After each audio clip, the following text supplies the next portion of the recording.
Good morning, guys. Hopefully y'all can hear me. Check the YouTube side real quick.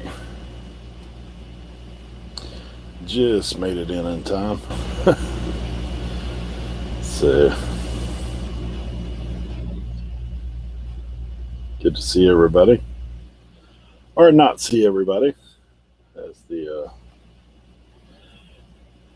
guys let me know if you can hear me okay.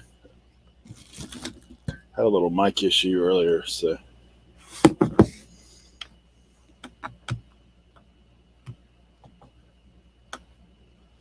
Double check the old audio.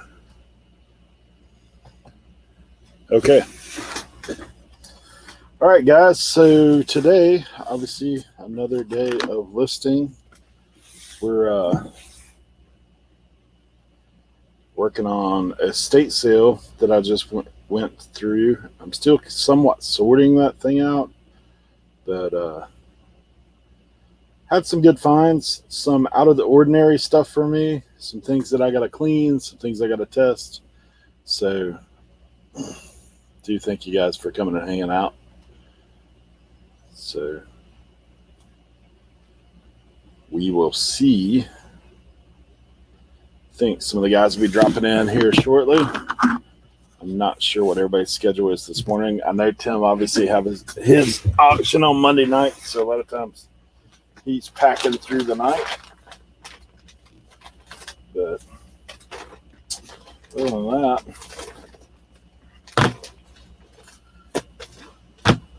I actually went to a couple thrift stores and found some stuff. Not the greatest, but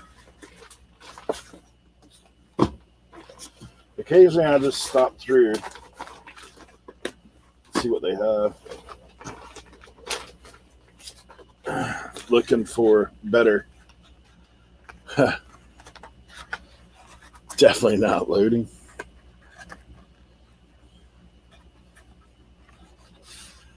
All right, Jeremy. That sounds like a full day, buddy. Feeding the gators, skydiving, python hunting, sharkfish. Yeah, that's pretty full day. Meanwhile, I'm just going to list some DVDs while I'm here. I found these series, like some of these oddball series are actually pretty good. Midsummer Murders. When I look these up, they're selling like $20 a individual season. So we'll see. I'm thinking I'm probably going to just put them in a lot. Get rid of them. But hey, Wally, good to see you, buddy. There's one that's missing a couple of DVDs. So I'm probably just going to sell these two separate. And then the rest, we'll see. Hopefully there's some consecutive seasons, because I know if you're going to lot them, that's obviously the better way to go. But we'll see.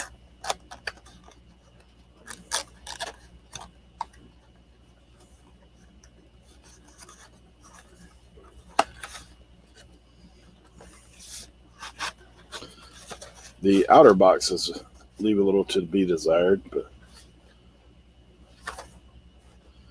13, 15, 7, 18. Hey, Danny, good to see you, buddy.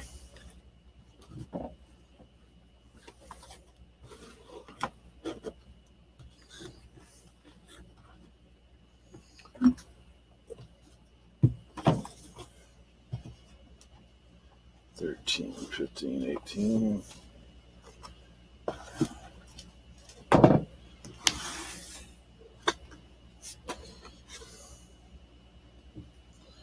Yeah, the rest of these looks like they're missing one.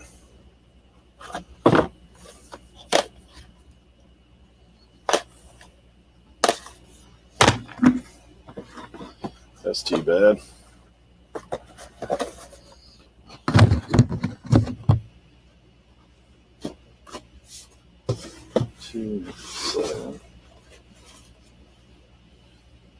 Yeah, these are missing one.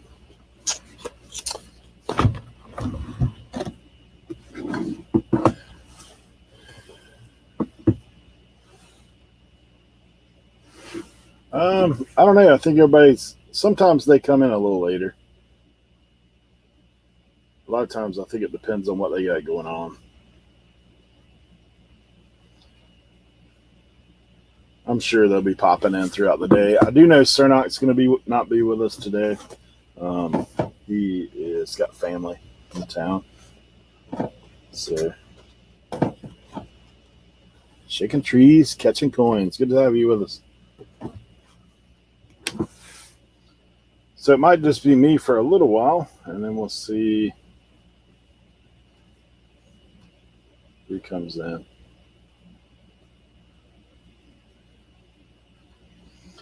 So that's what I'm messing with. These DVDs to start with. I've got 6 complete sets, and then I've got some oddball, um, just individual shows. So we'll see. I looked these things up when I was picking them up, and some of the seasons sell individually for like 20 to $30. So we'll see. 300 DVDs to list tonight. That's a lot, man. Uh, I bought a massive DVD lot, like loads of them before.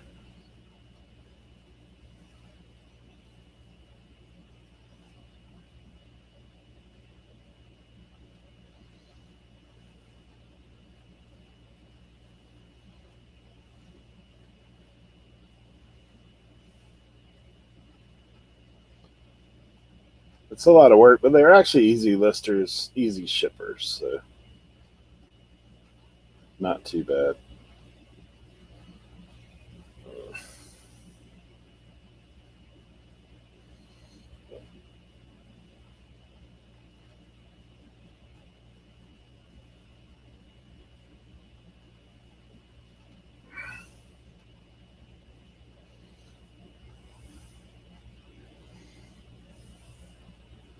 I think I'm just going to sell these in a lot. It looks like there's 7 individual seasons that sold for like $150. So I've got 6 complete seasons, and then I've got some oddball episodes.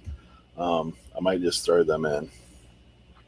Master Store last year closed it down to start again. I want 20K listings by Christmas. Wow, Ken, that's a lot, dude. Oh, Ken Skeets. Now I know. Yeah, you were the king of media, man. Like I've seen your store and stuff before. I remember your big listing challenge. You actually are who inspired me to do this. So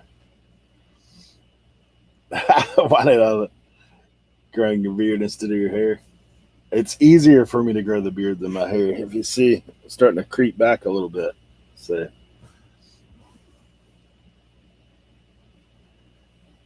good to see you, Raj. Set 2, 7.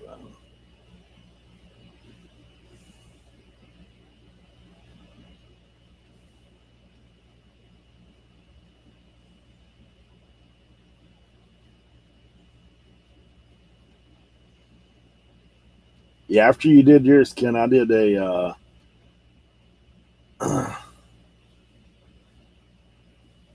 8-hour listing challenge where I list 80 items in 8 hours, and yeah, it was a grind for sure.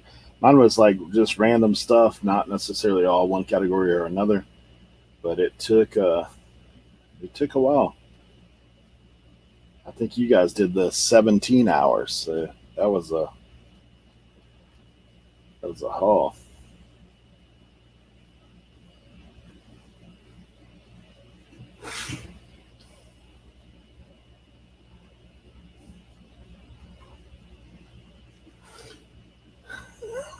Beards grew faster than scalp hair.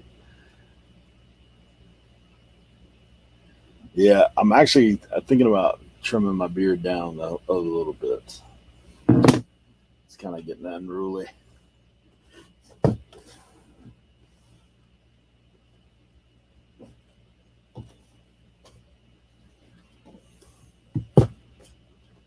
So I hope everybody else had a good weekend.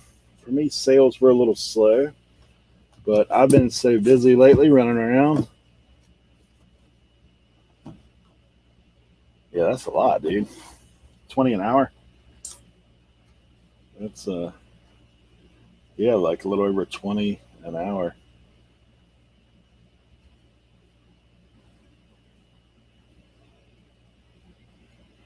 Hey, TJ, good to see you, buddy.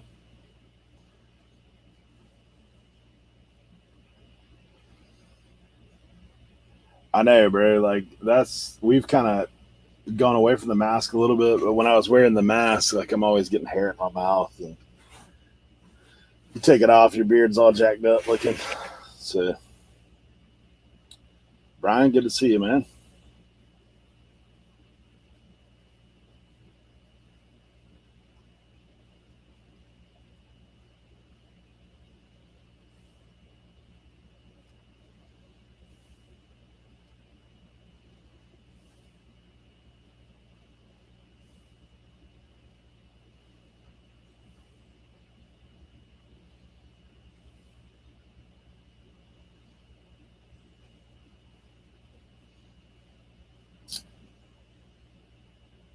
Yeah, I'll check that out, TJ, as soon as I finish this listing.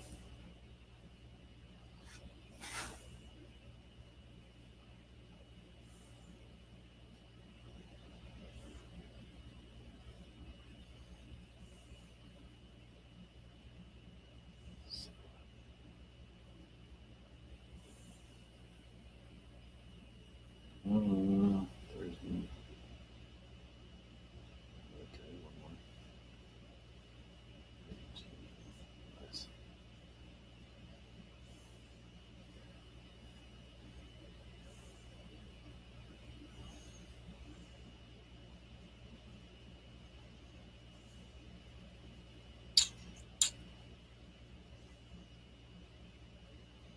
Yeah, in Boston, there are three ladies who are masked Nazis at the front door. I got you.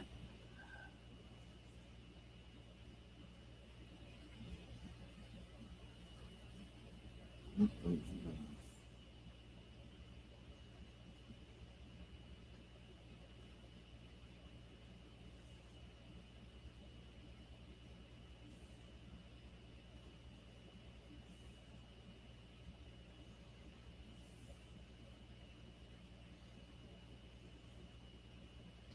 20 by 15, 150 a month.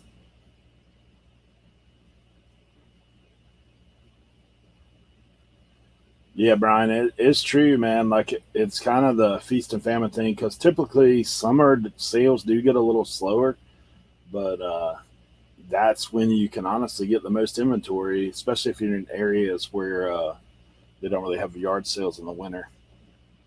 For me, I'm fortunate. I have access to stuff pretty much year round, but I still buy a lot.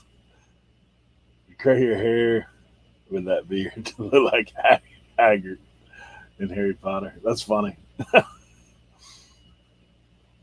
Turtle Trader, good to see you. Thanks for being here.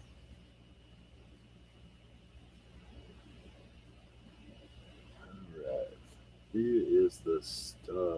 John Nettles. Never heard of him.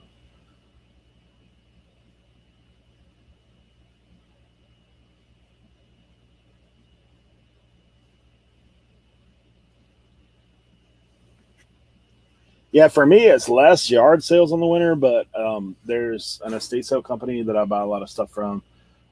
They run estate sales all the time. Hey, Colton, dude, I'm not quite as busy as you, but I'm actually listing today. I'm trying to stay up on the. I've got a load of stuff. I basically have two van loads, and I picked up a little extra. Yesterday, I got a call about going to a private pick, so I actually went and got some stuff there as well. Susie, good to see you. Thanks for being here. There he is. What's Yo, going on? what's up, brother? Dude, I've got something to show you a little later. Oh yeah, And it's not the Redskin hats I sent you pictures of last night. I actually bought some glass. Oh, really? Yeah, well, glass slash, um, yeah, not like all clear glass or green glass, but I actually found some mugs that were some vintage stuff. So from Hardee's back in the day. Oh, I've are they like are they brown like a shades of brown? Yeah, rise Yeah, and shine, rise and yeah, shine. yeah. I sold those before. I have a case of them. Yeah, when I bought mine, I bought like 20 of them. And it was before I really knew what I was doing. So, Yeah, excuse me. So like I sold them as a lot and it was not a good idea. yeah. I think there may be like 6 of them or so. I did pick up a couple little other. Yeah, Cameron, I'll go get it here as soon as I finish this listing. I'll get it out. Dude, I Oh got man. a truckload of plush too, man, which I know very, very little about, but it was like gimmies, man. At the estate sale, I went in there the next day. There's literally a mountain of plush in there, and I was like, some of it I know, like, cause that's older Mickey right there. Yeah. So some of it I feel like there's something to, but this is Mattel made in the USA, so it's It's not. old. Yeah. Susie said she picked this just one up for you right here. I have one of those laying around here somewhere. I know Cernak's got one too. I guess I'll add him to the shelf up there. Like, Oh man. Javi Lopez. Oh, bobblehead. I forgot about Javier Lopez. He played, at the end of his career, he played it a little bit with the Orioles. Yeah, that thing's actually worth a little something. I was surprised. I've got 2 of them. One of them, the head keeps coming off though. I went to the thrift store briefly yesterday. I was running low on items for the live sale, so I was like, let me just go run in there. I found some really awesome stuff for the live sale. I picked up a couple of video games. Transformers. Nice. That's like $15. And Need for Speed 2 Underground. This one's like 25, I think. Yeah, Need for Speed still got value. Like most of them do pretty good. Check out these clothes though, bro.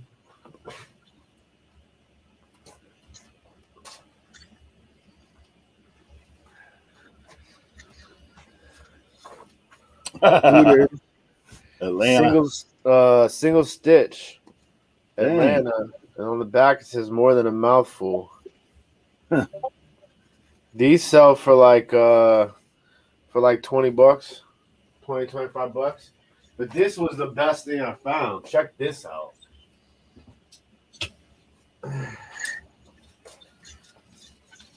Australian soccer Adidas jersey, brand new with the tags. That's crazy, man. This one comps out at like $70, I think. And it's like nice. Yeah, that's one thing about it, man. Soccer, well, football everywhere else in the world, but that stuff seems like all that stuff does pretty good. Now this one I might keep for myself. So it's on the I know Cernock would be proud. It's on the Screen Stars Made in the USA tag. Hey. And it's single stitch. And it's on the front, it just says Mayflower Worldwide Moving, but the back hit is tight. Look at that. Oh, wow, that's cool. So I might keep this one for myself. Yeah, that's pretty good.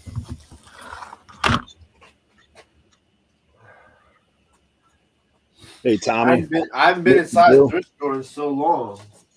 Yeah, I was telling the guys, I went in and found this, like these DVDs that are worth pretty good. Like these 6 I just listed, like 125. Probably what they go for. Let's see who else just popped in. Cameron, if I said hello, good to see you, man. Tommy, Mr. Bill. Good to see you guys. Dude, you would never like Tommy. I'm sure you heard him on his show the other night. He was talking about like he wakes up hearing your theme music. Oh man, yeah, it'll fade away eventually. All right, now down to business. I gotta call my antique booth in like 10 minutes, 20 minutes. I can't log into my account. Does your antique booth have that? Man, no, mine's like old school. Like I get a printout, like that they handwrite everything down. I mean, I can call and talk to them, or they'll call me if they sell something crazy. But how late did I stay up? I went to bed at like 3:30. I packed all the orders from the live sale yesterday.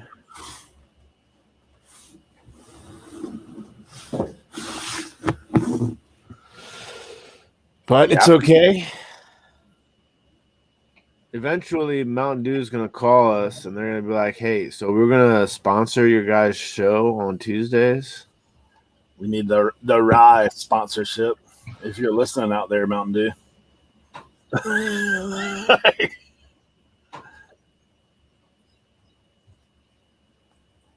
Oh, so Cernak said he's had trouble logging in too? Okay. An Arakpo jersey?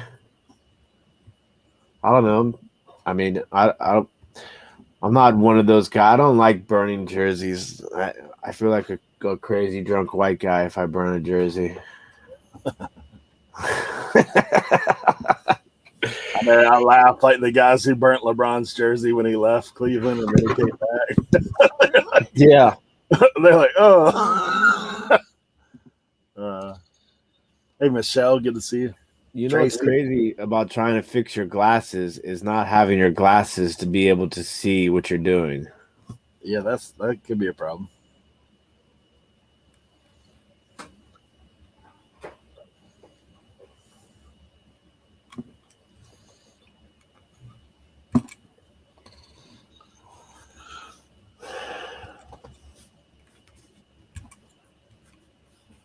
All right.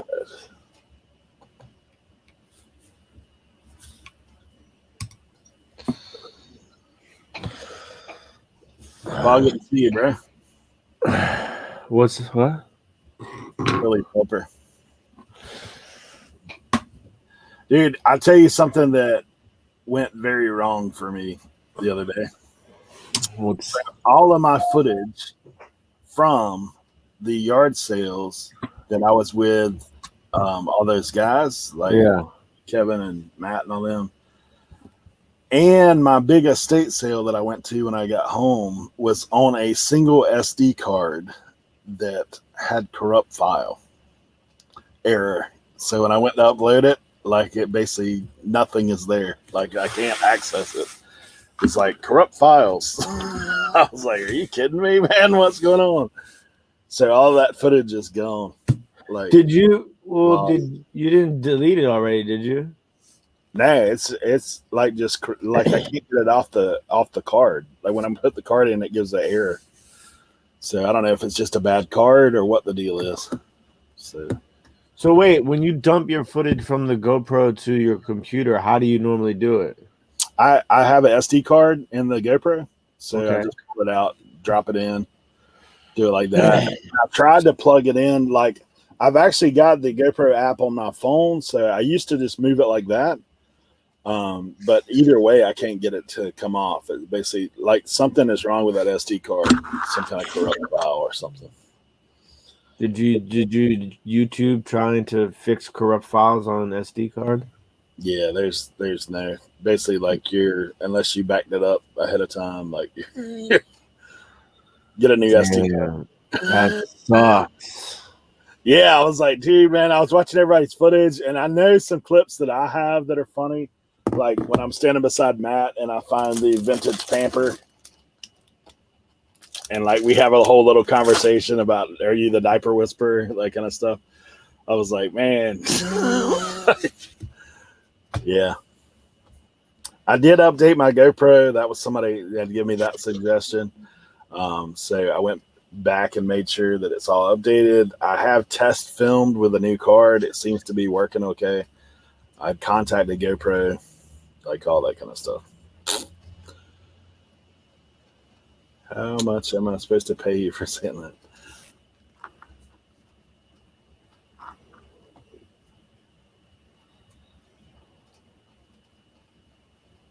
But on the plus side, I do have my new series dropping tomorrow at 5.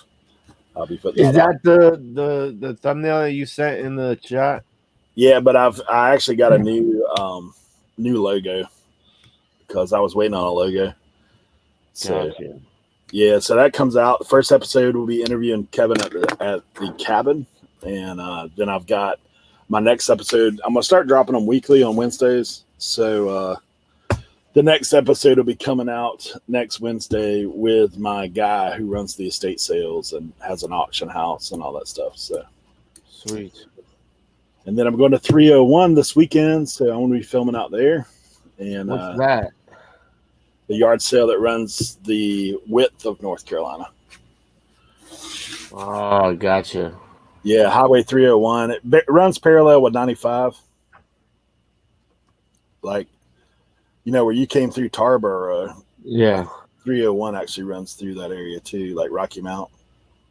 So, Gotcha. yeah, I'm actually meeting up with, do you know Sean McLeod? He pops in from Bargain Resale, I think is what he is on YouTube. So,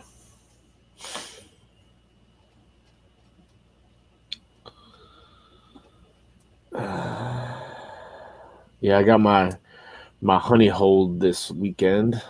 I missed it while I was in are you going to the Cincinnati.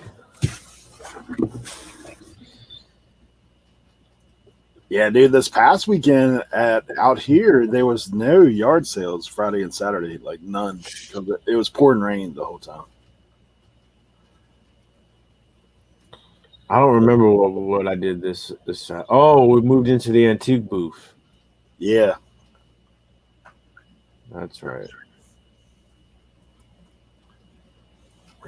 Dude, I'm talking and typing, so I type in random yard sale.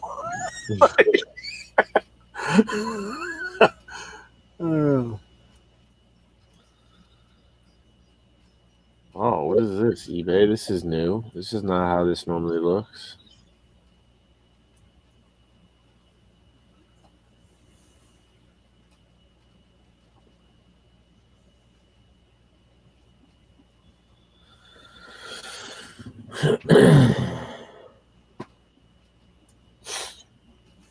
eBay's changed up their way that they do the ending listings. On the computer. Yeah.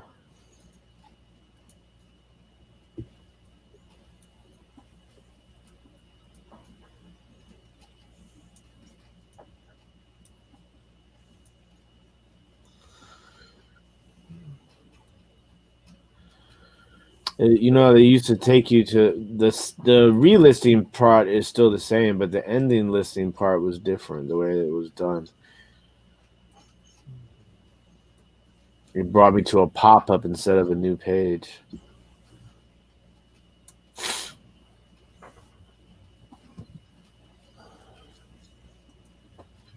I haven't watched Danica's yet. I hope to get on that. I saw it pop up this morning, but I've been running around. So I had to take my nephew to school this morning. He didn't want to go, and I was like, bro, you got to go to school. If you don't go to school, it's going to be my butt. I'm like, there's only a few days left. Like, let's just get this done. He was not a happy camper.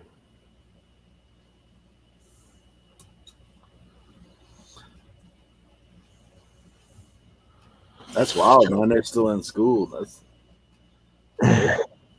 Yeah, so last week.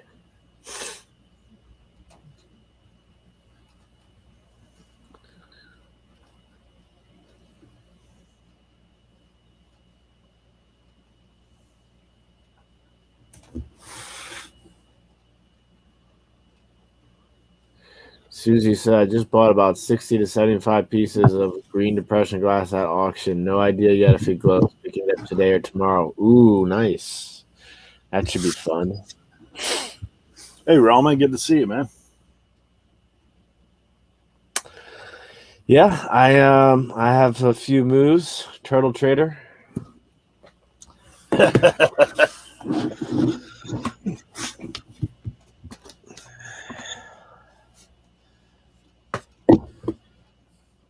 All right.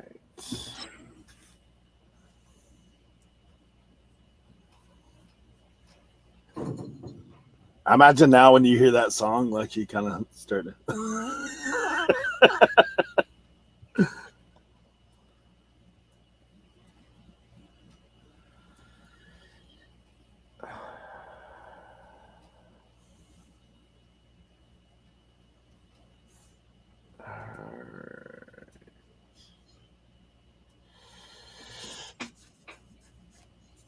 Where's my notebook?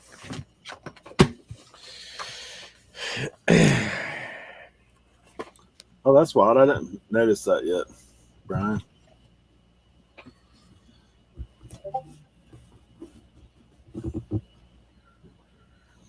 Now you guys have that song stuck in my head. I didn't have it even remotely close to in between my ears, but now I just caught myself whistling it. Hey, I will tell you that last week, man, my video, like monetization, 20 seconds apparently is more than what YouTube wants to hear because it definitely flagged me For what? for that when I tested that when I had the radio on. Yeah. Like I tested it like maybe 20 seconds. Yeah.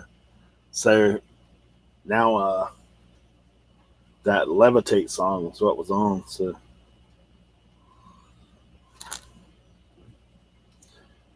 that person's gonna make my $1.25 now.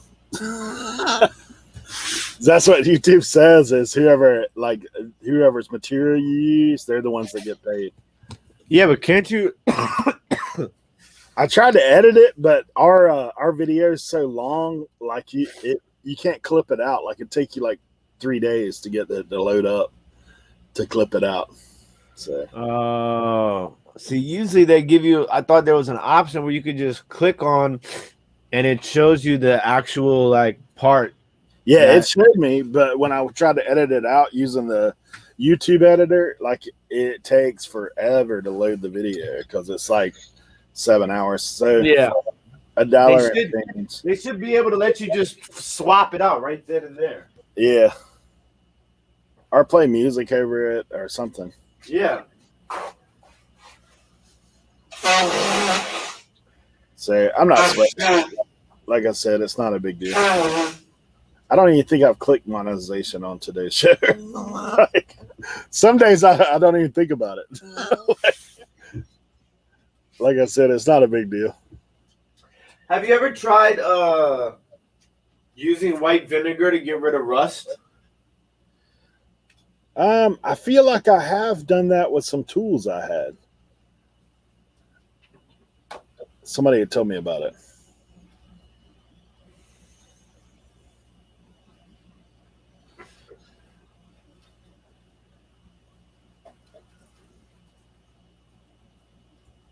I figured you do, Tommy, because I know you're always using music.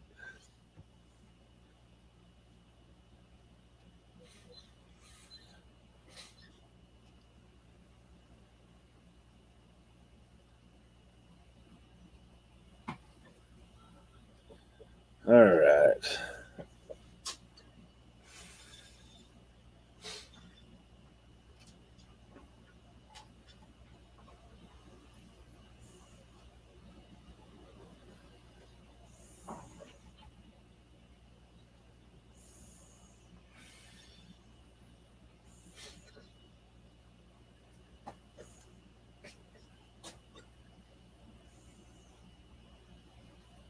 Yeah, Tommy, that's the thing. It's not worth messing with.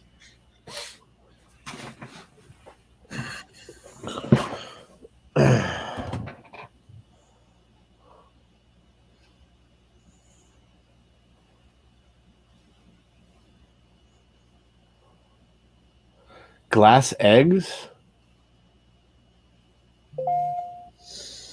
No, I found like um alabaster or marble ones, but never glass eggs. I'm telling you, man. I've been really big lately into art glass animal paperweights. These things are like your face. Did you see that? Did you see what happened? Just something slipped out of your hands. I But your picked up a face. stack of DVDs and it just goes.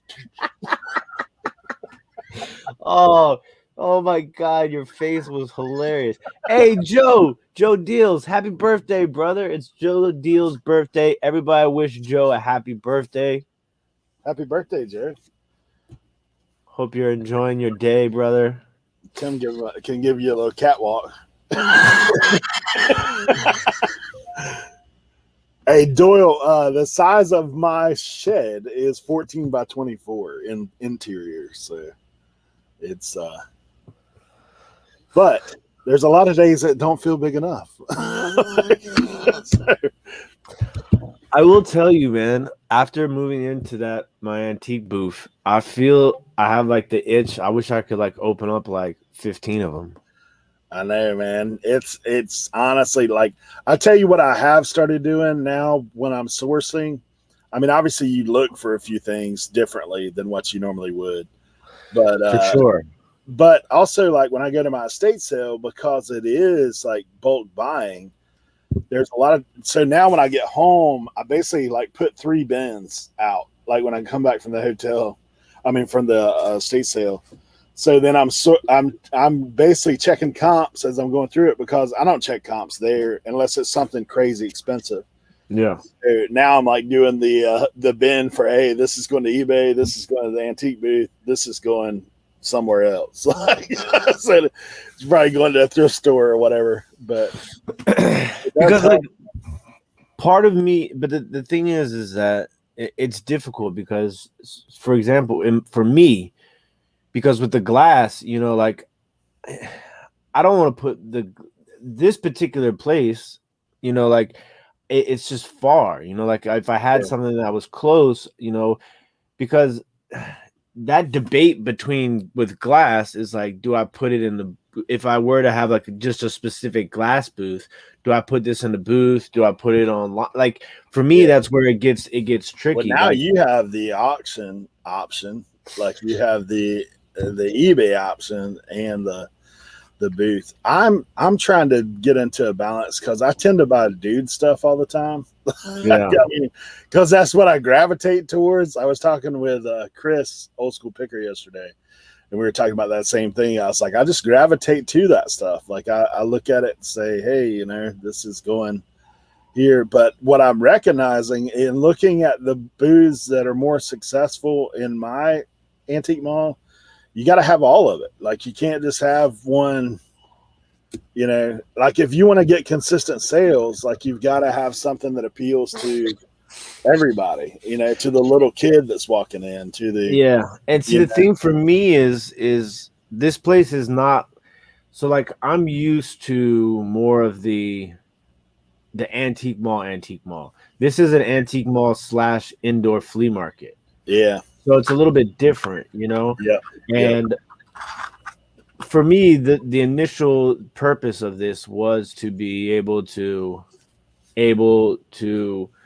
clear space, you know? So like I took all the things. For me, it's like sourcing for if I do decide to source for the flea market booth, I mean for the antique mall booth, it's similar to the way that I would source when I was selling at the flea market.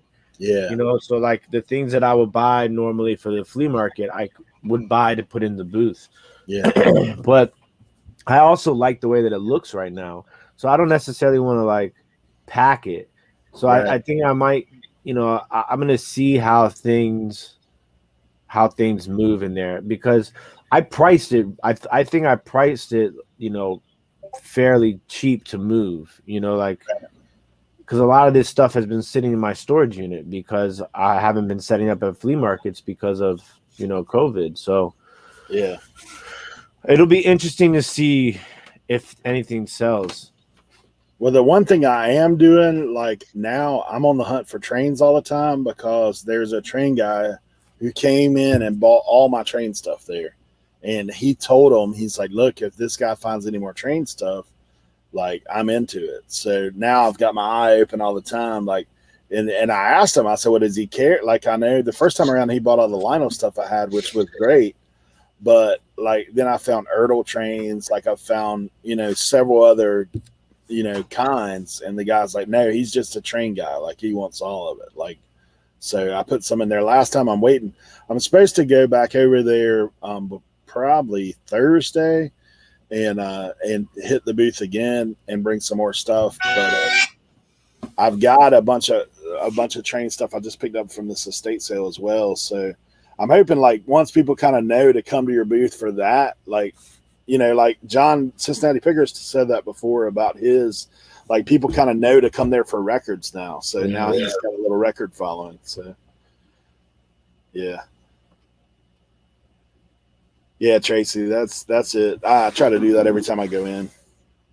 I will tell you, the lady that's most successful at our booth, um, that has the best consistent sales, she actually lists her stuff. Like, she'll list some of her higher end stuff on Facebook Marketplace and just put that location, like, rather than asking 500 million questions, she's like, you can view this item and put your hands on it and pay for it at this location. So she's actually sending people directly to the antique booth rather than her dealing with porch pickup, chasing people down, doing all that kind of stuff. So, and if they do negotiate a different price, she'll call and let them know. I think I missed somebody in the chat. Thrifty Hokey, Tanya, good to see you.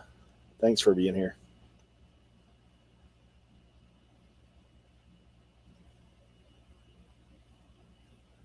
Joe Dales, man, looking forward to meeting you at the 127 as well. I know we got a little time for that, but should be a good time.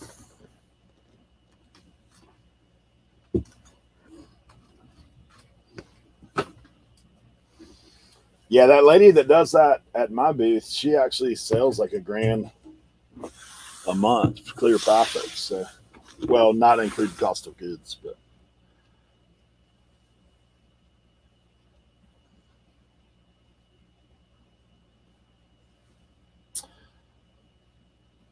Javi Lopez bobbleheads.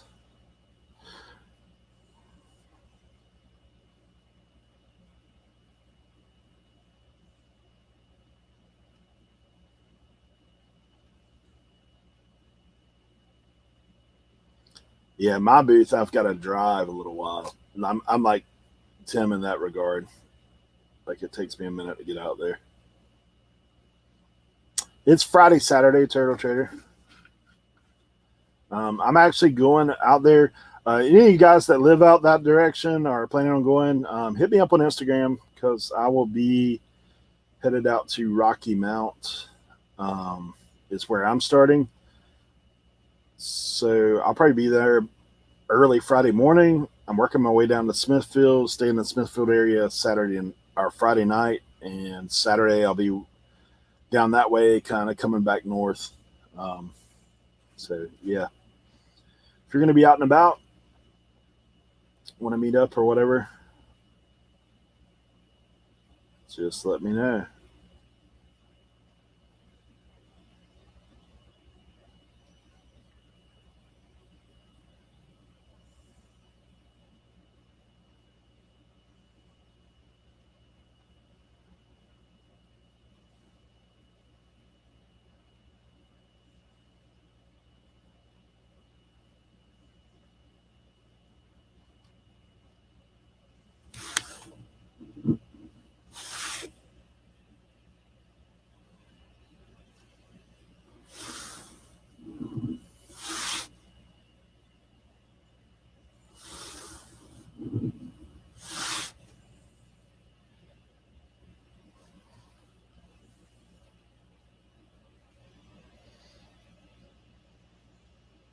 Where does I-40 intersect with 301? I'm thinking it's down that way towards Smithfield, maybe a little further south.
Yeah, it's a little south of Smithfield. I think it comes in around Benson area. Yeah, Benson. So that's maybe like 20 miles south or 20 minutes south of Smithfield Turtle Trader. Yeah, TJ, I got a bunch of toys I got to pull out. I was waiting to see if Jimmy would show up. Um, he is probably out doing some of his own sourcing at the time, but he'll probably pop in later.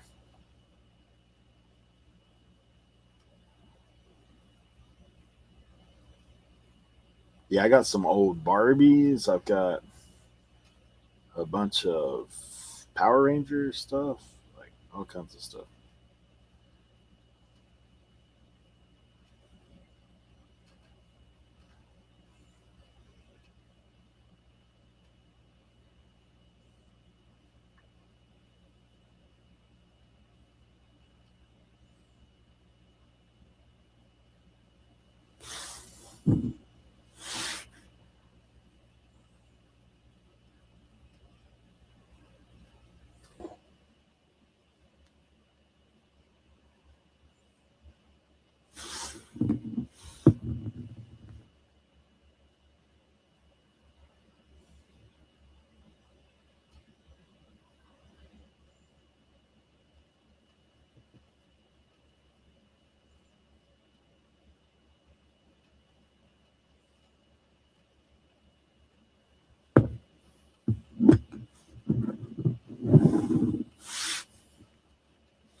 All right, Turtle, have a good day.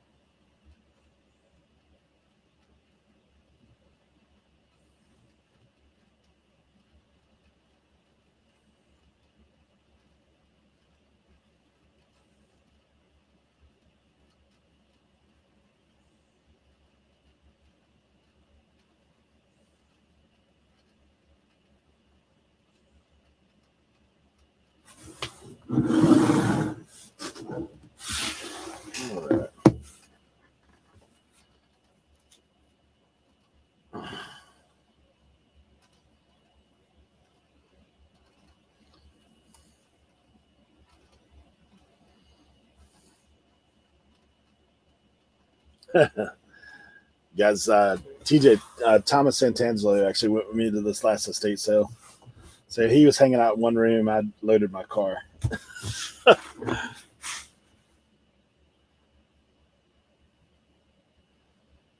I actually had a private pick out of that the next day. I went back over there.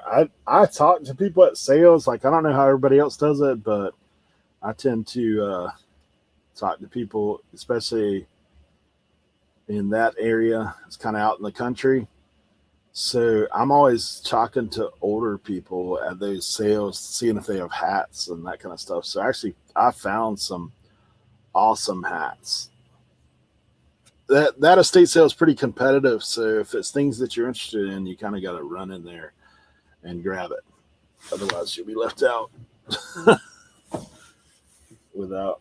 But I actually talked to an older guy there, asked him if he had any hats because he was wearing kind of a vintage hat. And he brought me back. I told him I'd be back the next day. And he actually brought me back 4 hats that were cool. And then I went to a spot and got an even better one. So always be looking because you never know. Always be talking to people. Yeah, man, I got gas today. It was over $3 now.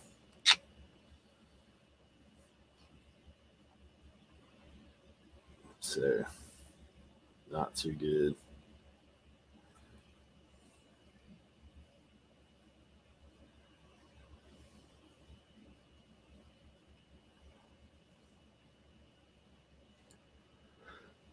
Yeah.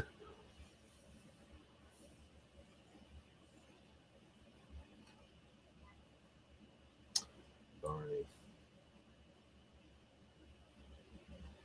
All right, so I got this Barney sells for $12, but if I'm not mistaken, I got his friends.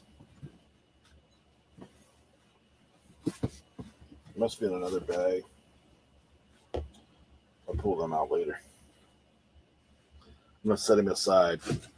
Barney's only $12, but I think I have like Baby Bop and the other one. So Reseller I'm on the board. Taco Bell is the cheapest gas you can get. Yeah, true.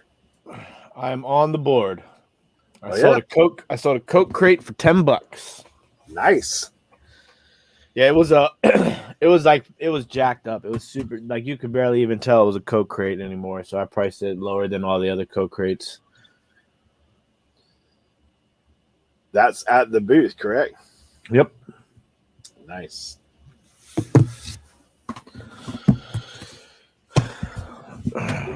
Mickey needs a little TLC. He's got a little spotting going on.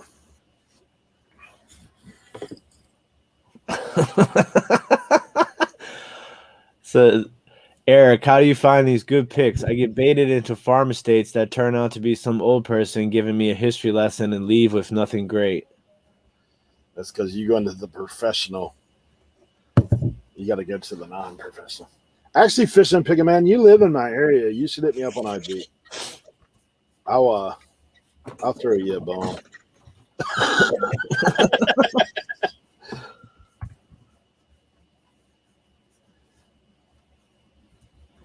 Actually, I will, man. I'll let you know about my guys. And it's a little hike for us. I know you're like North Corolla, but so just let me know. I actually do pretty well with those guys.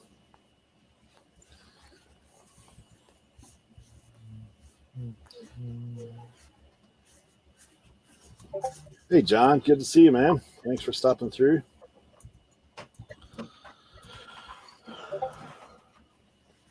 What's going on, John? So, oh man, I'm listing the last of my stuff from Cincinnati. I will tell you, dude, check this out. So, when I went into the antique mall to sign the lease for my booth, I did some shopping.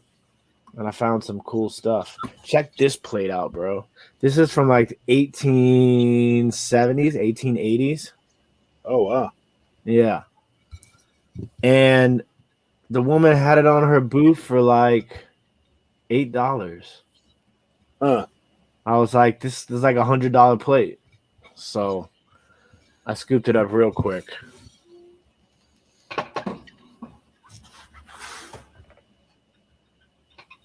I'd rather buy Mr. Blobby plushies. Less annoying than that purple dinosaur.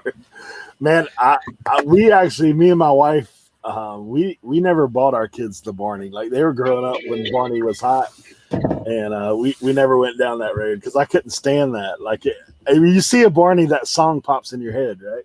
Like Listen, I was just trying to remember it in my head. Like, could I drop it word for word? That would be. I don't think I could, but it would be interesting. Well, everybody knows the tagline, the chorus. So people are humming it right now as we. I got some new memorabilia pieces too, man. Oh, it's got a little stainage on it, man. I just got a Dennis Rodman and Isaiah Thomas Pistons 16 by 20 autographed by both of them. Nice. Yeah. So I'm stoked for that. Kelly said we banned Barney in our household as well when the kids were little. Yeah, we didn't have the Barney. I tell you what's crazy though. My kids, when they're real little, like Teletubbies, and I think they're even more annoying than Barney because I was like, the guys don't even say anything. Like they just giggle and like jabber. I forgot. Speaking of dinosaurs, so I was last night I was packing, after the live sales I pack until 3 a.m. So like I need like something to like listen to like keep me going. So like I'll check in with Joey and Drew when I first finish because they're doing their live, and I'll check in, and they'll give me a little bit of energy, and then I'll watch like some of the Pat McAfee podcasts. So from Pat McAfee, there's like a spinoff of all the other guys on his show. And they do a podcast called The Pod, and they started talking. Basically, they like pull things up from the internet and then they talk about it. And so they were talking about the guy who found like the giant dinosaur femur or whatever. And one of the guys like went on a crazy rant, and he was like, like dinosaurs piss me off, and he's like basically saying he doesn't believe in dinosaurs. I was like, yes. There are people out there like myself who don't believe in dinosaurs. It was pretty funny. I was trying to like figure out his name on Twitter so like I could tweet him and be like, dude, I totally feel you. But I was like, I can't do this right now. I have like 40 pieces of glass I need to pack. That's crazy. When I get down to the end, like I look at it, like I get down to like the last like 5 orders, and I'm like, maybe I could just stop and finish this tomorrow. And then I'm like, nope. Gotta power through it because I have to list on Tuesday. So yeah, I'm the same way, man, because the rest of the week kind of gets busy. Like I'm still listing, not like power listing like I do today, but it's one of those things. So John's on the way to a private pick, 2.5 hours away. I would love to do one of those. Oh. Government are putting breath devices on cows. Oh man, I don't like Barney or Power Rangers as a kid, just old enough not to be there. I'll try to catch up real quick. Teletubbies are way worse. That's what I'm saying. That's funny. She's right there with me. Ken, I have a heap of Wiggles DVDs to listen. I'm glad I don't have to test them. The Wiggles. Wait till you get that Mr. Blobby song stuck in your head. Chicken Toad, good to see you.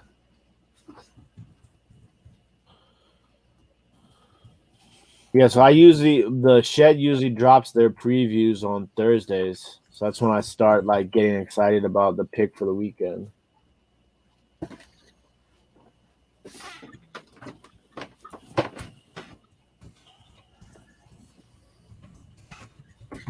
I was definitely having like yard sale withdrawal this weekend. Dude, what's up with this mini, man? Like, this is like Kind of weird looking, huh? Like the eyes don't look right, the face don't look right. What's going on with that thing? Dude, I think all these have to be cleaned.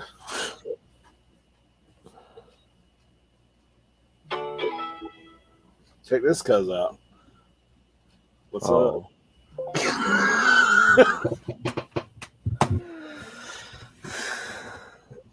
All right, I'm gonna go get the Hardy's glasses because I'm not gonna clean all this stuff right now. I'm gonna have to go in the wash. You guys wash plush? I'm not a plush guy, but when it's free, That's a great question. That's a great and if question. so, how do you do it? Do you put it in pillowcases? Because that's how we used to do our kids back in the day. Any plush sellers? Where is Chris? Cajun Reseller, are you out there? What's going on, Dan the Answer Man?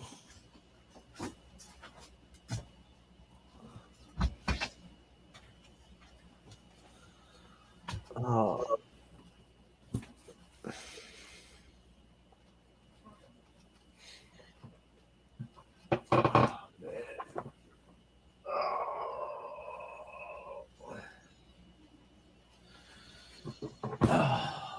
Dude, it takes me a little bit of Tuesday is 25% off for us geezers at old Goodwill.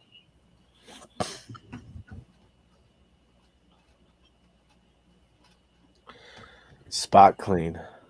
Yeah, like I was thinking about, I got some Tide pens. I think I'll use the Tide pens on some of that stuff. I got this vintage 90s polo bear I need to list. Sometimes when I'm listing, I start thinking of other things that I haven't listed, and I'm just like, so much. I've been doing well with selling. I'm getting back on track with listing my cards. I sold 3 cards for each over $100 each recently. I got this bad boy that just came in too. Check this out. Look at this, guys. Boom. Look at this new card I got. Game worn jersey, on card autograph. What? Mauricio Dubon. It's a rookie card. It plays for the San Francisco Giants, and it's numbered 6/99. LA's awesome cleaner, spot clean only. Don't wash plush, spot clean only. Steam. Yeah, the Top Shop market, Joe, has definitely bounced back in the last week, like really well. Did you get anything good on the playoff drop? Not really. I mean, my playoff moment was Kristaps Porzingis, but it was a good low serial number, 3 digits. I think it was like 803 or something like that. That was pretty good. I think mine was like 1100. I forgot who it was, to be honest. I think it's somebody who's already out. But, my Devin Booker Cool Cats is climbing the charts. It's now nice. my second most valuable Top Shot moment currently.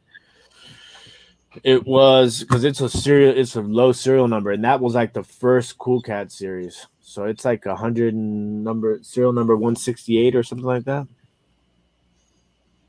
Oh wow, Angela, 20 to 30 for 295. That's pretty good. Banana ring. Joe Deals Hobbies, good to see you. got the Rui Hashimura. I'll tell you who I got just in 1 second. Getting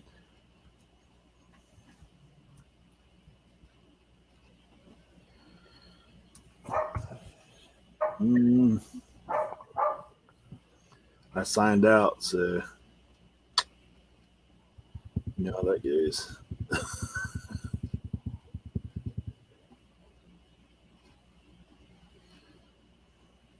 What?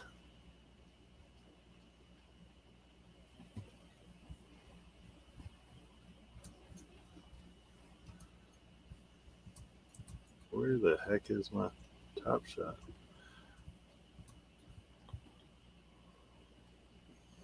I also got a mystery box of glass. Those are always fun.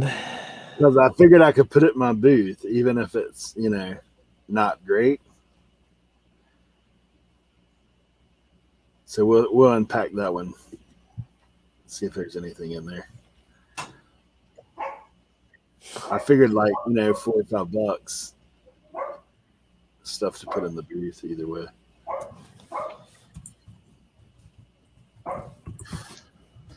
Gosh, I'm going to have to pull this up in a minute. Let me get this other one in. I think it's sprinkling rain.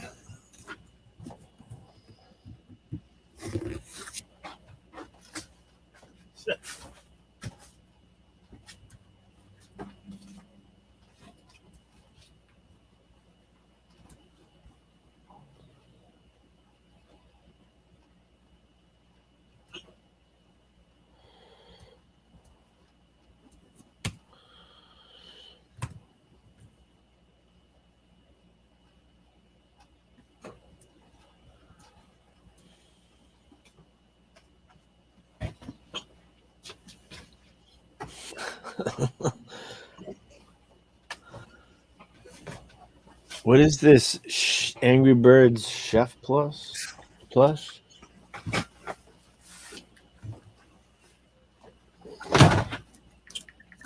Hey, look at this little bag I got.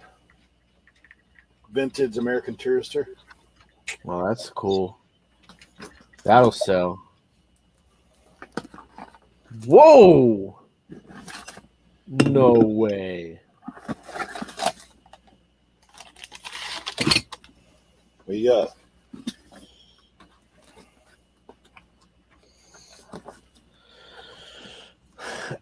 That can't be real. It's look at Angry Birds Chef Pig plush on eBay right now. That can't be real. Yeah, I didn't used to mess with plush, but when we interviewed that zombie guy, like I looked up, he showed me some of his stuff before in the back room. Oh my gosh, dude! Well, I remember Tracy and Lisa. They did a live on plush a while back, and that's when I got introduced to it. It's also when I got introduced to women's jeans. I spent 3 hours in the thrift store looking through women's jeans. People were looking at me like I was crazy. I did pick up some Squishmallow this week. Nice. Because Walgreens had the little mini Yoda plushes. Did you find it yet? Dude, I'm looking at the top ones. I've seen this one, the Mighty Eagle. Oh, look at Angry Bird Chef. It's going to blow your mind. Chef Pig.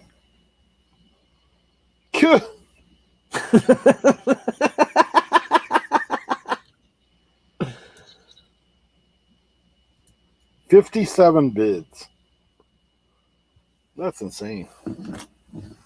$60,000. That can't be real, right? That's some serious money laundering going on there or something. Or what is that big stuff with? That's what I want to know. Heroin? I mean, geez. Yeah. You smuggling diamonds or something? What's going on? It's crazy. Right. So let me show you guys this hat. This is why you ask at yard sales. Talk to older people. You see one of them dudes with them crazy hats on their head, go on and ask. Because I went to this guy. He's like, he brought me like 4 hats. I'll show them to you later. So he brought me 4 hats, and then he's like, I've got some more stuff at my house, and it's cheap. I'll show you the rest of what I got from him. So I go in his little barn. I said, hey, is this for sale? This guy. I love that hat. And it looks in fabulous condition, right? Yeah, it's great shape, man. K brands. The inside is nice. It's all mesh, so you don't have to deal with the dust. So kind of sweet. Yeah, those guys Coker seed. But he also is the guy who had the Hardy's glasses. I would have never went to his house if I hadn't asked about the seeds. Yep, those are the exact same ones that I sold. Rise and shine. They got 1986 Hardy's stamped right on the bottom. Yep. I've got 6 of them. No chips, no nothing. They need to be washed, but other than that, great shape. So I don't know. I haven't even comped them. Don't know. I'll show you what else I got from the same dude though. So this thing, more than likely going to the booth, still in the box, anchor hocking, egg plate. So that's a booth item more than likely. Got this little sign. I thought this was funny. I'm actually giving that to my parents. Oh man.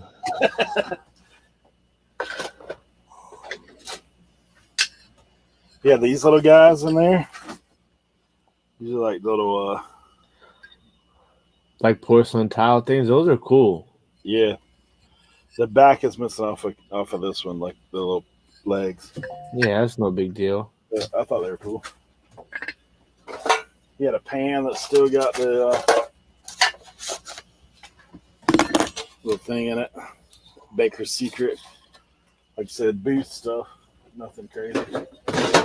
These I've actually seen before and I knew what they were. They're like bag handles, like purse handles. Old retro. So this is all the extra stuff I bought to get the hat. This little Stitch Mate, about a $20 and $30 machine. You might need that for hat camp, man. Might. Let's see. Little Oreo tin, like not super old, like 21 years old. 2000. That's the scariest part, man, is now 2001 is vintage. Yeah. He had these couple. This is something. Little Coca-Cola glasses. They're like the small ones. Yeah. Does it have a marker on the bottom, an L, like a cursive L?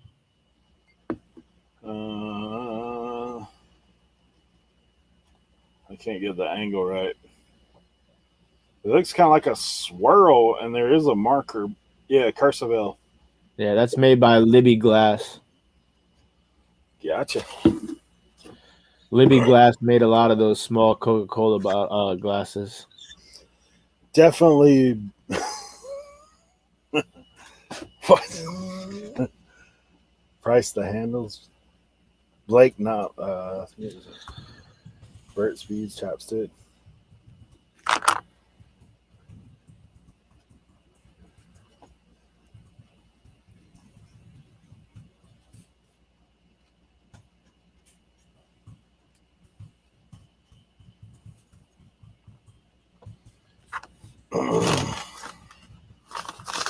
Yeah, and this is just a square lid.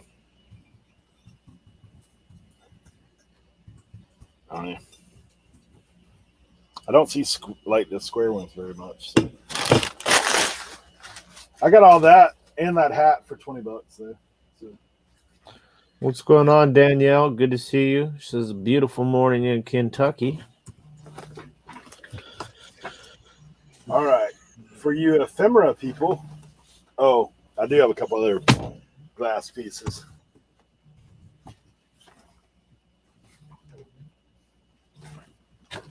One, two. Still have the bottles in them. Empty, of course. But they're old ones. Little crown. People bundle up those bags and sell them for good money, right? Yeah, I saw that.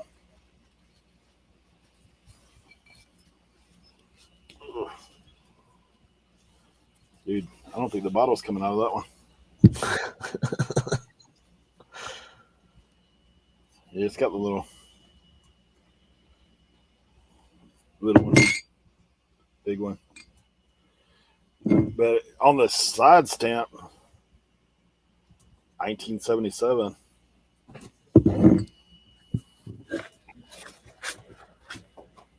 But check this out.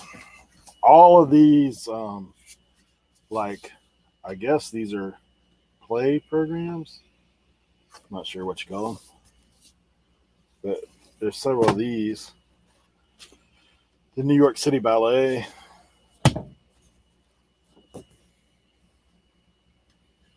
Pippin. Is that sheet music? No, it's like for the programs. Oh, okay. Yeah, it's got all the stuff in it. Check this one out there. Grease.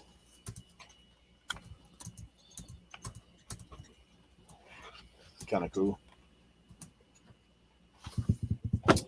And back to sporting stuff, guys. NC State Wake Forest program. That's cool. 1976 Reynolds Coliseum.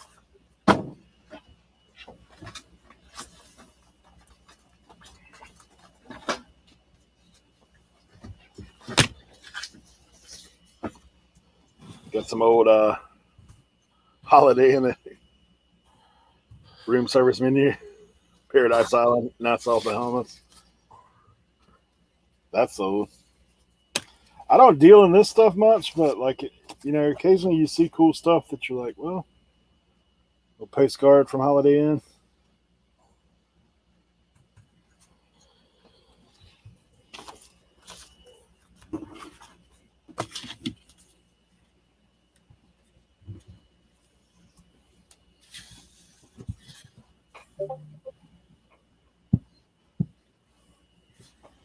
I have a belt ruler.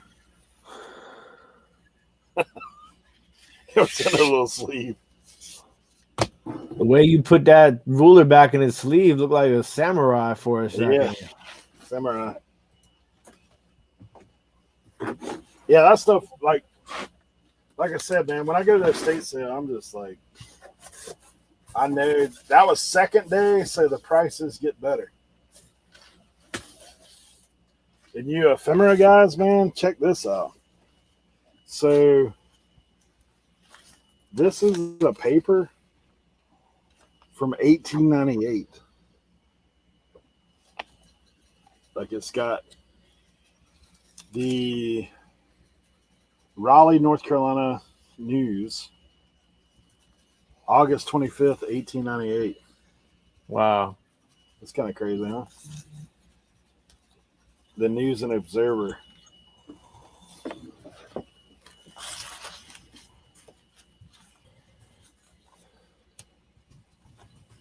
It's kind of funny.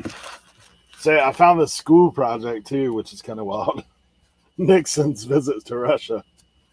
And it's got all these newspaper clippings in there. I sold a Nixon newspaper last week. Yeah, I thought that was cool. Just interesting, man. Like, if you see stuff like that. Well, this estate sale, Ken, is not the normal. Tim's been one of these guys' estate sales. Like, it's different than everywhere else. For sure. Tim rolled in on the Glass Museum, the last one we went to. Yeah, that was crazy. Got this little, I think it feels like milk glass. You know what's funny is I sold a piece last night. That's milk glass. Irish coffee mug. I sold a piece that I got at that estate sale last night in a live sale. Look at this, Tim. A lid this is in the mystery box. Man. People sleep on lids. Lids are good money. This thing has full of lids, dude. Lid. Check the handle. Is there does it say Pyrex on the handle? On that one? Yep. In your hand? Yep. Yeah. That looks like a Pyrex lid. I saw a woman at the antique mall. All she sold was she had a whole table, nothing but lids. Pyrex lid, number 14.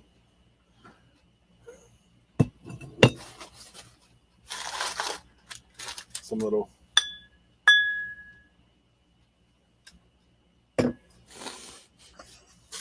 Another one of those Progressive Farmer.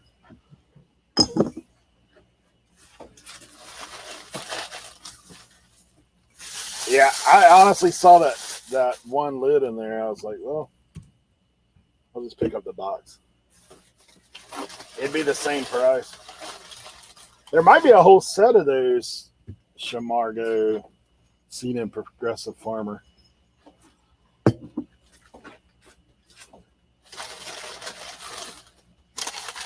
Yep, there's number 4.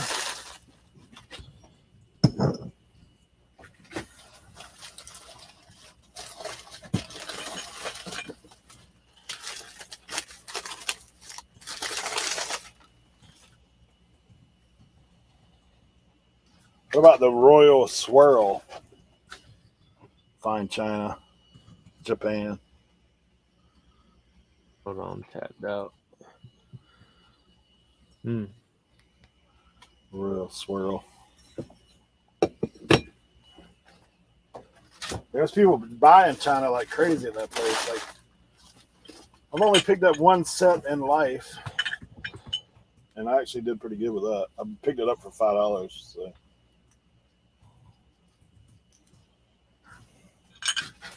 Little candle holders. I mean, unless there's something stellar, I think all this will probably just go in the booth.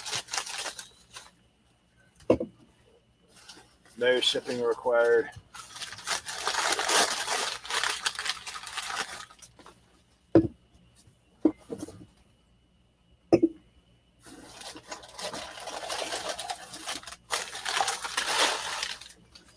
All right, we're up to 6.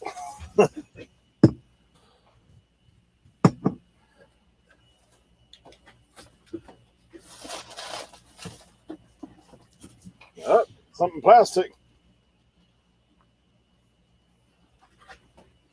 WKZQ. Turn it up now. Look at the graphic on that thing. That's awesome. Yeah, kind of cool, huh? Little mug. Turn it up now.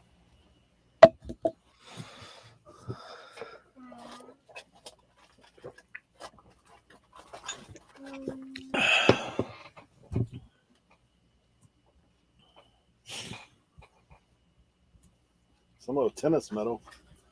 The Duke Children Classic.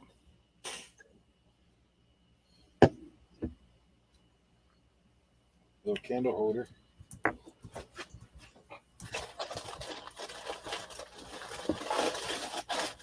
Gosh, man.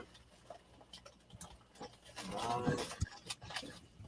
I'm up to 9 of those glasses.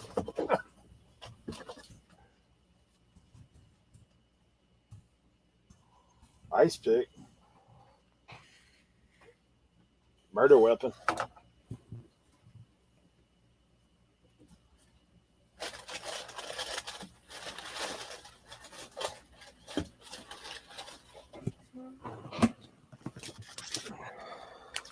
Oop.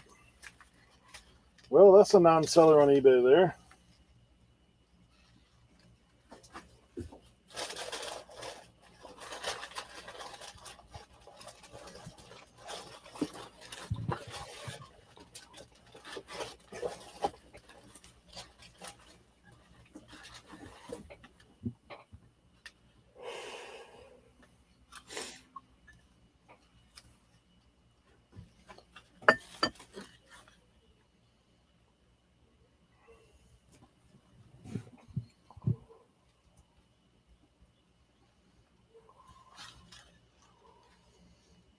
What did it say?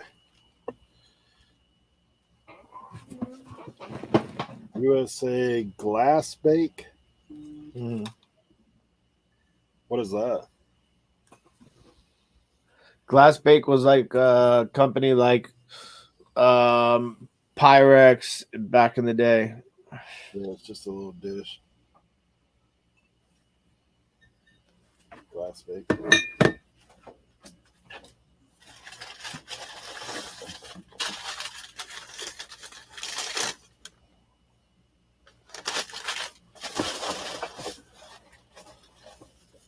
All right, so I basically have 9 of those. Well, yeah, 9 of those milk glass things. I guess I'll list the lids.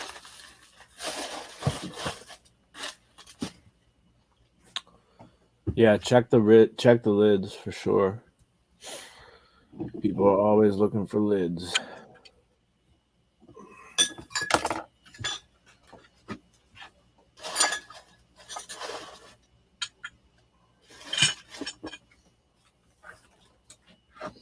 Yeah, I think this milk glass lid is interesting. Yeah. No markings anywhere on it.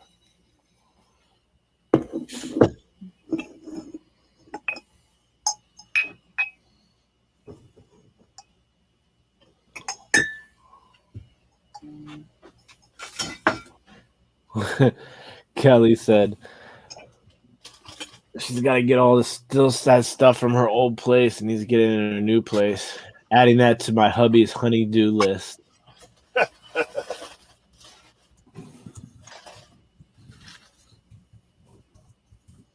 All right. So I'll check all these lids.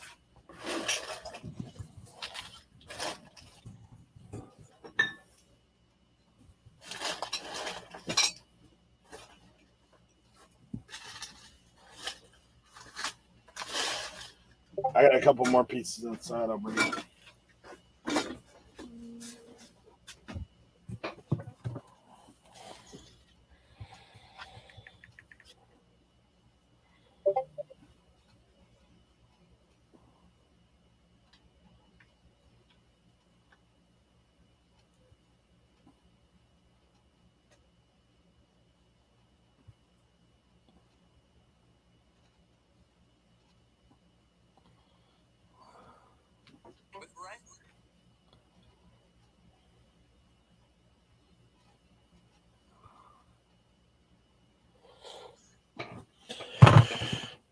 Doop doop doop doop doop it doop doop doop it doop it doop it doop it doo doo doo. Man, I got this piece of glass. I haven't been able to figure out who makes it. It's old. It's nice. Used to see this thing shine in the light. It's like a fire red.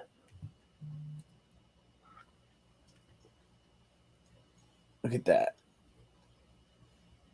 That's crazy, right? Absolutely gorgeous.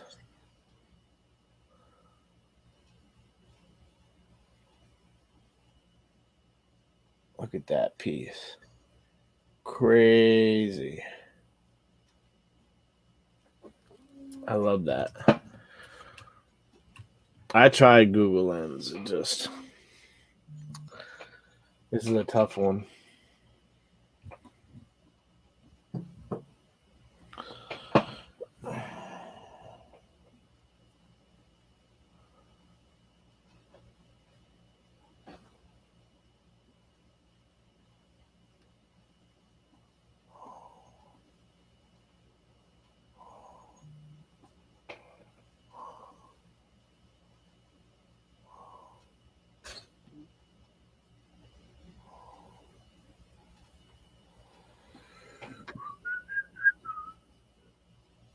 Damn, I hate when I don't measure stuff. Oh!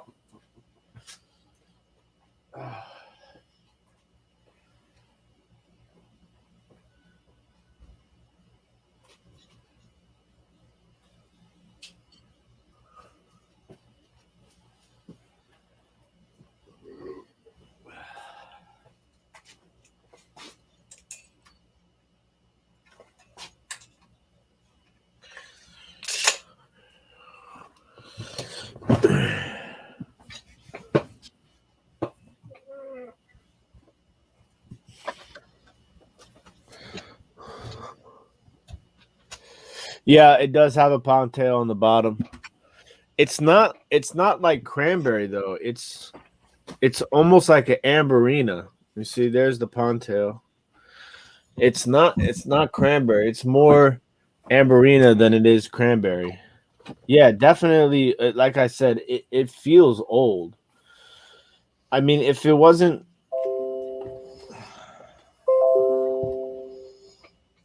if it is absolutely beautiful, yeah. If it wasn't, at first I thought it might have been like Blanco or something like that. That's what was my initial guess was Blanco. What's going on, Kevin? Hope you're doing well, brother. All right, I got something you'll appreciate.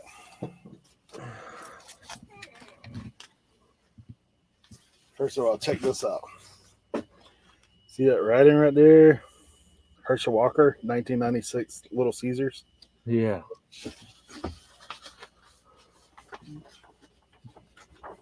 Football.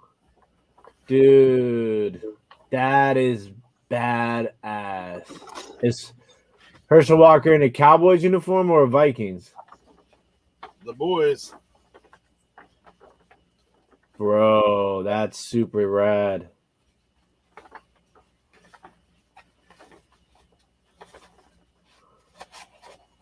Have you comped that yet?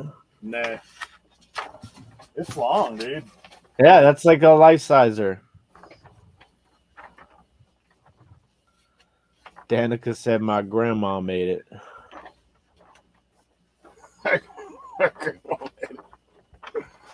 Hey, Kevin, good to see you, man. Kevin, I'm geeked up on the 127, bro. Actually booked a place yesterday.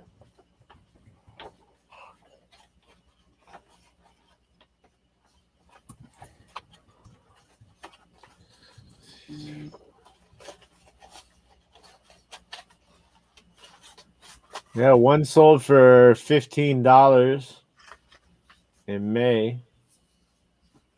I feel like that's underpriced though. There's a few listed right now like $20, $13. Somebody has one still wrapped for $35.99. I mean, I could put some wrapping on it.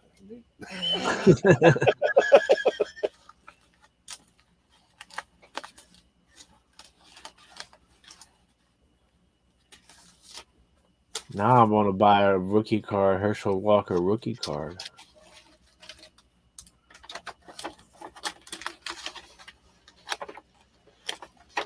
Oh, the rest of this stuff's just wildlife stuff. Somebody must have been a school teacher. They got some stuff intimidated. Okay, this is the piece I was going to tell you. My mom picked this up at these things. Hold on, I'm tabbed out. Oh, I just sold that last night in the live sale. Oh, yeah? Yes.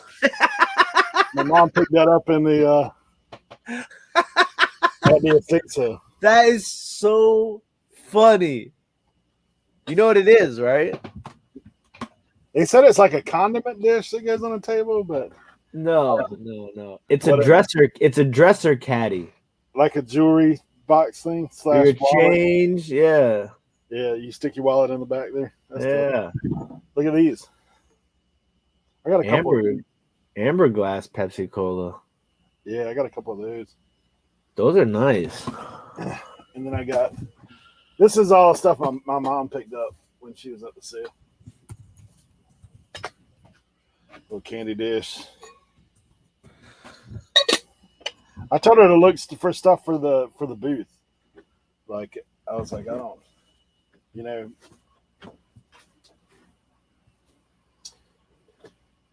And check this. Those Pepsi goblets are really nice. Yeah, I have two of them. The other one's in another box. I mean, I see people sell two of those for $28. Somebody sold 3 for $40. That might be a listing idea. Some of this I've already comped. Like these are like opera glasses. Oh, stellar. Yeah, those are cool. Yeah, they're only like $10. So. Yeah, I'd put something like that in the booth because it looks cool. And of course, you know we're on the phone run. Oh yeah, there you go. Avocado. I've already sold.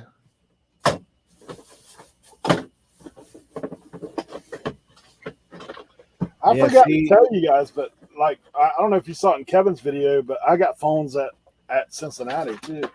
yeah. Blanco and Marina stovepipe pitcher. See, that was my thought. Yeah, I got the old brown round here.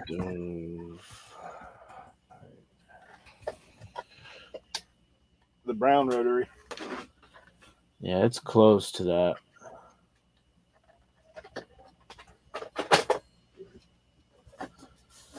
Check this out, dude. So I've picked this up before. Like this is a transistor radio bag, like the old vintage. But this is actually a secret stash. Yeah, so I've sold those before.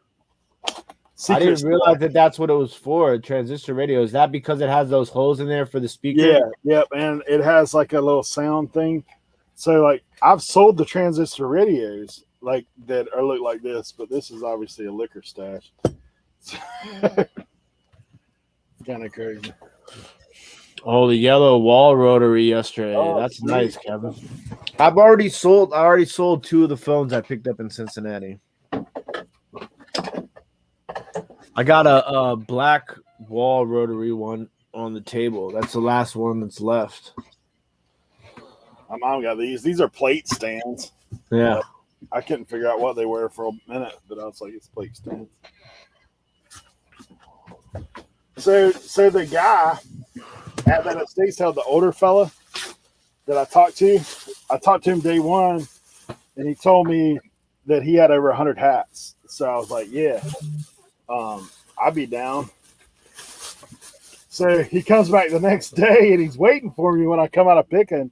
He's sitting outside. Like they actually, this estate sale was sweet, man. They had like a little concession stand set up out there on the grounds as a fundraiser. So check this out. He comes, he says, man, he said, you got $8? I was like, yeah, what you got? So this is the first one.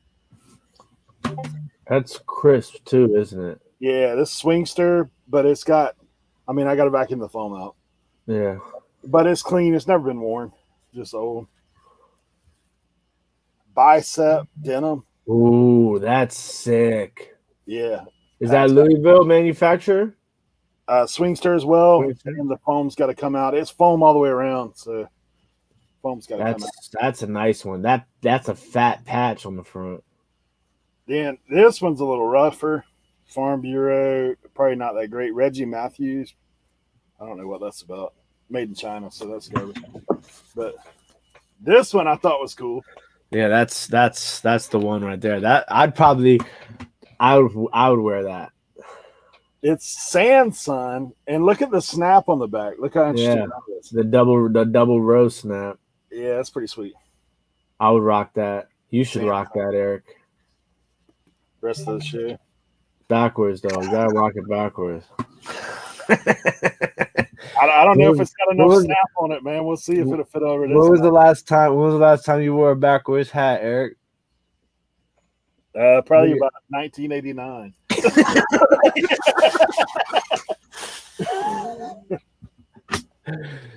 Oh my man. People be like, whose show he stumbled into here? Yeah. So all in all, like these hats and this one on my head, I mean, probably rough estimation, a couple $100. Yeah, that denim one is really nice. Yeah. I like that one a lot. And I like the funky one with the blue ball on top. Yeah, that's that little short bill thing, man. Those things. Yeah. The pictures I showed the hats last night, all of them need TLC for sure. I have so many. I know, dude. Oh, I got something that maybe some people could help me out with. Let's see. I just picked this box up, not knowing really what it was. So I did grab. There was some wooden casters in there, so I know these are money. Like I got a whole bag of this kind of stuff because you can sell these. I have seen them, but there's also like these, and I think these are for furniture to sit on too. But they're like glass. Yeah, those are glass furniture coasters, casters, whatever you like to call them. A lot of times they were actually made by Hazel Atlas. If you ever see a HA on the middle, Yep, yeah. hazel. I've sold those in uranium glass. So this was just like a little box that had all kinds of weird stuff in it, like crazy little wrench. It's got like I said, those wooden casters. Those things are good. It's got hardware like from different various things. I don't know what it is. Kind of weird. Maybe sewing machine. Kind of random. But I thought that they were furniture coasters. Just took a wing on it. Like I said, man, these are make a pile guys. So if you make a pile, you never know what you'll run into.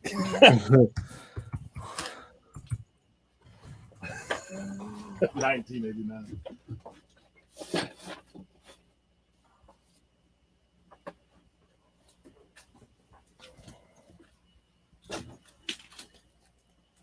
All right. Now let's get some stuff listed. Looked up, listed.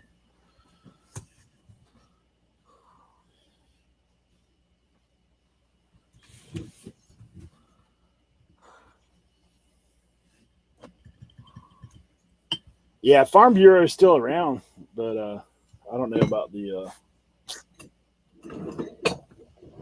That hat was kind of rough, and it's not super old. It's made in China.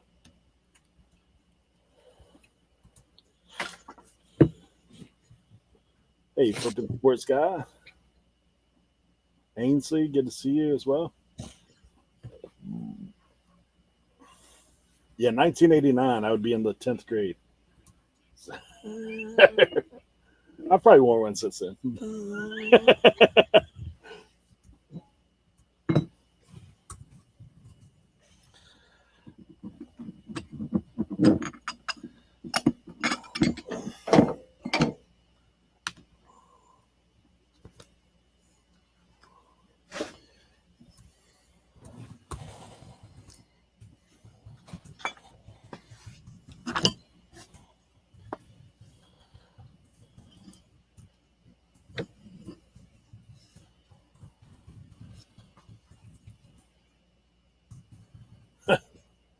These beach movies.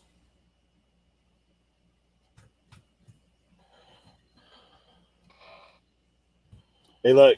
So one of my buddies from church just sends me this picture. See that truck right there? Yeah. He knows I'm a picker, and so he sends me this picture. Want to take it to the next level? We're getting rid of this truck, but it needs to be. Oh man! Could you imagine rolling up to a sale in one of those bad boys?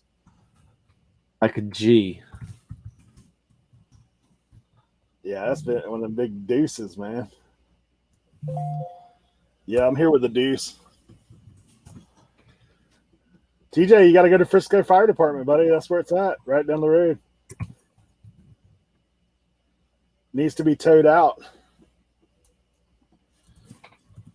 I bet you could part it out, though. Oh my god! The tires on that rig are probably $1,000 a piece.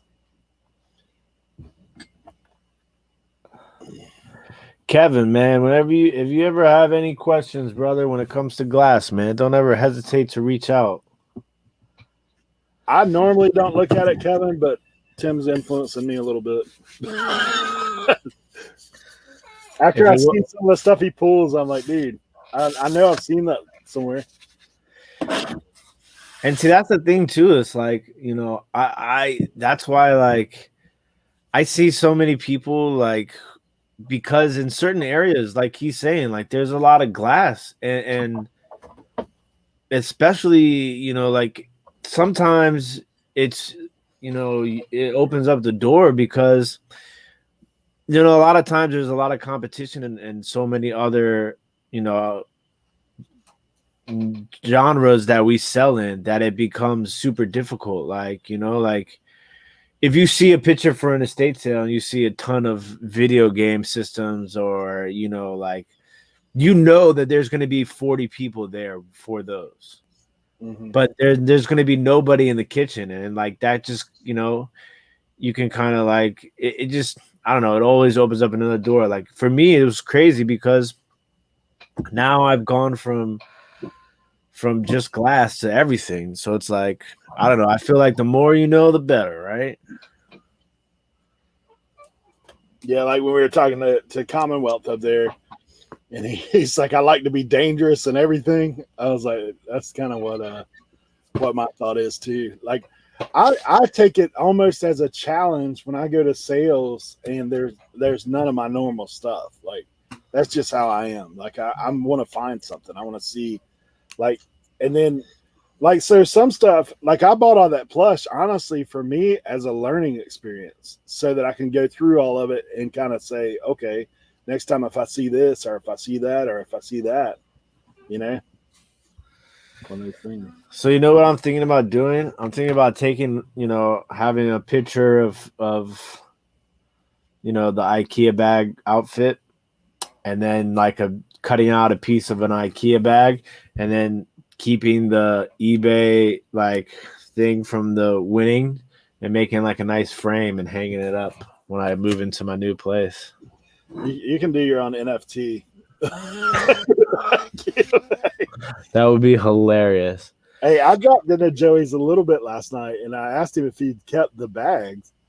I was like, dude, I said, none of us thought about it at the time, but I was like, imagine if you had the bag, like you could probably auction that rig off. Yeah. Like, it's funny. Yeah, that's the thing too, Kevin. Like you're saying, like a lot of this stuff, it always changes. Like it's a very interesting market as far as value goes. Graduated 87. Jeez. With class 87. But I'm still 39.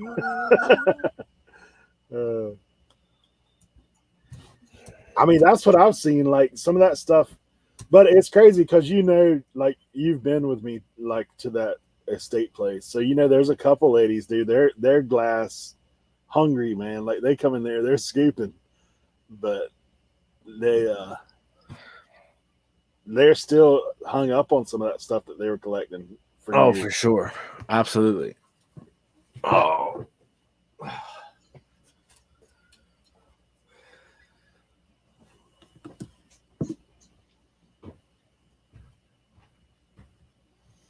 I think though the more you know makes it where you'll never have a bad day of picking. Like the more you know.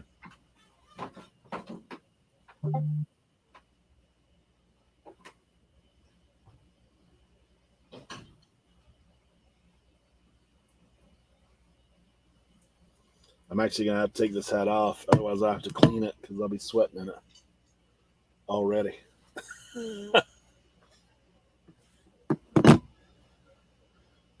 All right.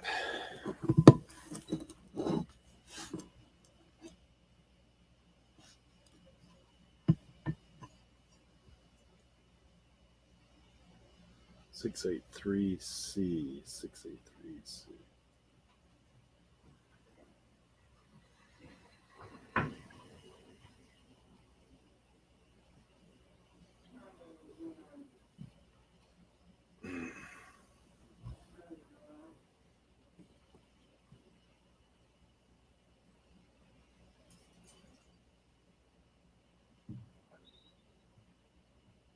Treasure net forums to help by the glass. I use Tim. To be honest, I have WorthPoint too, but Google image search.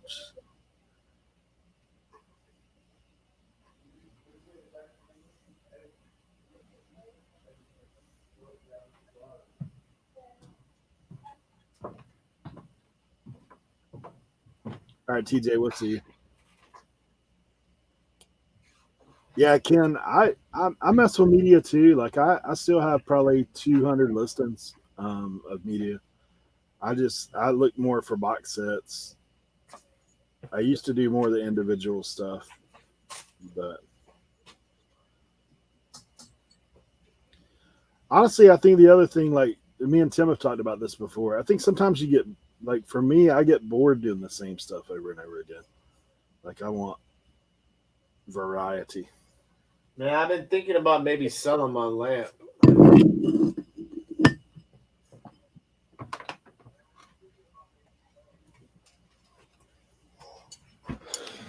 Yeah, that thing's cool, man.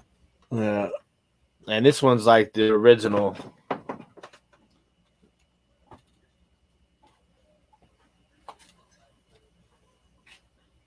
You can always do the just price it out of sight to where then when it sells, you're like, yeah. Man, who knows when I'm gonna move into my see you, Thomas. Who knows when I'm ever gonna move into my my house at this point.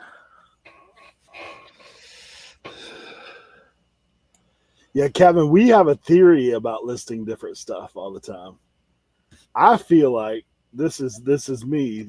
I mean, this isn't like proven spoke out by eBay or anything. This is me testing things.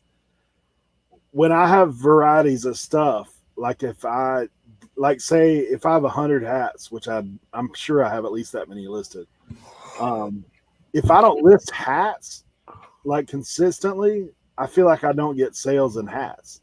But the minute I start listing more hats, my hats start to sell. Like I don't know if that's just me, like, but I really feel like that helps, to get the do that. I concur. List in each category, each little something different. Plus, it breaks it up for me. I mean, I've sat here at 8 hours and listed nothing but parts, and I feel like I've been beat up. Like,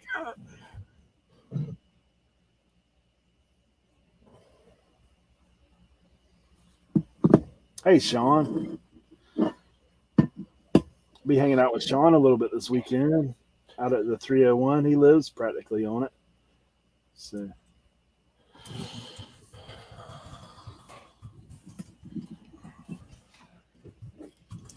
playing I'm too sexy too much. Oh, I got you, Ken.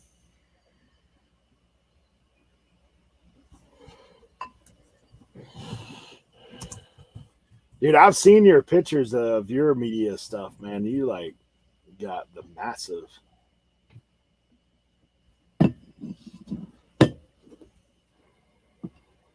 Like you got your own blockbusters set up.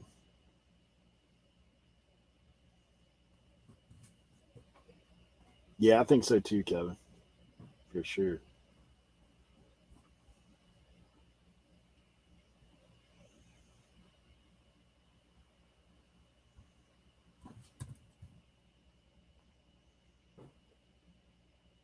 Yeah, I mean, you guys are on that steady. Tim, are you still like unlisting and relisting like 10 a day or something? Every day. That's what I thought. That's the first thing I do when I wake up. That's why I was saying earlier today that the typically when I end listings in the morning, it brings me to another page. This morning when I did it, it brought up a pop-up and then ended it from there. But yeah, I try to do it every day. I get mad when I forget to do it or I miss a few. Because sometimes it's difficult. Like when I'm up, like I'm out, like Saturday mornings.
I got this clock that I'm like trying to list, but I'm trying to find out more information on it.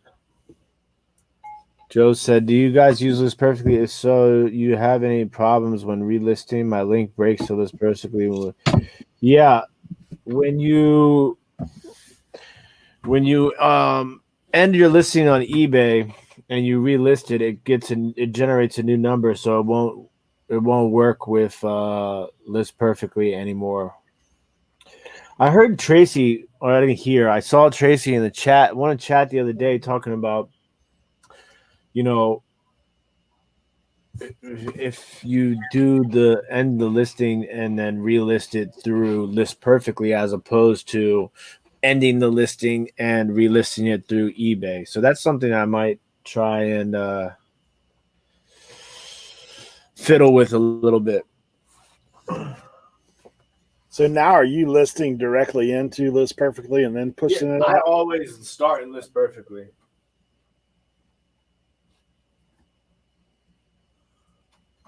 So this is probably one of my biggest finds on the road trip. Check this bad boy out. Oh, that's cool. And it's uranium glass. Nice. Yeah, and it's super detailed design on the clock. But I haven't been able to figure out the clock manufacturers is what's killing me. I'm trying to figure that out. Where's my loot? I can never find anything. I hate it. Oh, here it is. So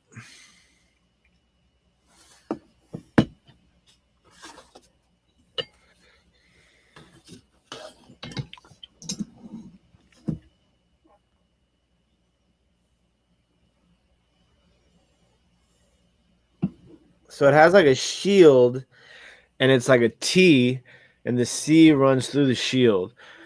That's the mark on the face of the clock. That's the only maker's mark on the entire piece. C Shield T.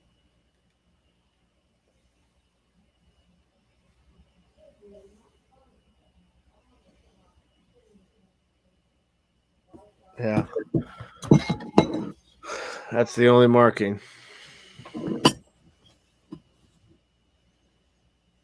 But it's a gorgeous piece. And I mean it's a solid piece of craftsmanship. I mean, I figure it's got to be at least $100, and it works too. That's the crazy part. I think I have a clock book here somewhere.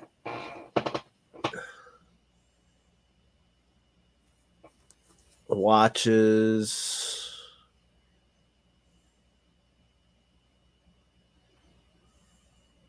Dude, I have a vintage guitar magazine price guide book. What? That's crazy. I got books for everything.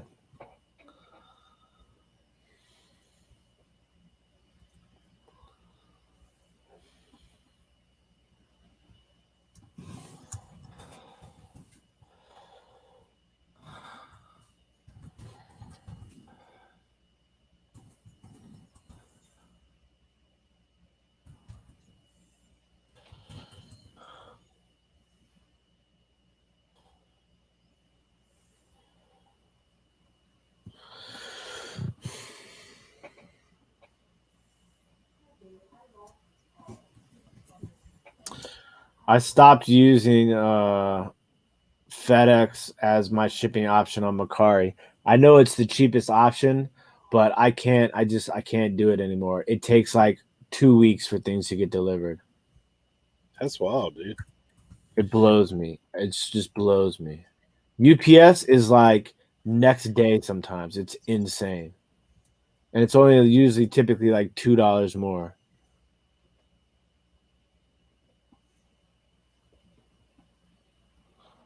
Yeah, I thought I had a book on clocks. I got lamps, bottles, tools, primitives, lamps, Joe.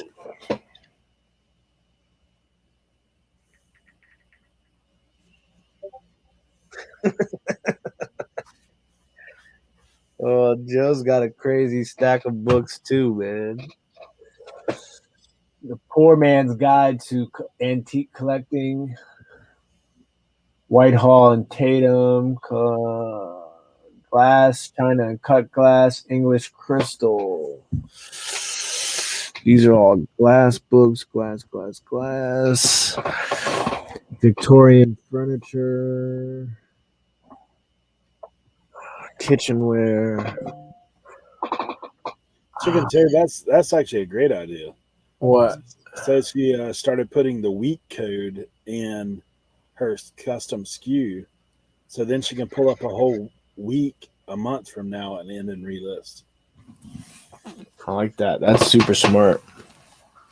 Yeah, that's a great tip. Lunch boxes, pocket knives, lamp, Dude, oil man, lamps. I just put up an image that has like crazy stuff on it. There's a lot of maker's marks for Clocks. I know, bro. I know. holy cow. It don't say All what right, company Kevin. it's again, right? This. Kevin, John went to a private pick. Kevin's on his way to a private pick. I need to get one of these private picks, man. Hey, I had mine yesterday, man. I I ain't got got none of those. if I keep buying, somebody can have a private pick here. just, just hit me up, man.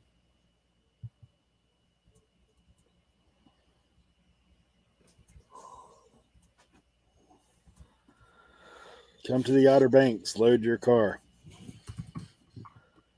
See, sometimes with that stuff, though, man, you got to put it aside. Like after looking at it for too long, it'll drive you crazy. I know. Well, I'm trying to get better organized, but shoot, man, it's an uphill battle.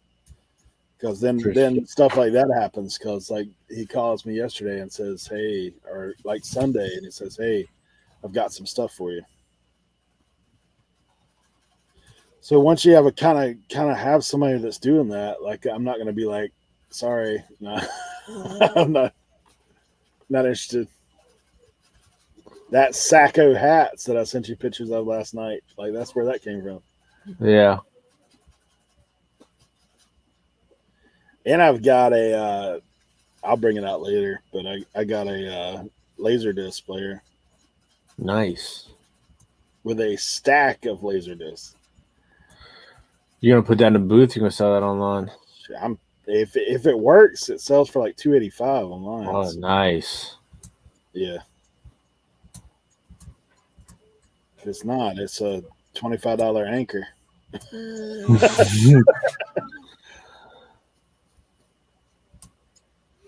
Now you can sell it. You can sell it for parts only.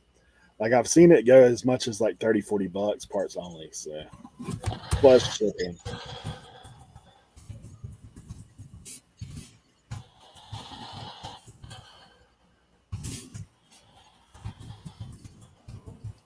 Were you able to get in tight enough on it to get an image shot of it?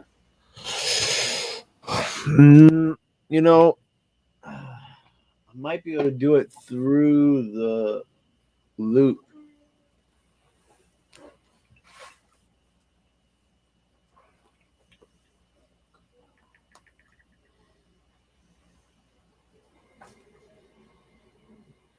I tell you what, man, that guy that showed me that that mark with the putty, like using that like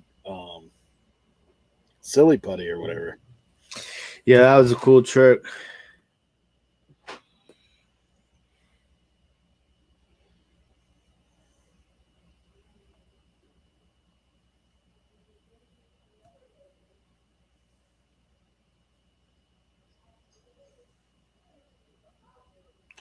Now that I'm looking at it, it might not be a T through a C.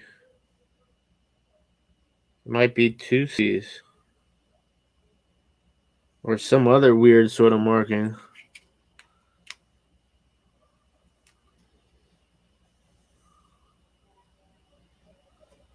Hmm. That's crazy.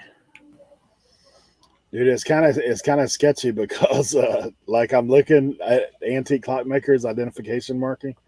So in Worth Point, it comes up with a book and it says thousands of names in text. I was like, holy cow. That's weird.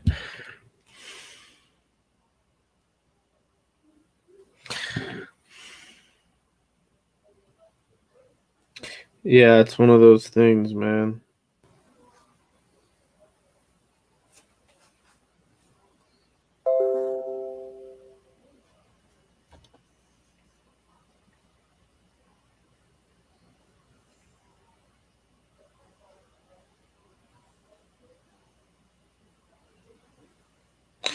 My eyes playing tricks on me now.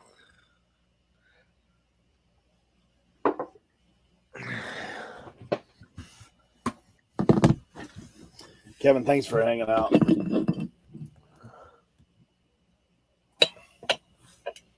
He's probably gone by now. 5 minutes ago.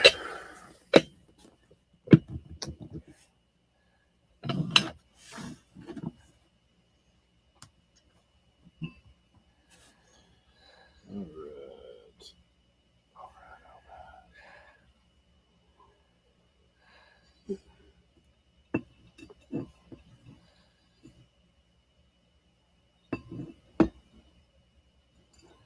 I don't think this other lid's Pyrex.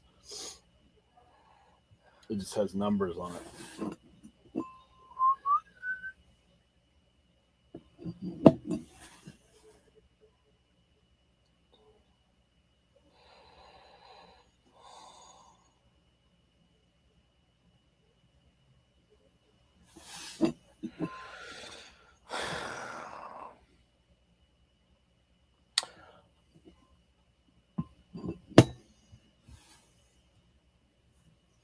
Chicken Toad, Tennessee area, like from Crossville down to like Signal Mountain.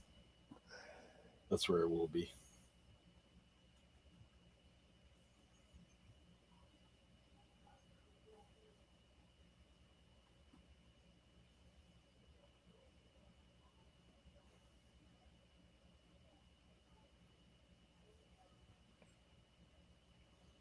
Oh, it's Fire King. Yeah, it does have some texture. See, that's the thing too. Is I might be better off trying to search the actual body of the clock more so than the manufacturer of the clock itself.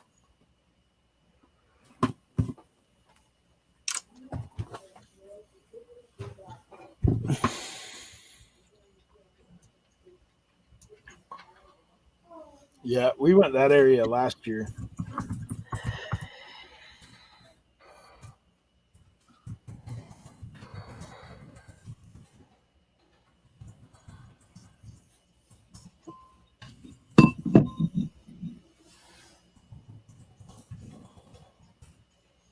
Lots of McKee in that style.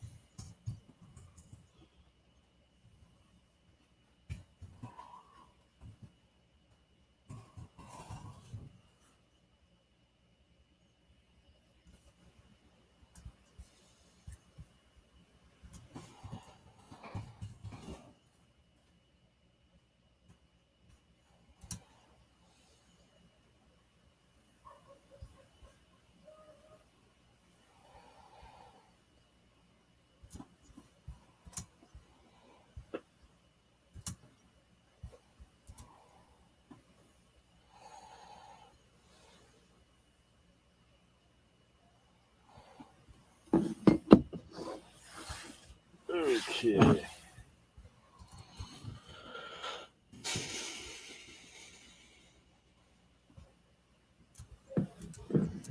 Now I get to research this plate. I already forgot who made it. Oh, Jesse's calling.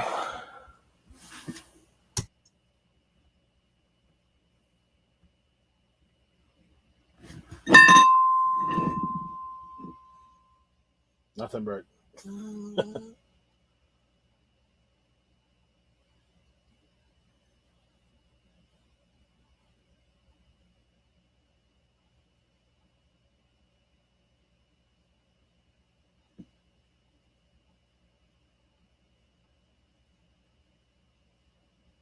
Ghost Town YouTube channel. Sura Gordo.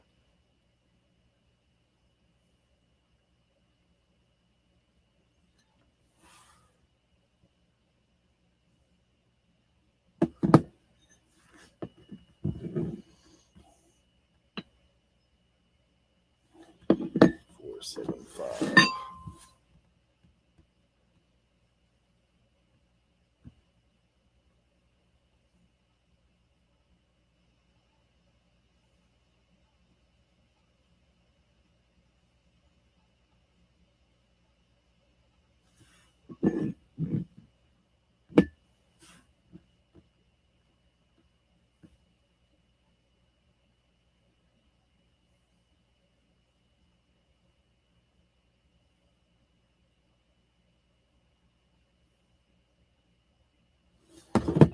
Yeah, that one's going in the booth.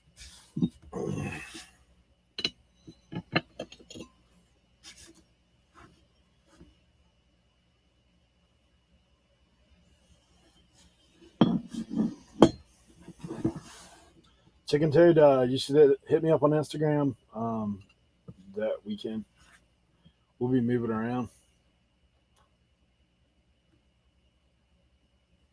in Tennessee.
All right.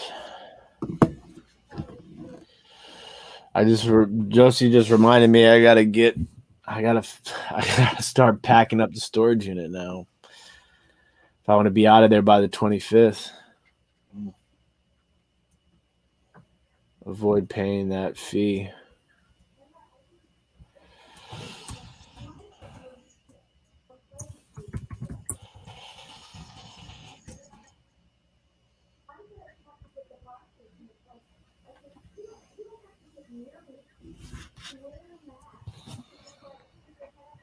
Ay, ay, ay.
Hey, Sal, good to see you, man.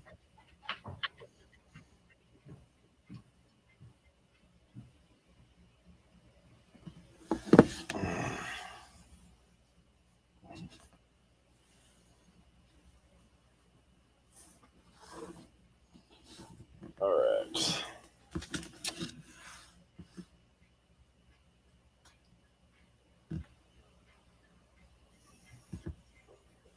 I gotta get a box to put this on the shelf.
Hey, Rummage for Riches, good to see you.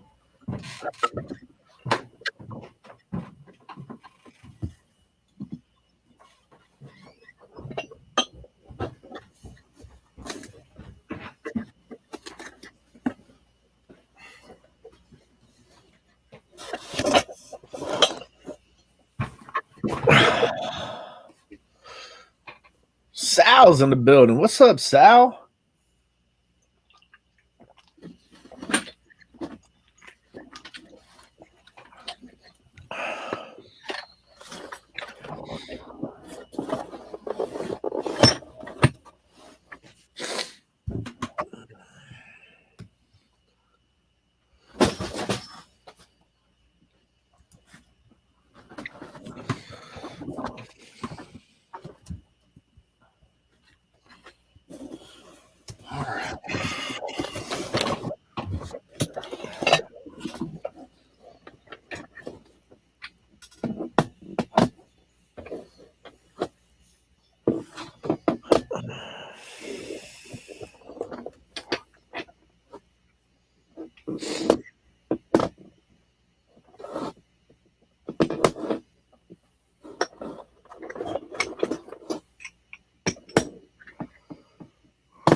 that? The pot watcher.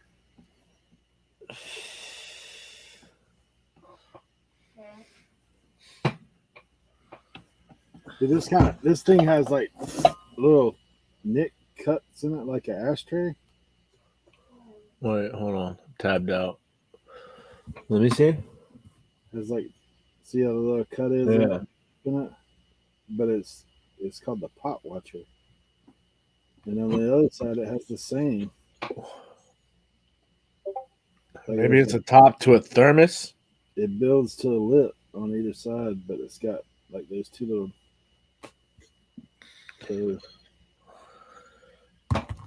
It's kind of weird.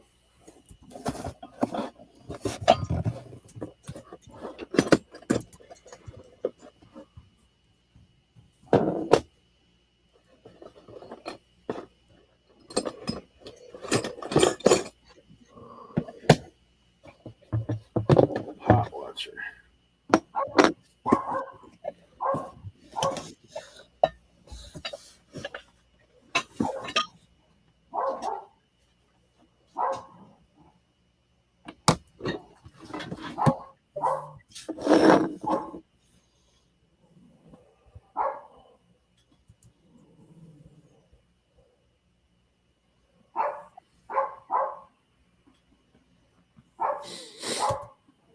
Kills me when I see some of these people's pricings on stuff.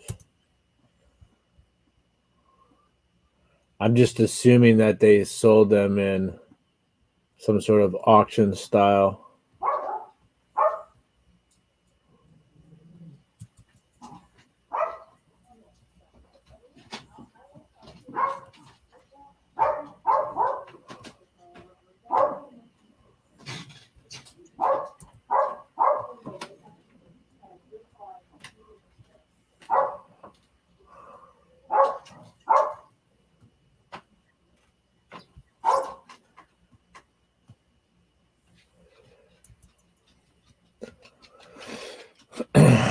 Like, I don't understand like how anybody could sell something that dates to be from 1880s for like $15. I just don't.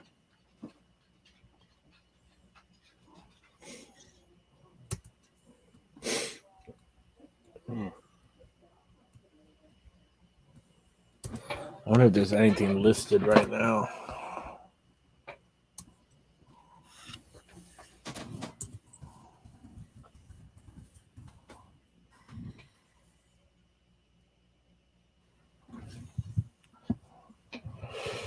Somebody had it listed for 40.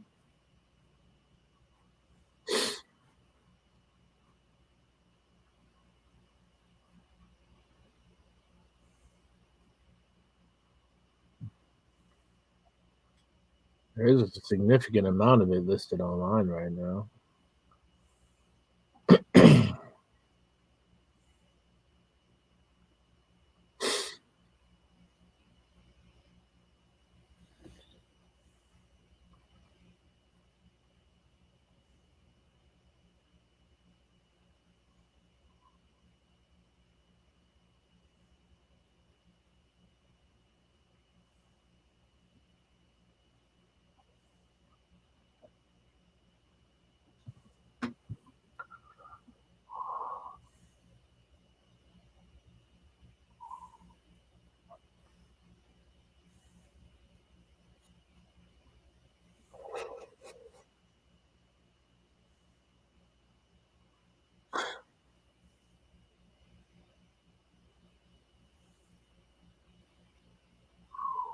That's gorgeous.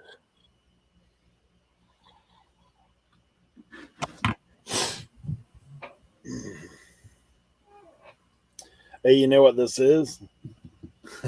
You put it in a pot so you can tell when it starts boiling because it starts rattling around in there. Really? Yeah. That's interesting. So it's almost like an alert, like your pot's boiling. That's why it's called the pot watcher.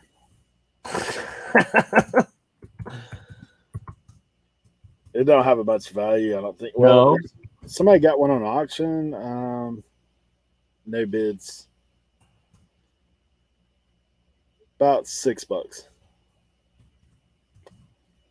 That's cool though. It is.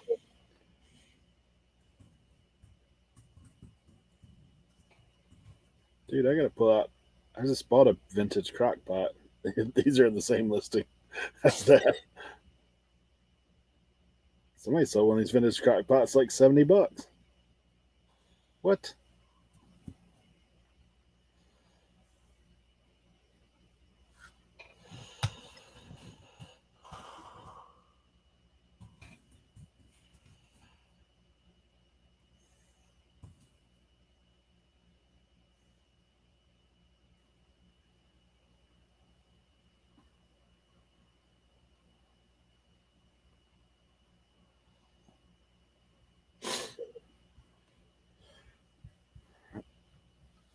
Oh man. I may take that in and give it to my wife. She's always.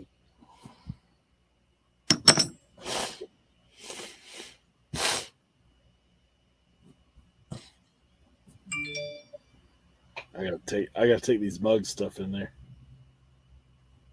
I was trying to excuse me. I was trying to see if I can't remember if I sold those on Etsy or on eBay. So that's the thing I like about Etsy. Like you can look up your sales from Way back, huh? yeah.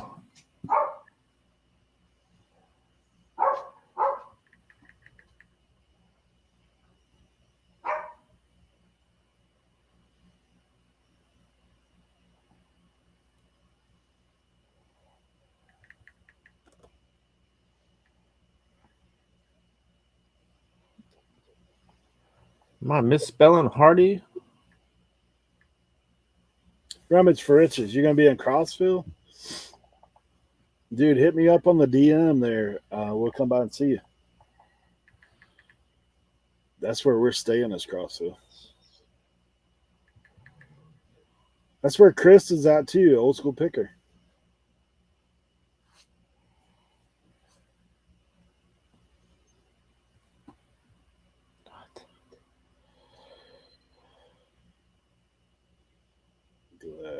Glasses, furniture, coasters. That's really weird. I think I must have sold them on eBay. Hazel Atlas 4-pack. How many I got? Of course, I got a 6-pack of the bigger ones. And a 4-pack of the small ones.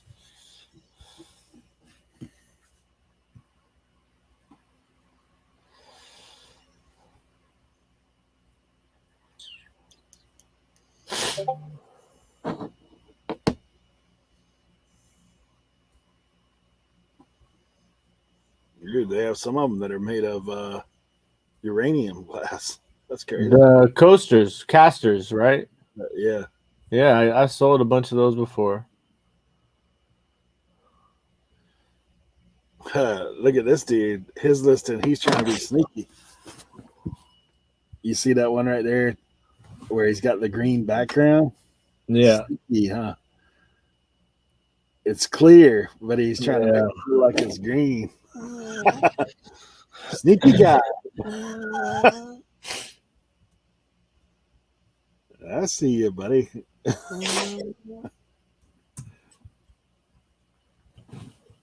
pretty funny how people are.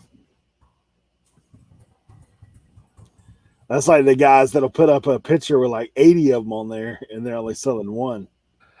I saw somebody in one of those Facebook groups who was like, she did that. And she got upset when the person messaged her and said, you know, I only got one. There's two in the picture.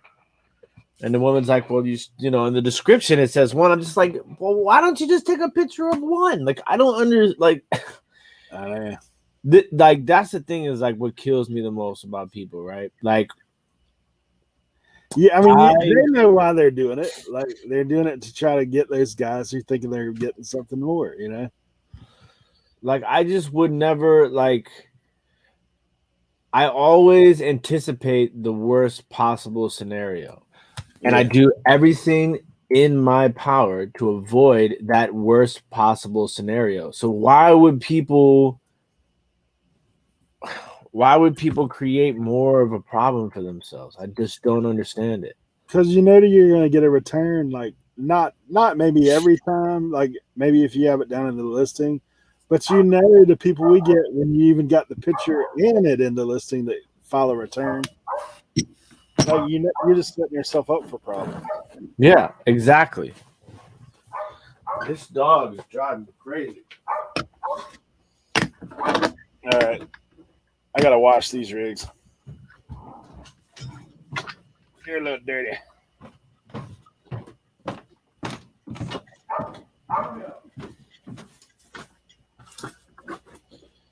Well, it's like the guys back in the day that were selling. Well, I know they're still doing it, selling the boxes of video game systems, like trying to, selling a box for like $500.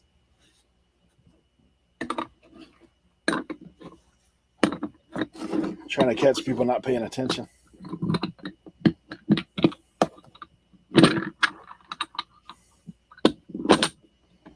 The dog is probably hungry.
All right, we're gonna mess with some telephones.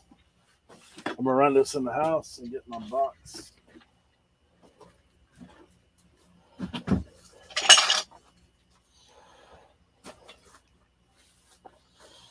Give my wife the pot watcher. See if she'll wash these dishes.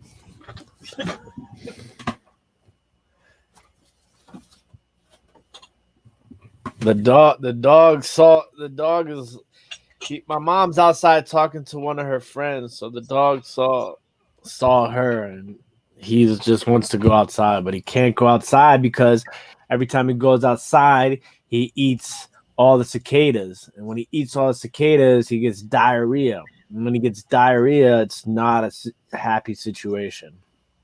But yes, the dog does go crazy if he sees the postman.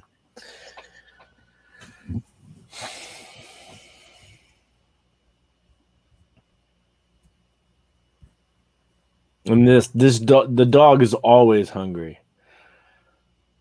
But my mom's because the dog has cancer, so he's on his way out. So my mom was like, you know, if he wants to eat, I'll let him eat.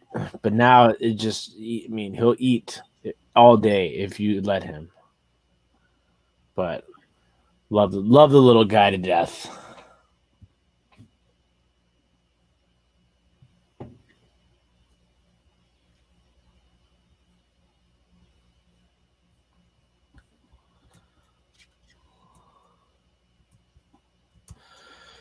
I'm not as talkative today because I am deep in the listing zone today. I'm trying to plug these bad boys away.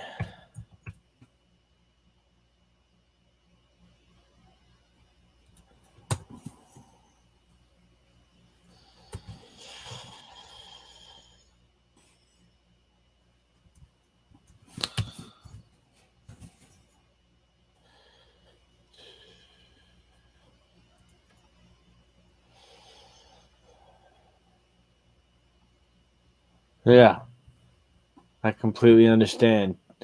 Chicken toad. Completely understand.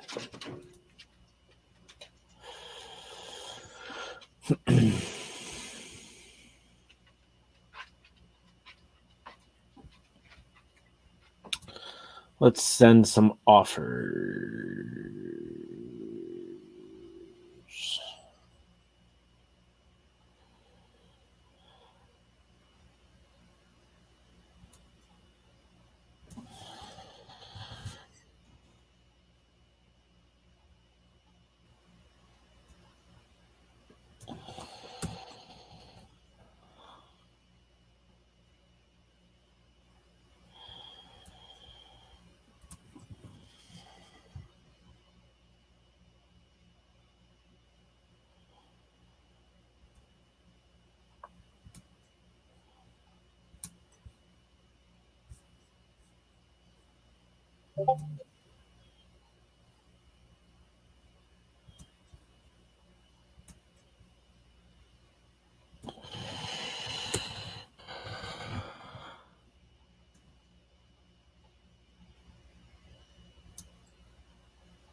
All right, offers sent. Tracy, I'm always designing the next runway look. Always. I got my Hooters, my vintage Hooters shirt up there.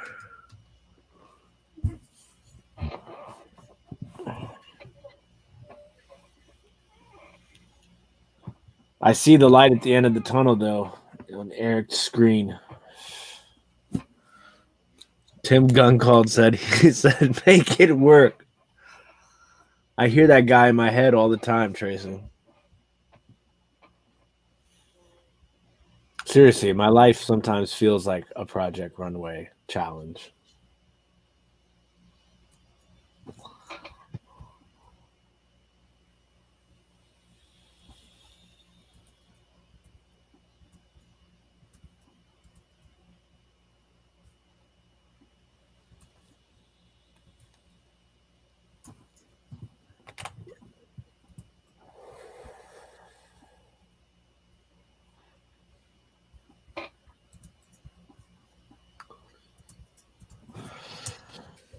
I miss hearing Cernoc's voice. I hope he's having fun with the family.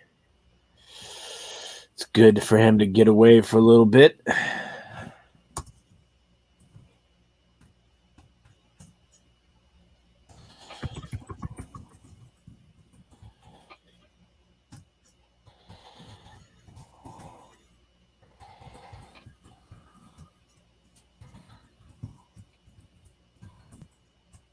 I don't know where the rest of the fellas are. Where Leroy is or Jimmy.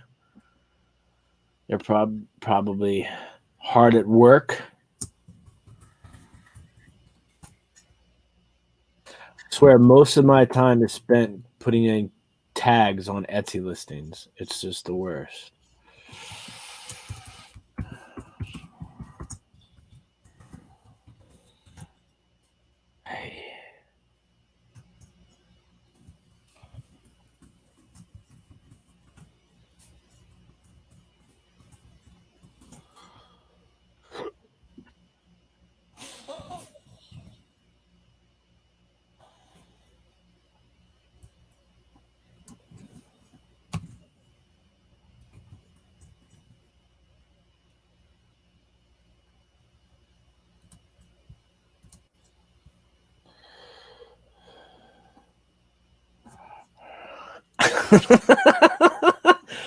My neighbor's chihuahua gets high for 3 weeks after eating grass. Nobody notices the difference.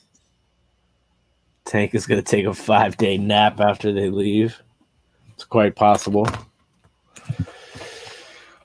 I got to edit the part 2 of my Reseller Rally road trip video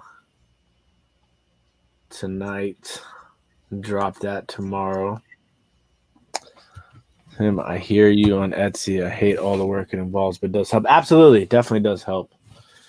I mean, I've gotten to the point where it's just like, but it's just when I list, I'm listing on all the platforms. So like Macari takes the least amount of time. Like I finish a Macari listing in like 5 minutes.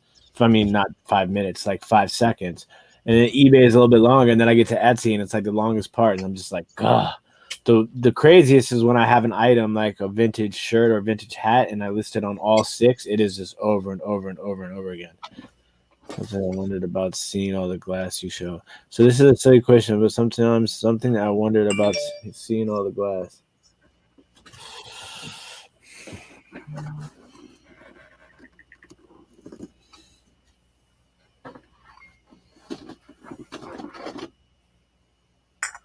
Actually got 2 little uranium pieces.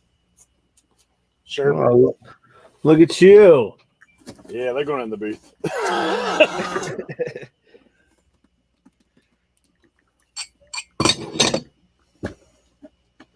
Hey, check this out. Cardiac Pack.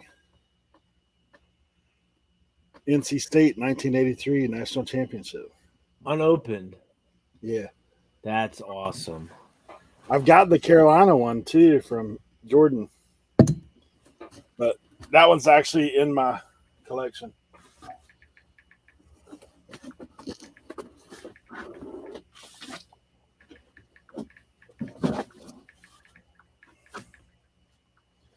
So I'm working on my new method, man, for storage. Banker boxes. Trying to be more organized.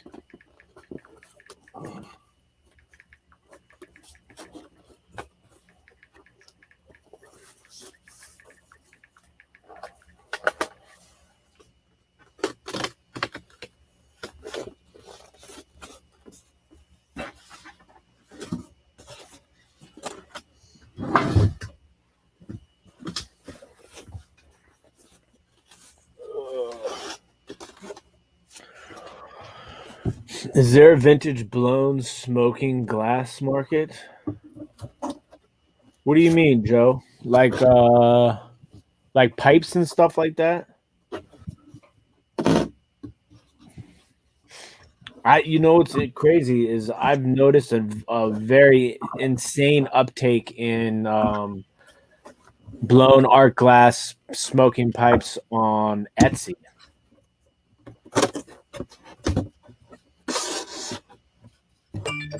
Just if the glass of the market, if glass of that market is something to look for or not. Yeah, like I said, and people are selling it on Etsy too, because a lot of people who smoke, a lot of they collect the glass pieces. Some of those things are like, I have buddies who live out in California who are, they work in that industry. And there are some people that sell some of their, to them, they look, it's art. And I mean, some of those pieces sell for hundreds and thousands of dollars. It's insane. Do you push out all at once? I don't typically give eBay value. Yeah, I immediately list everything I list. I immediately list on every applicable platform. That's a tough one to say. That word always gets me because I got in my head. I see it and I'm like, excuse me. I'm about ready to drop this word, and then I start to say it, and it does not come out how I envision saying it in my head. Applicable. That's a tough word. Can you say that in the first go? Applicable. There you go. See, Eric's a different breed, man. Now I can't say Ticonderoga. That's that word. What word is that? It's the pencils, man. Like they make these like fancy pencils.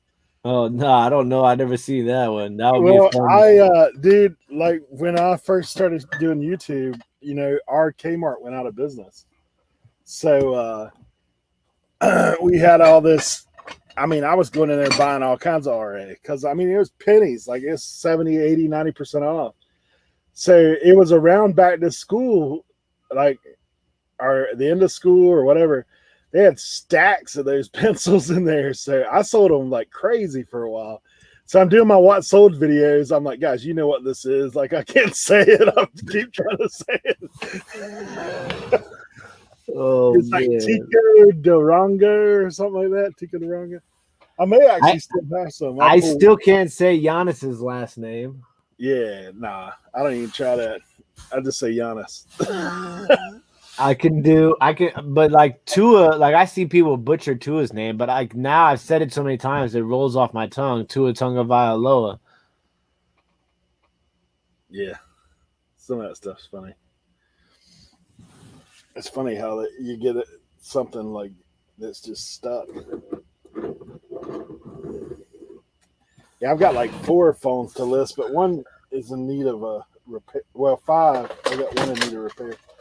Check this one out, man. It's got the hotline button on it. Oh, those are ones that are, those are the type of ones that those little things. Yeah, a little different. This is not as old as some of the rest of them because it's got the push button, Yeah, but still, with that the red light, that that gives it a little push, a little uptick. So listen, Joe Deals, I know you might think I'm crazy, right? But the year Jordan Love was coming out of college, I was telling everybody that Jordan Love was going to be the next Patrick Mahomes. And I hate to do that because I hate to say that somebody's going to be the next somebody because I don't think that that's something that, we should do. But for all comparison purposes, I said that Jordan Love reminded me of Patrick Mahomes. Just his style of play reminded me a lot of Patrick Mahomes. And if you watch some of Jordan Love's tape, he can make a lot of throws. So it'll be interesting to see what happens, obviously, with that whole situation in Green Bay. But I think Jordan Love is the real deal. Baker Mayfield. I mean, look, anything's possible. I think he might have been trying out those blown glass things you're talking about. Because this is the thing, Baker Mayfield. People forget Baker Mayfield. He is super talented. He's got caught up in that Brown system for a little bit, and luckily he got saved last year. I think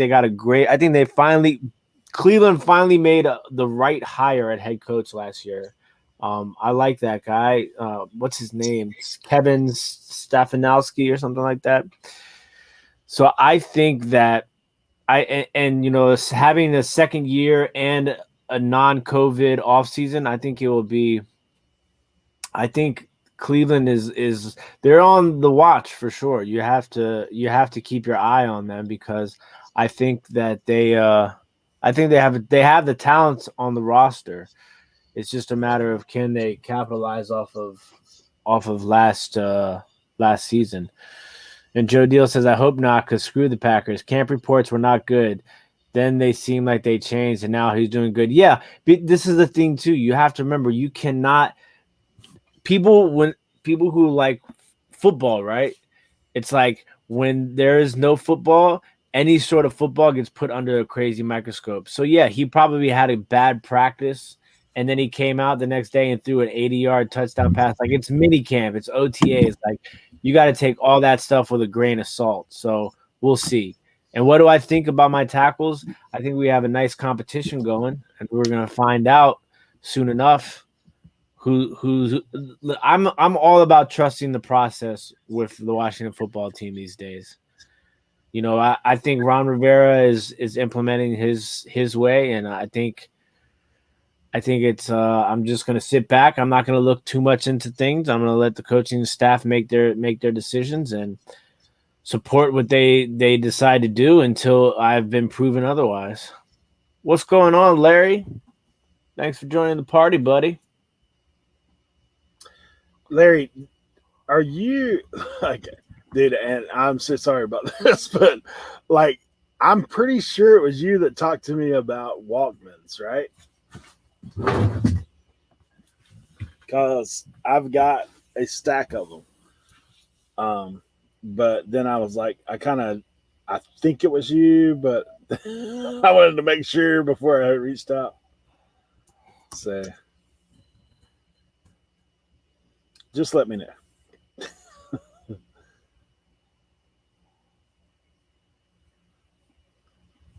7-Eleven chain would buy the Cowboys. I would 11. Oh my gosh.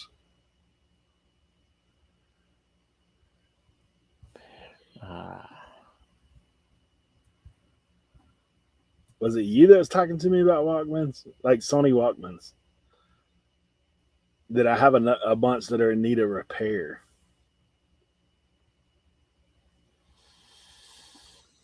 It may have been somebody else. I feel like I was. That's one thing about Reseller Rally, man. It's like, who did I talk to about what?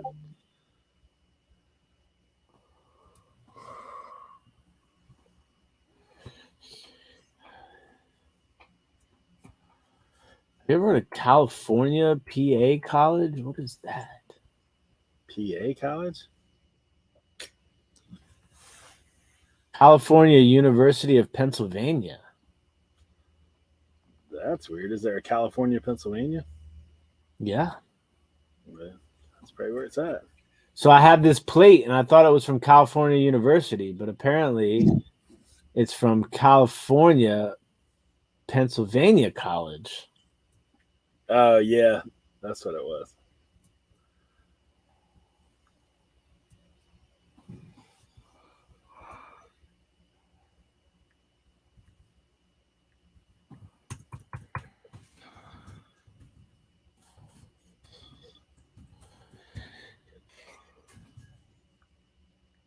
Which makes more sense. That's interesting.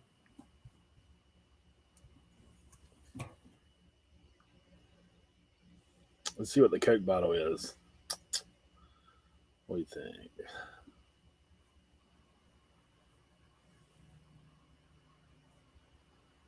Not as good as it could have been.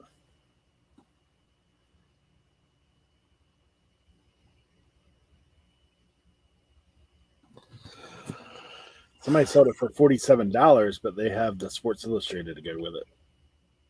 I hate that. $10. I never understood why some of that stuff is not more valuable. You know, I think sometimes it just has to be the right year, and you would think that team that would be the right year for that value. I gotta say, man, as far as like their championships, like this is it. So you would think this would be the one cardiac pack. I mean, you got Jimmy V. Like, come on.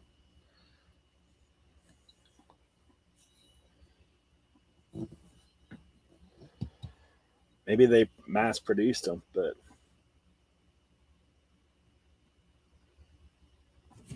That's also very possible. Coke bottle with marble stopper. Huh.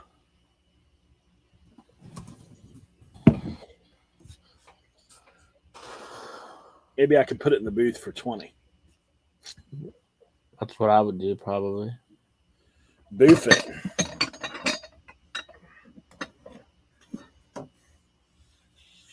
I mean, I do live in Carolina, so there's bound to be some state fans left in the state.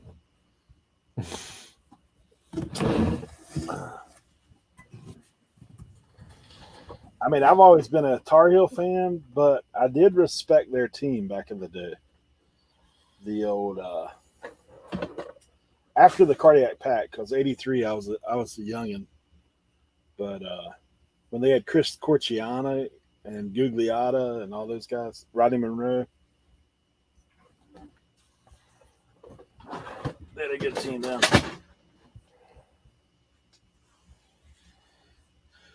Who'd you like for basketball back then? G-Town? No, I'm a Maryland Terps fan. Oh, I got you. The Terps, man, they had a little run. What, early '90s? Yeah, and then a little bit later when they won the national championship. Yeah. The ACC, man, used to be real good. Yeah, it was a different ball game. Now the college game is pretty sad. Like,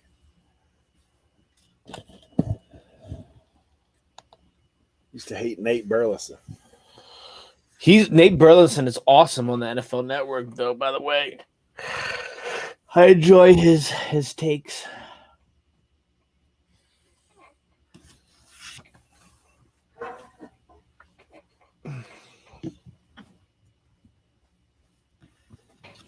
Yeah, I mean, the only team I ever like despised was Duke. Yeah, everybody. When my mom heard that Coach K was retiring, she was like, "It's about damn time." Dude, I'm actually, as a Carolina fan, I'm actually glad that Roy Williams is retiring. Yeah, I think people were ready for a change down there too. It's been a rough couple of years. Dude, I feel like he just has phoned it in, man. Like I never got, as you know, I coached basketball for a while, high school, obviously not Carolina, but you know, I can't understand his thought process a lot of times. Like there's countless games where I really felt like he lost the game. Like call a timeout, bro. Like you're coaching like 17, 18, 19-year-old kids. Like call a timeout. Yeah. Give them some guidance. Don't just say roll it out. All you guys can do it. Like that's the stuff used to get on my nerves all the time. It's like, yeah, we coach them during the week. Well, what the heck are you paid for sitting on the sideline for?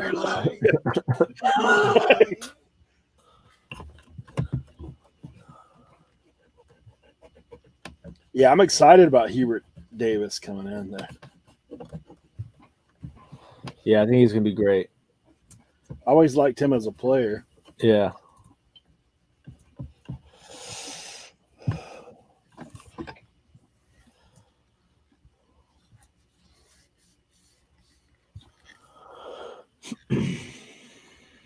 When I was at the state sale, they were like, "Yeah, these phones work."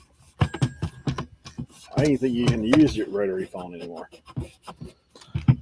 Oh, I every time I buy one, there's a story. You know, you have one of these hanging on the wall in my house. They had one of the old school phones there, but they wanted a little bit too much. And it was missing stuff. Like the kind that you crank the side. I've had one time. But like I told him, I was like, man, it's missing the key. Like you can't see the inside of it. I mean, I couldn't make the bell ding or anything. Like usually you can hang it up hard and you hear the bell ding. So you can sell the hand crank on those for about $25, just the hand crank. Jeez. But picked up a unicycle last night. It was a new experience.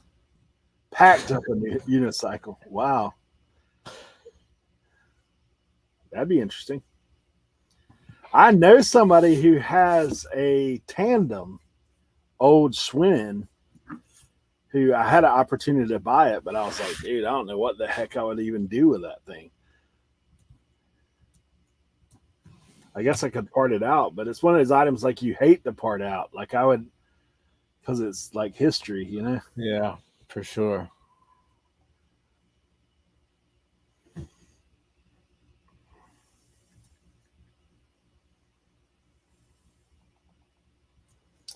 All right, what are we working with? Bell system. Western Electric. So Western Electric is the actual maker of the phone, and they made them for Bell Systems, right? There's a few different Bell systems. I think they subbed them out. This one's Bell System, property of Southern Bell. It don't even have Western Electric marking on it anywhere. There's also an ITT. TT, yeah. That's the red one that I got when we were in Virginia. Yeah, this one is made in Canada. Whoa. I don't even see any other markings on it. UTS is in it, made in Canada.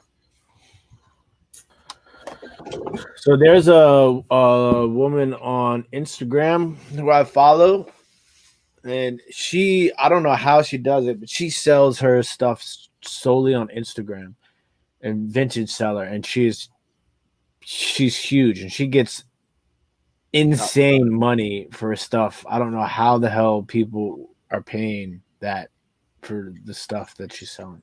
I mean, don't take it wrong. She's selling really nice stuff, and she's propping it and picturing it very well. Like she knows what she's doing. She knows how to sell on Instagram. But I don't know if she restores them herself or not.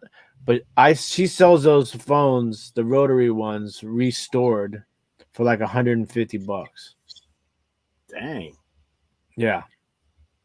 That's crazy. Her name is Part-Time Pickers. There's some sort of like, dots in there somewhere or something. But yeah, she has I think it's like 30,000 Instagram followers. Look at this, man. Somebody sold one of the red phones for $21. What are they doing? Come on now.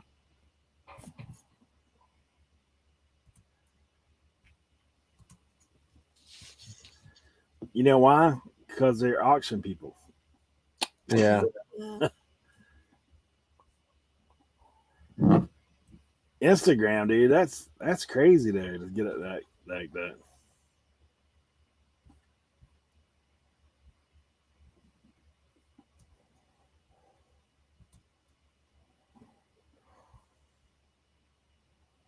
Yeah, I found the different colors phones definitely go better.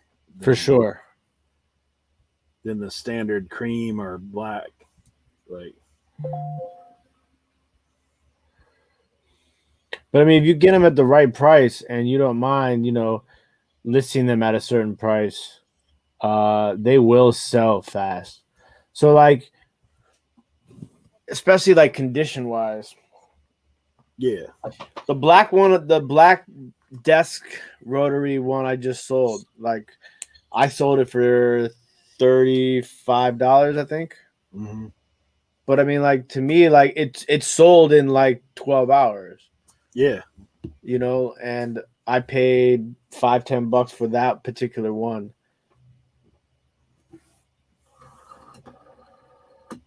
It's sold on Mercari.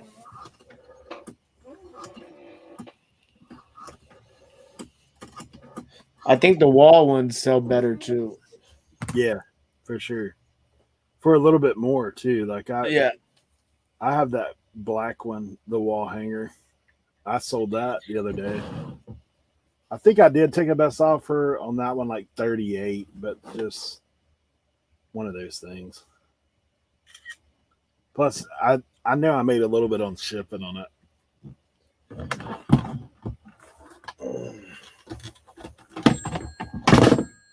Yo.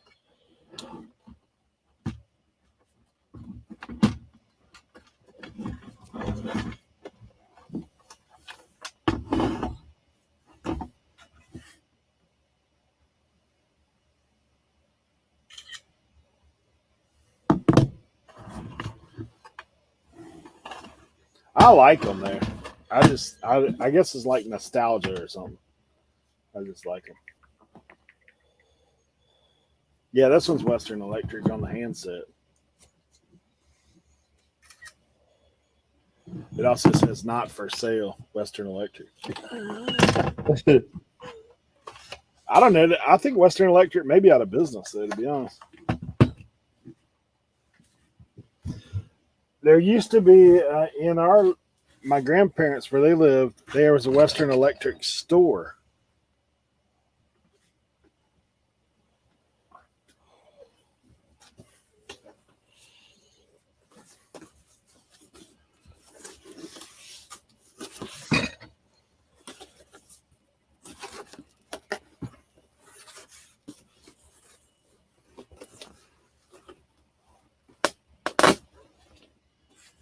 Oh yeah.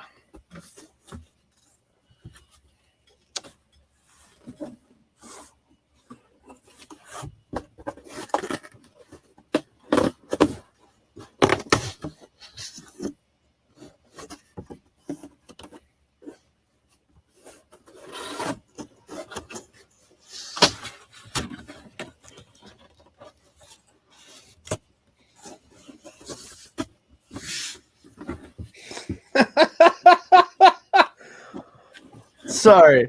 I was looking at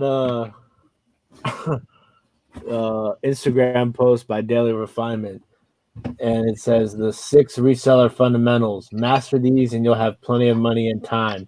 And the first one I read was learn to ship in 1 to 2 minutes. Holy cow.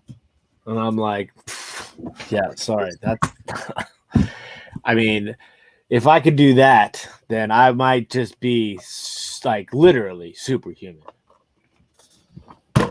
Unfortunately, you think about can't. what his shipping entails. A poly bag. Yeah, exactly. Dude, it's interesting because like we say it so many times, and I think that's what makes what we do so unique is that there is no one formula. Like everything is always going to be different. Yeah. There's so many variables that go into reselling. Yeah, and I mean, there's people that want to do things different. Like, I mean, I'm all about trying to improve. Like, Yeah, don't get me wrong. Like, I mean, if there's a better mousetrap, I'm all about it. But at the same hand, like, I know that what his business model is compared to my business model is something completely different. sure. Essentially, he's just a processor of items. Like, he don't even pick a lot of his own stuff. Like, he has other people that are bringing it to him and that kind of stuff. So it's just different. Like, if I couldn't pick, I wouldn't do this. I mean, that's me. Like, if I could go out and treasure hunt, like, I wouldn't do this. Like, I would do something else. That's the fun part. Exactly.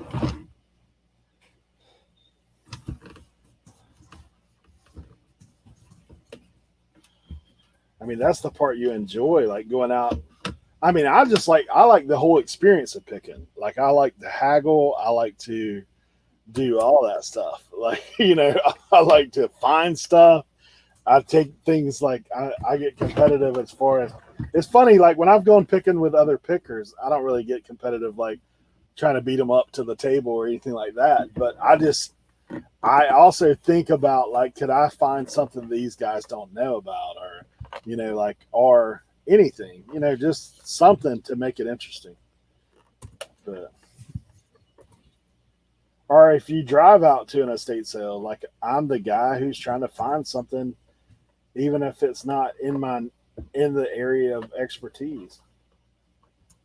Yeah, I mean that's like the big thing. It's like that's how you learn too, you know? Yeah, because you don't know till you know. Okay, Radzilla. I wouldn't mind installing an old school payphone in my living room. I saw a phone booth recently, and it was actually a really good price. It was a wooden phone booth, like something that you'd see, like I guess, like in a old hotel lobby or a restaurant or something like that. And it was sick. And I really was like, in the back of my mind, I'm like, man, this would be so awesome to have.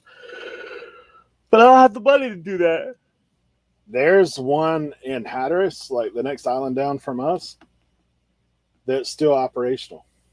Like a red one. Like looks like, yeah. That's It's, cool.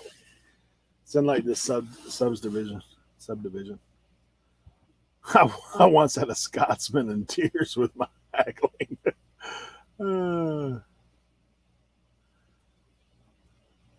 We need to dangle the carrot but not feed the crackhead. What?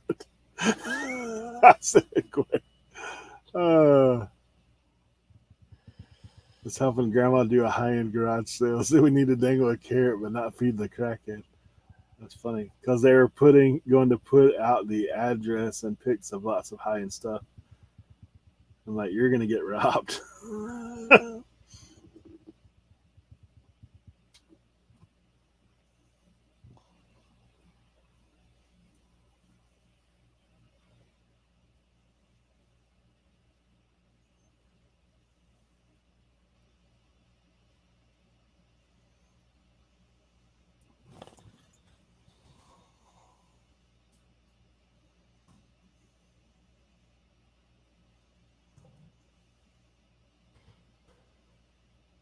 Yeah, I like all that stuff. What's fun, man, is when I go overseas, like you ain't never seen haggling like them guys. Oh my gosh. When I go to India, it's hilarious. Like, I mean, it gets uncomfortable to a point because it's like my friends that live over there, dude, like they would be body slamming people. Like they're like they don't let up.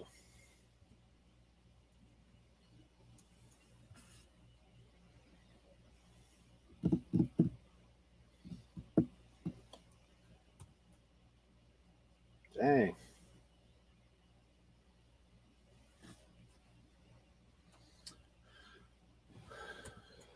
Just got my NBA update. You been watching the playoffs? Yeah. Clippers dominate Jazz. Hawks rally back. Joel Embiid didn't make a shot last night. Hmm. I think he was like 0 for 18 or something like that. Unless I dreamt that, which is quite possible because I was a little sleep deprived by the time I laid down last night. Hey, I'll tell you something kind of funny.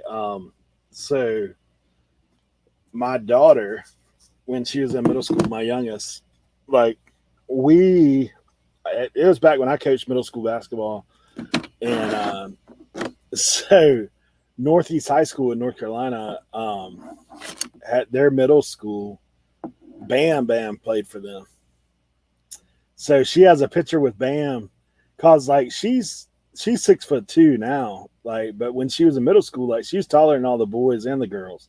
Like she was like maybe 5'8", something like that in middle school. So like she has a picture with Bam. Like she played softball, he played baseball. So they're standing beside each other. Dude's already like 6'3", 6'4". Like he's out there playing middle school. You know how like they get you on one knee and like you throw to each other? And Bam's on one knee. He's taller than all the boys on his team. That's crazy. But yeah, she has a picture of him. Of the two of them standing beside each other, and obviously he's towering over her. But she's always like, she goes, "Yeah, I know Bam." I said, "But he don't know you anymore." It's funny because like I know guys like he played against the local high school here, and dude, like he just killed him. You know, like obviously he's just going off. So like the young boys that I coach that like they know, you know, they played him in middle school, that kind of stuff too. They're like, "Oh, he ain't that good." We were sitting there, like a couple of them were at my house. They're like, "Yeah, Bam ain't that good." I said, "Boys, let me show you something." I flipped over. He was playing like before he went to the NBA. He was playing in the Under Armour like select team or whatever when they were playing on the boat. Dude had like 25 and 20 and like 12 block shots. I was like, yeah, he's terrible, dude. He's playing against the best kids coming out of he's destroyed them. It's terrible. Crazy.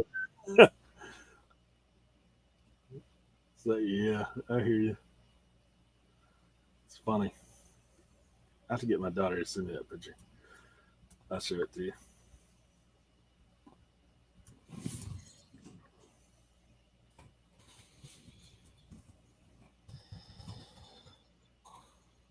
Yeah, she one of her friends that she played basketball with in college is good friends with Brandon Ingram because he's from Kinston, which ain't far from us. Evan Ingram, the tight end. Brandon Ingram. Oh, Brandon Ingram. Brandon Ingram plays for the Pelicans. Yeah, He had a good year this year. yeah. It's funny. All those people that the Lakers traded are playing better now. Yeah. Then the one that they kept is probably the worst of all of them. John Randall having a breakout season, Brandon Ingram, and Kyle Kuzma is just yeah. Even Ball, man, he played a lot better. Yeah. Susie said, "So if there's no more phone booths, where does Superman change?" Mm. If I told you, I'd have to kill you.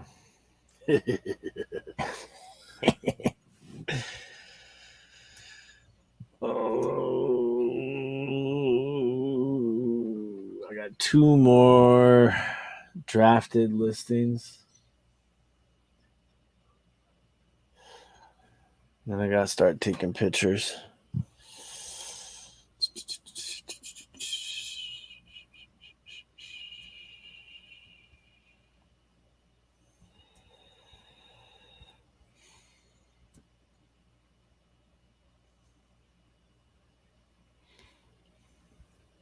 All right, let me ask everybody's opinion really quick. Yeah, they should have traded Kuzma and kept all the other players for sure. Do you guys think this is a troll, an Eskimo, or a Native American? I know that's really like an assortment of.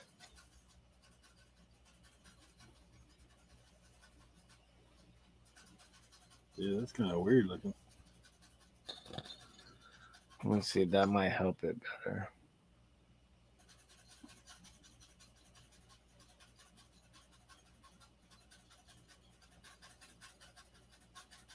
Huh. It does have like a belly.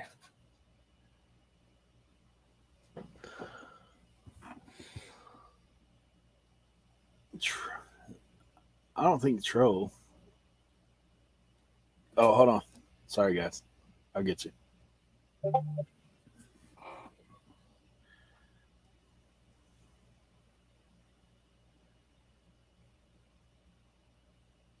I think Native American, but that's just me.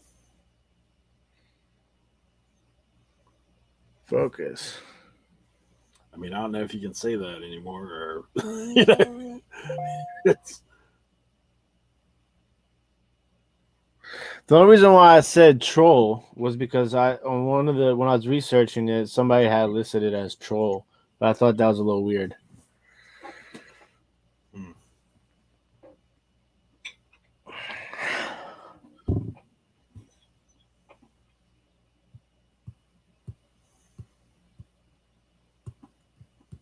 You can take me off the big screen now.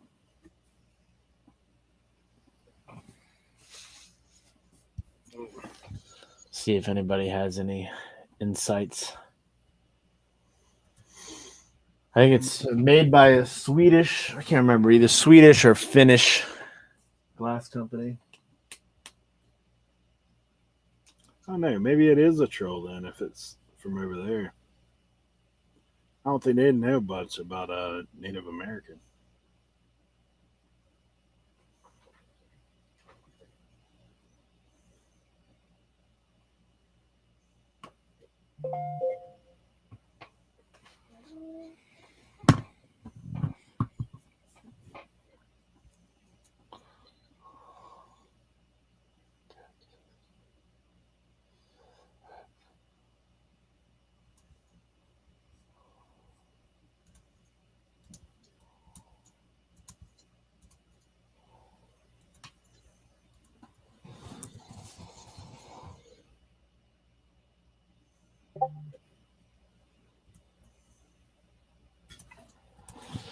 Oh my gosh.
Yeah, that's what Joe, that's the one that I saw. It was that's who makes the glass. It's Granalas glass. Yeah, GLAS. They don't put the second S on there. Trolls are usually much uglier. Hey, Yeah. she sent me that pic. That's crazy. Yeah. Dude's in the 7th grade, man. So he was a good baseball player too. I mean, they said that he pitched. I was like, dude, he can almost touch home plate from the mound.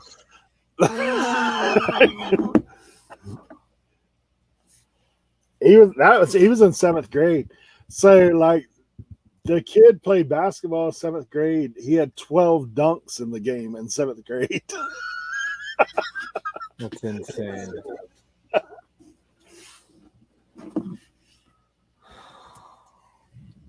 I don't know how well he hit baseball. Obviously, his strike zone's like 5 feet. Yeah, right. That's crazy to think about stuff like that. Yeah, because my daughter was tall. She played softball every year but her senior year. And she's like, I used to tell her all the time, I was like, squat down, man. Like, you're like, I was like, she was like 6 foot in high school. So, like, it's the same thing.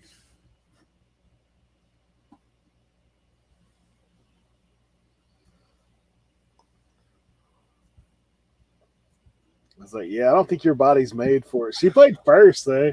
What was terrible, though, is her teammates, they'd always throw it low. She's like, look, you're not going to overthrow me. Like, just throw it up. Get it off the ground. He hit like a pitcher, yeah.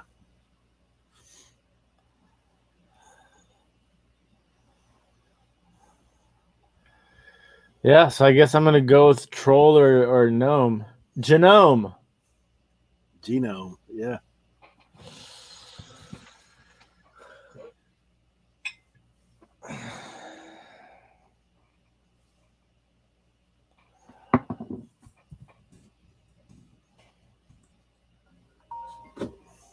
What in the world? some random name sending me a messenger call. Okay. Dude, I fell down the rabbit hole again about the scammer thing. There's some lady that's a professional voice person. Like, and she's doing that thing where people call her and she's like, and she's like, we're waiting on a deposit for, like, she's doing that whole professional thing. I've been You getting have the deposit. I've been getting the most spam emails. It's the same ones over and over from different people about my invoice for Norton antivirus. I'm just like, God, this is so annoying. I reported them all as spam, and they just come back with a new email address. Yeah, I keep blocking calls, man. I'll block numbers and then I'll get a different number calling me about. This is weird, though. I mean, this dude's like trying to message call me. I don't even know who that is.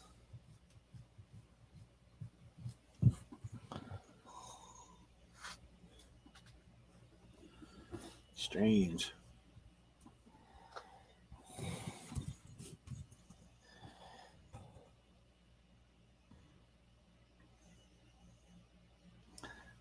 Yeah, that one video I watched, it's like TikTok stuff, but she this lady, like, she has that voice, like, for option one, press one. Like, she does all that stuff.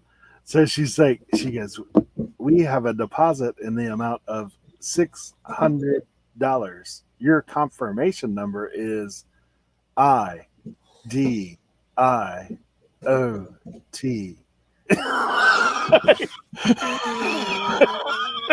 That's hilarious. She's like, can you repeat your confirmation number? I was like, it's funny.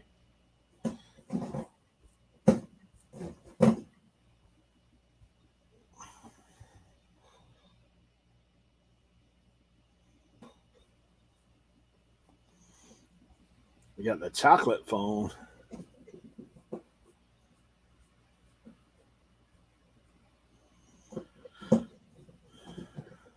Free shipping. We'll be taking that off.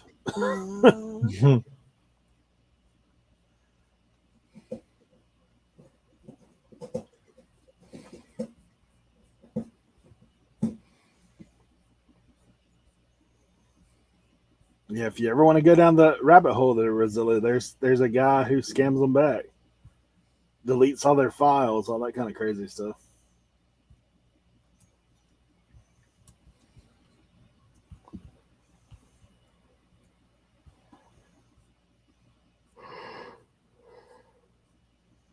This dude sold this phone for $19 free shipping. What are you doing, man?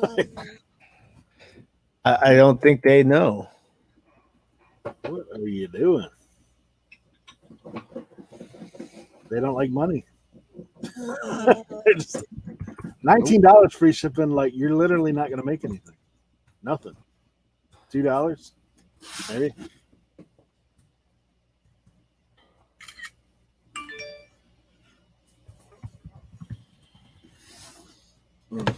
Hey, David. Good to see you.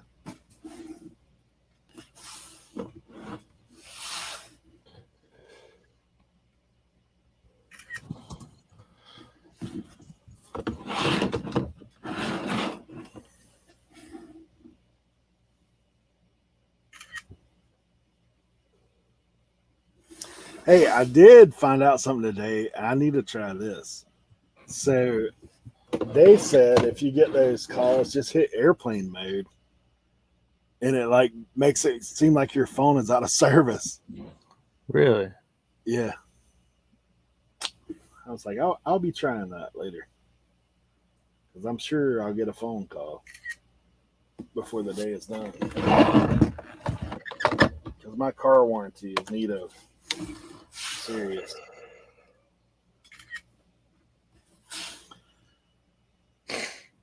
Oh yeah, the porch pirate guy. That's funny. Where he makes the homemade glitter bombs. That's awesome.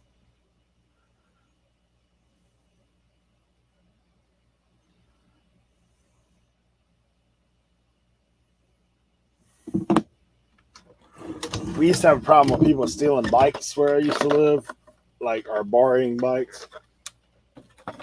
We always said that if you could come up with a way to do, like, if it got out of your vicinity, if you had like one of them ink bombs, like they put in the money or on the retail tags, that'd be hilarious if you could make that thing blow up all over their hands. Do you think you could do any of the things that you do as far as reselling in 1 to 2 minutes at a consistent rate? Well, like, think about it. I did that 80 items listing in 8 hours. So that's 10 an hour.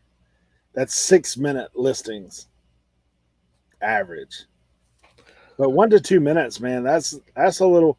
I mean, maybe with I mean, I know what they have, like this streamlined process of if you've got templates for like every section of t-shirts, that kind of stuff. Like, okay, so if I have a t-shirt with this tag, then I've already got a template set up with all that stuff in it. All I got to do is go in and change, you know, hey, this has got this logo on it, or this has got, you know what I'm saying?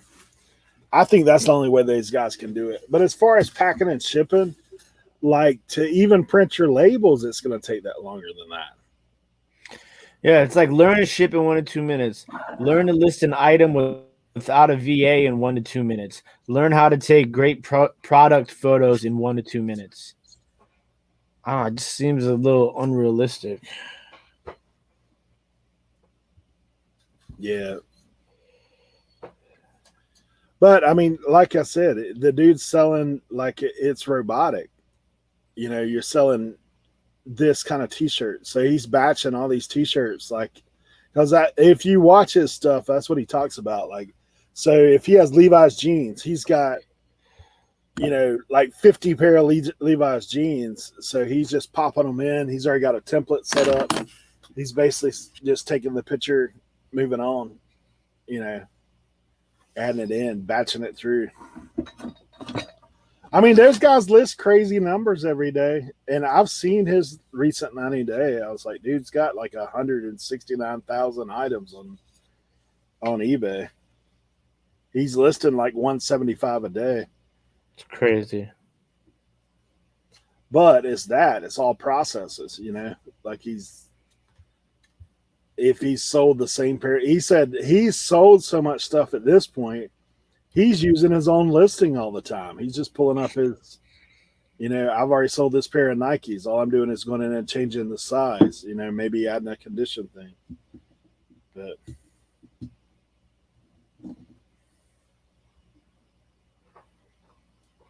I don't see how you can maintain that there by yourself. Yeah.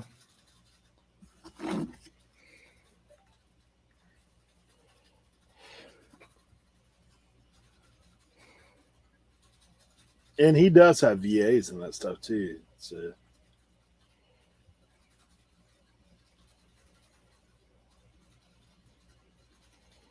maybe with motivation and caffeine, finding all the same.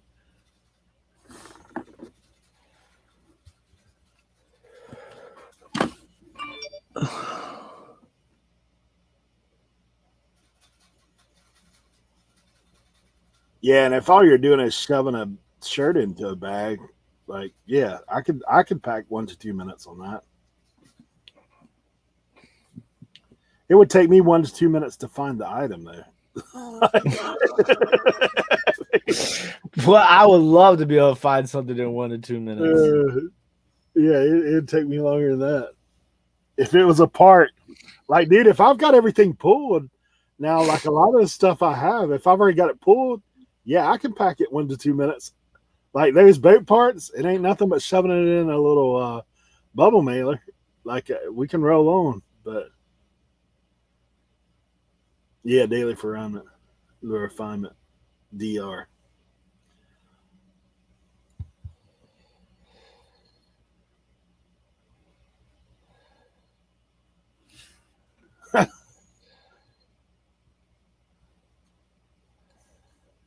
Yeah, I mean, I think some of his tip stuff is actually pretty decent, but like I said, it's not. If you're selling like the kind of stuff that we sell, there's no way, dude. Like, there's no way you can get.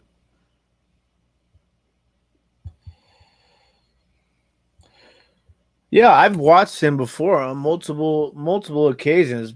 Not like any sort of recency, but Yeah, yeah. because I did used to find some of his stuff super helpful, and like I said, I like to watch different stuff because sometimes it's not about taking everything they say, but it's just finding No. some of the things that you think that you can apply and be useful to you. Well, I mean, he was one of the guys that was talking about that cloth and stuff that you guys are using.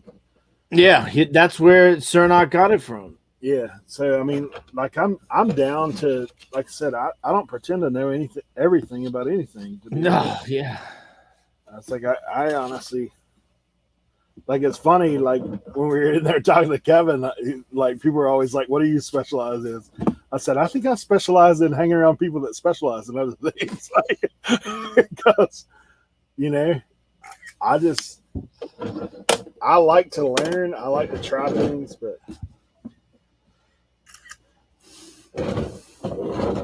I actually today, for the first time, some of the items I'm listing, I've already looked up, and I actually have. I don't have the full listing done, but I've got them pulled up and saved in my draft, Mm-hmm. so I can go in and look at it, take pictures, at least do a little bit. Trying to get packing an item in under a minute, but like I said, you got to remember it's all clothing. Like, it's not, you know.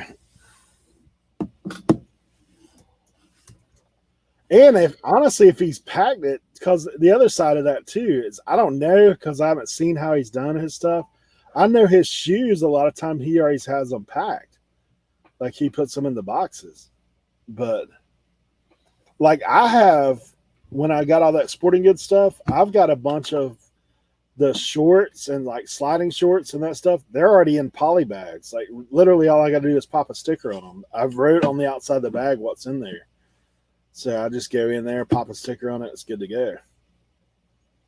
I mean, if it's like that, yeah, you could do that. Count on a 500-piece dinner set that used to be a 12-piece dinner set if you're packing it in 1 to 2 minutes. uh, yeah, Ken's doing 3 minutes per item, but it's he's got a good system with media. I don't know if you guys have seen his stuff. Like, I've seen some pictures of your stuff, Ken. Like, your organization is pretty amazing. Like I said, it literally does look like a movie store, but not the covers facing out. Like, he's got it all skewed out and stuff.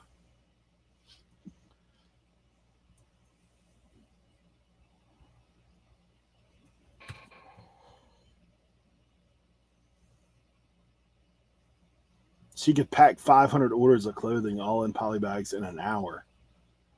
Good gosh.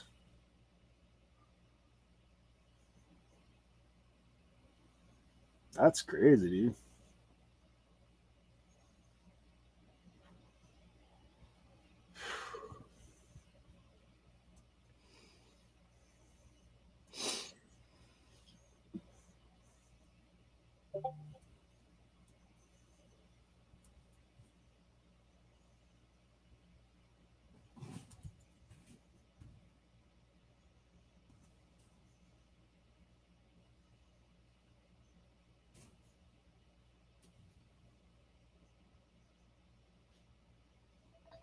Yeah, I know that's a lot of it. And like we're saying it, I mean, if you're selling anything and everything, like, I just don't know how you get to that point.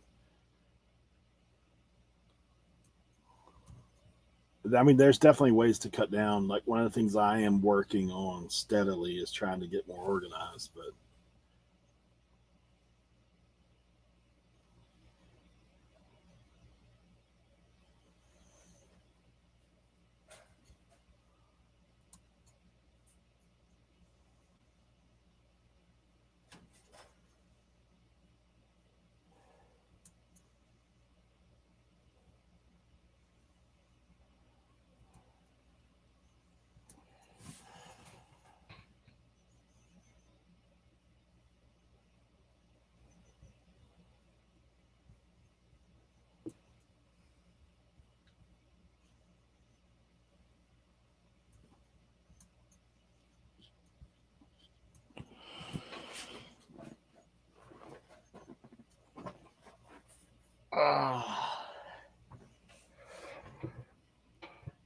Niche equals speed. That's true.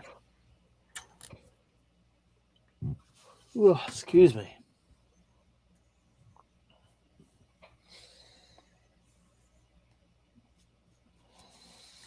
Man, I feel like it's like 40 degrees in this basement. Ay. Man, something's wrong with my body. I be getting Charlie horses from stretching. I know what that is. Something starts happening, man. The older you get, weird stuff starts going down.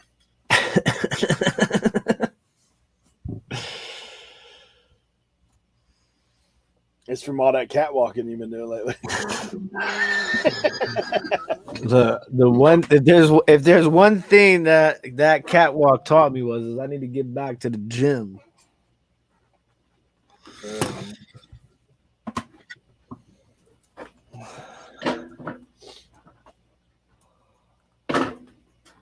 Yeah, you were dead on right about when we were talking about that day about the percentage of people that know you. That percentage went way up, bro.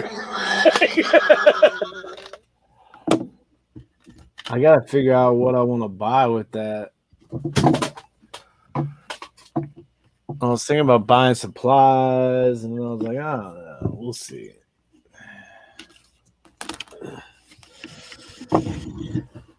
You to get some memorabilia. Yeah.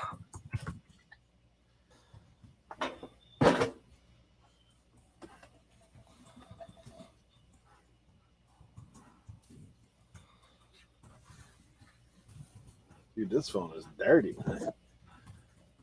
I must have dug this thing up somewhere.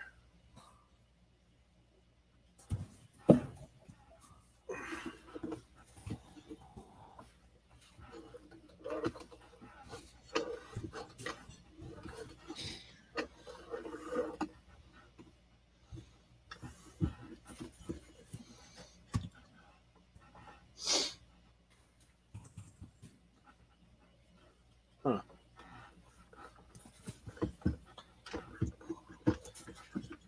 I sold 3 Radio Shack catalogs so far today. $18 a piece. Nice.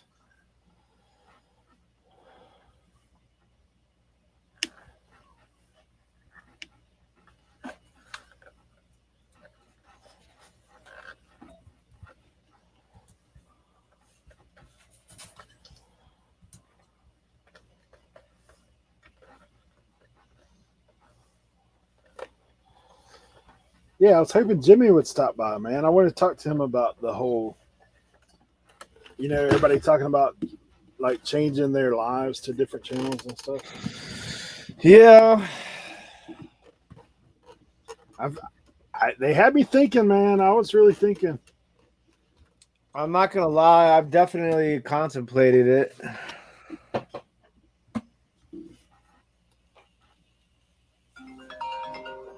Oh, I'm gonna try the airplane mode. Booted.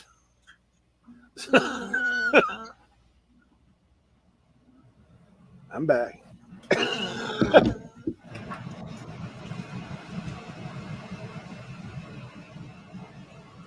Yeah, I've been thinking about it because, like I said, I am launching this that new series, and I have put in some time on those videos, like to try to make them better, editing wise. So.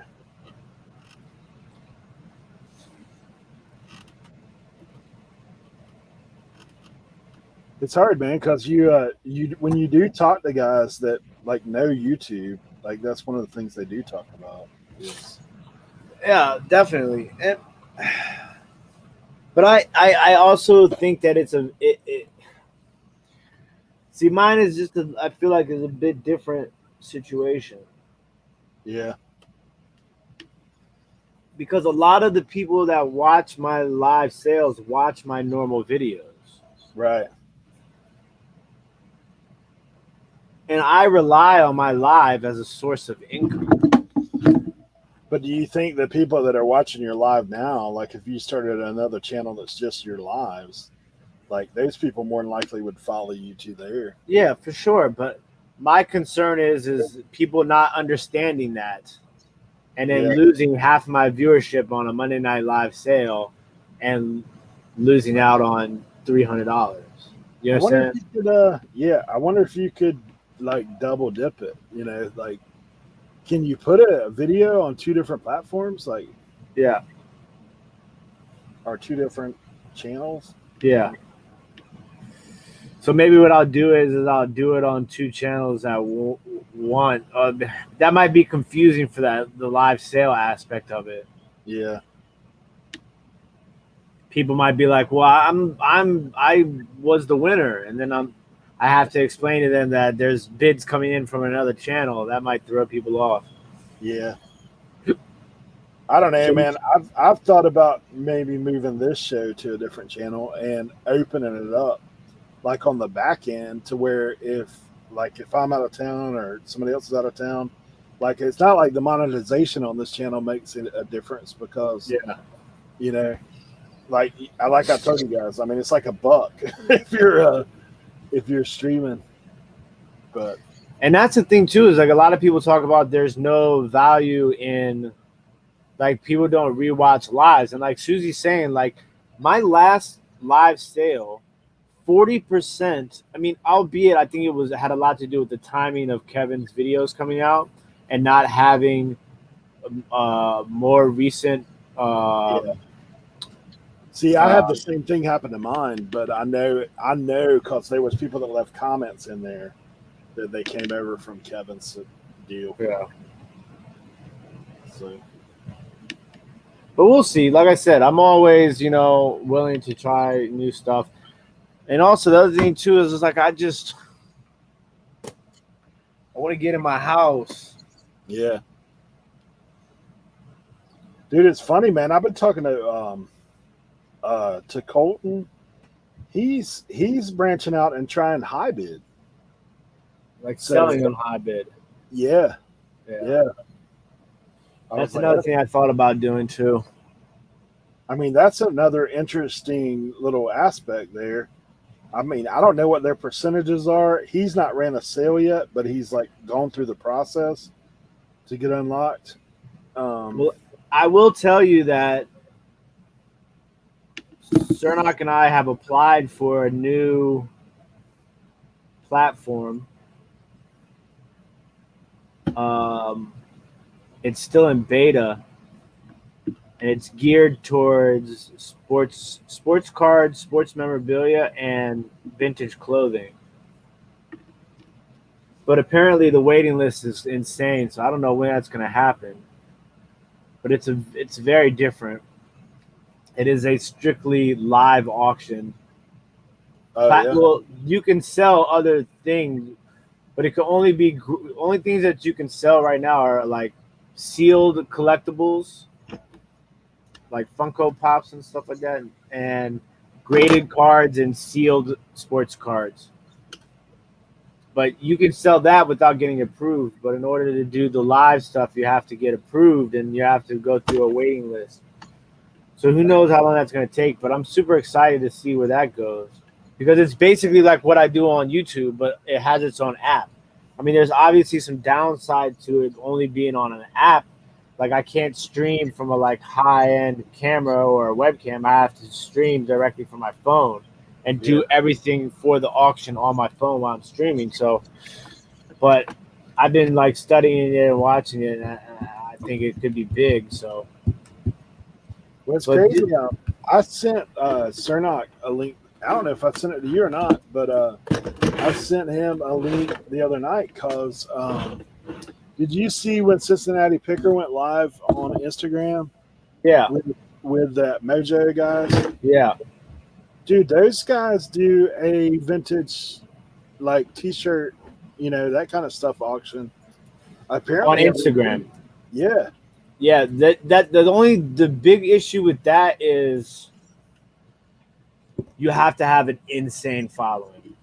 Yeah. For that. A, you have to have an insane following, and B, you deal with a lot of non-payments. So this app platform is instant pay. Oh, You nice. cannot bid unless your account is linked. And as soon as you get the winning bid, that money is taken out of your account and put into the buyer's account. That's awesome. So I like don't see this, why that isn't the case everywhere. I mean, I really yeah, don't. Like if we'll you're never, buying on Amazon, dude, if you press buy, it happens. You know what I mean? yeah. Oh.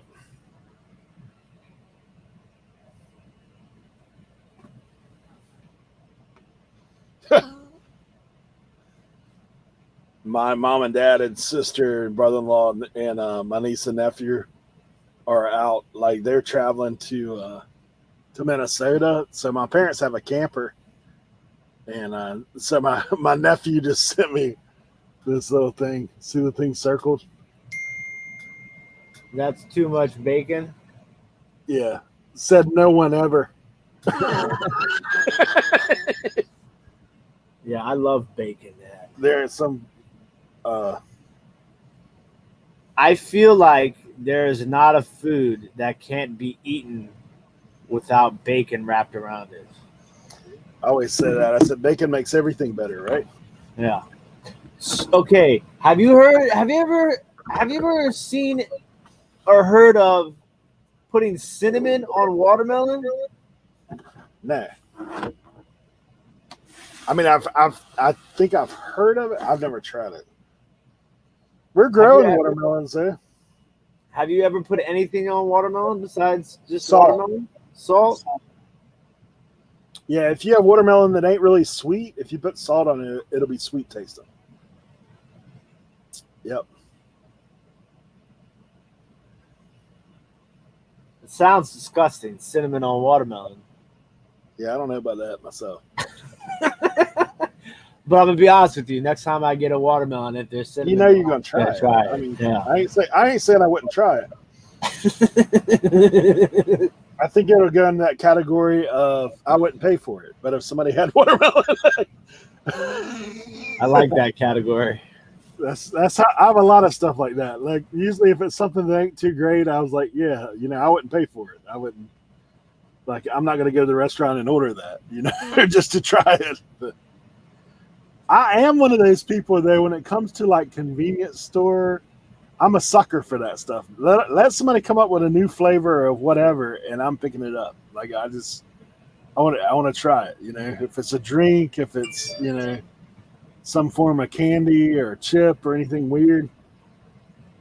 My wife always gets upset. She's like, "Dude, why are you bringing this? Like, this stuff's gross." I was like, "Well, gotta try it. You never know." Never know.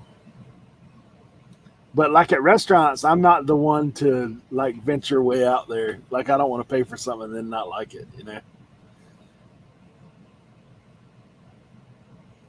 That's why I honestly wish in America there was more family style dining.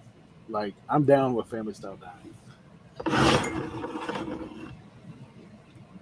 That's one thing about when I go overseas, dude. Like if we order at a restaurant, like I order something, you order something, it's a big enough portion to where they actually will put some on everybody's plate that wants something. Yeah. Whatever anybody orders. And it's cheap enough that it doesn't matter. So, but you get that way you can try different things, not get stuck on one deal. Like the way they did at that barbecue joint we went to with Kevin. Oh yeah. I'd be down for that like all the time.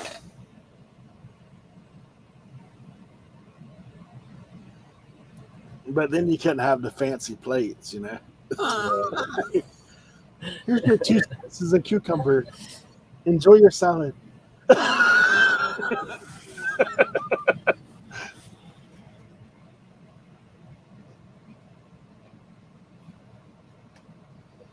Here's your platter of grub.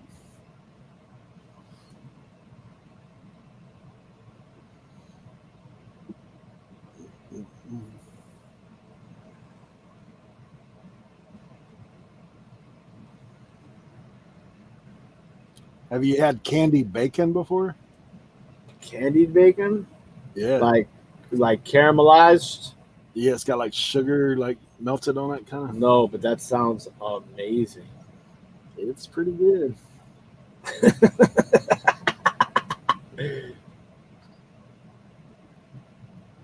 At least before COVID, they did. Pennsylvania had family style dining.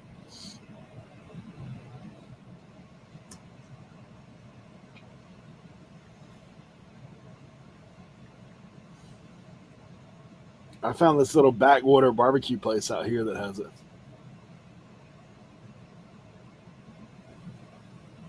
Maple bacon, yeah. Out here, we have Duck Donuts. Like that's where it's from, is out here. So they do the maple bacon donut. It's pretty good.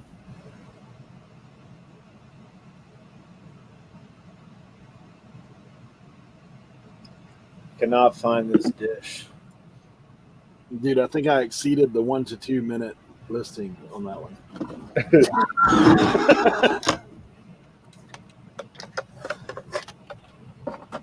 I guess I won't be successful. Especially if I break all my dishes.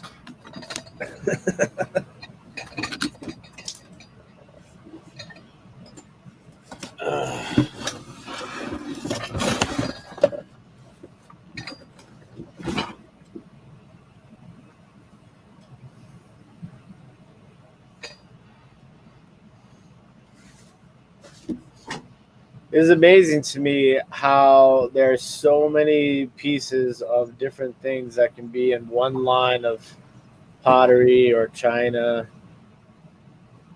Like 15 pages, bro. This is getting finally. It's called a Venetian bowl.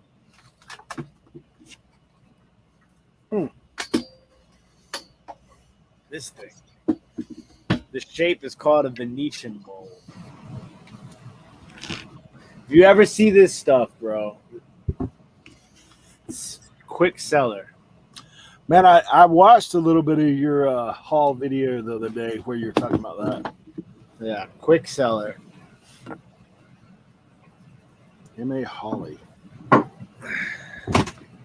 Ow! Oh, my knee.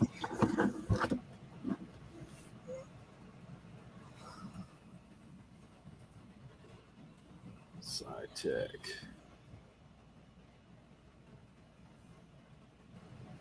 Oh, yeah.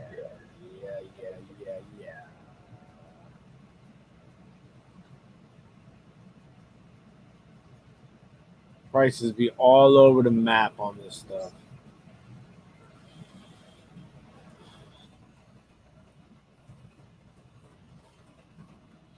Right, because you got people that pick it up like you and people that pick it up like me that don't know anything about it.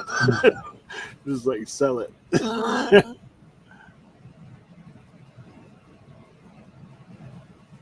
Like there's one listed right now for 85. I mean, obviously the pattern does have. There's none listed in this pattern.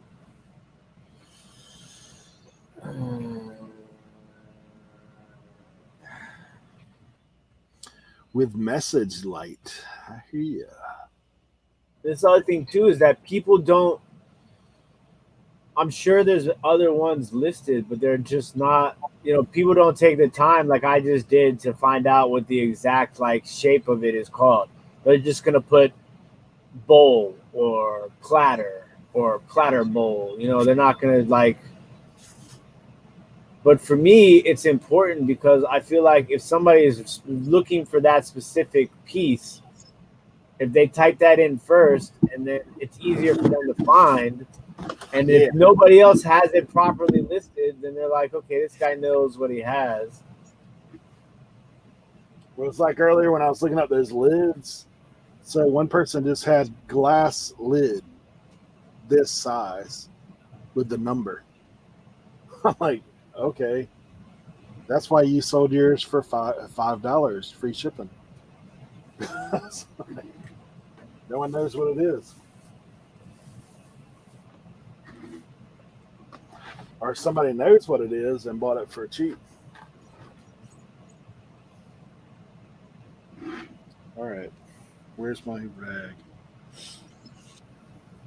Yeah, I saw Midwest Bargains hat score on IG. I think it's his dad's score is what he said. But yeah, it's an absolutely insane.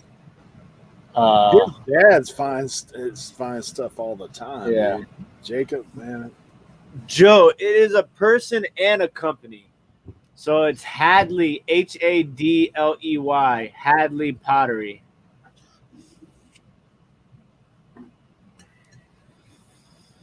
It comes in all different I mean it all looks very similar to this, but it all has different patterns in it.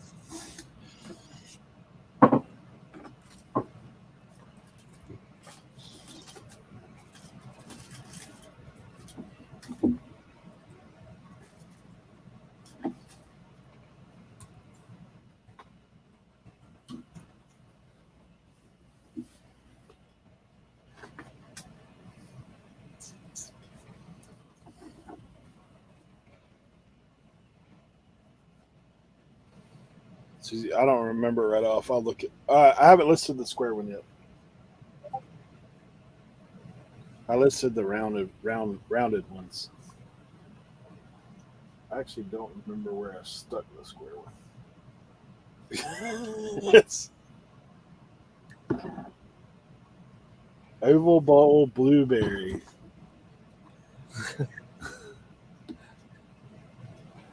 Oh man.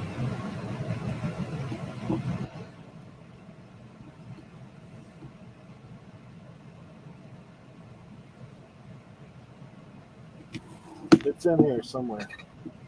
In one of these boxes up there.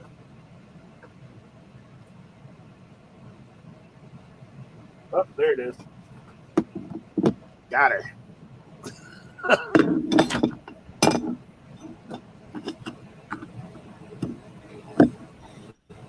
Susie, if you need the lid, just hit, if you're on Instagram, just DM me. Like, I'll just ship it to you. Give me your address. Those Fenton books are the best, Steve. They're super helpful. I'll send you that and a sticker, Susie.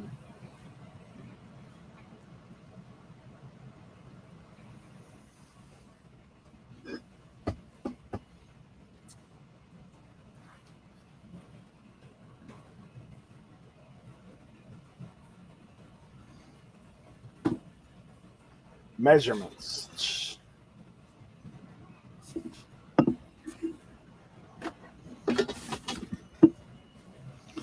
Alrighty. Square. 7 7 1/4. That's the full size, but the actual um, lid part is like 6.5.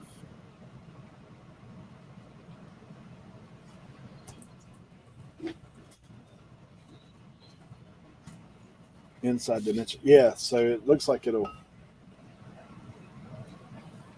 like the lips on it are like 6.5. So it's like 7 1/4.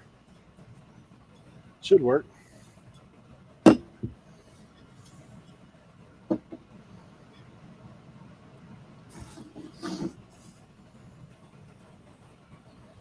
Yeah, just send me a message on Instagram.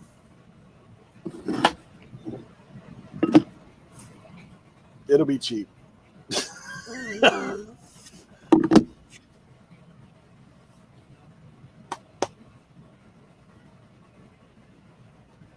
Now I've laid down my rag again. Dang it.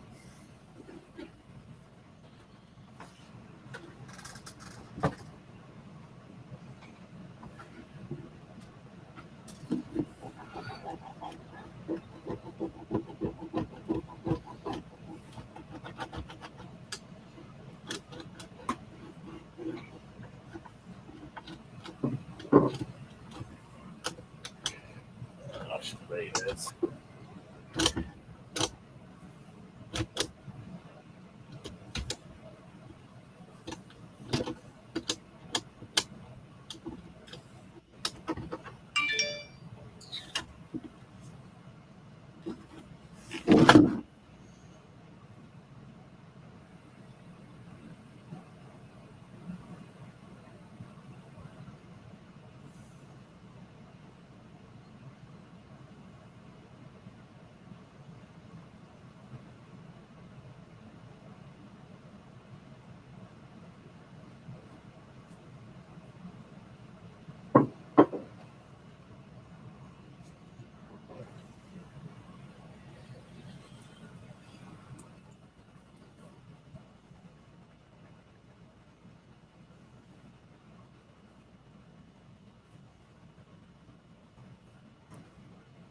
Ah, finally, I was able to log in.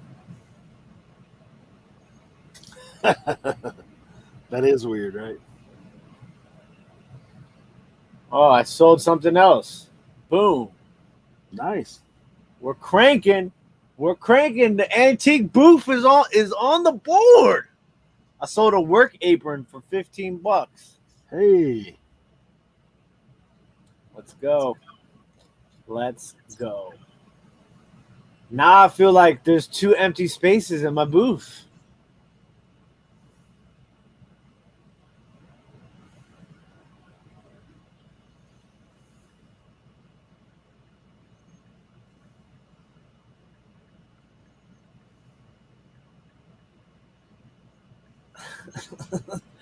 They put yellow cake crate instead of Coke crate.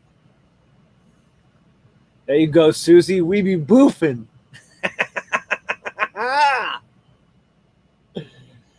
Everybody get your booth on.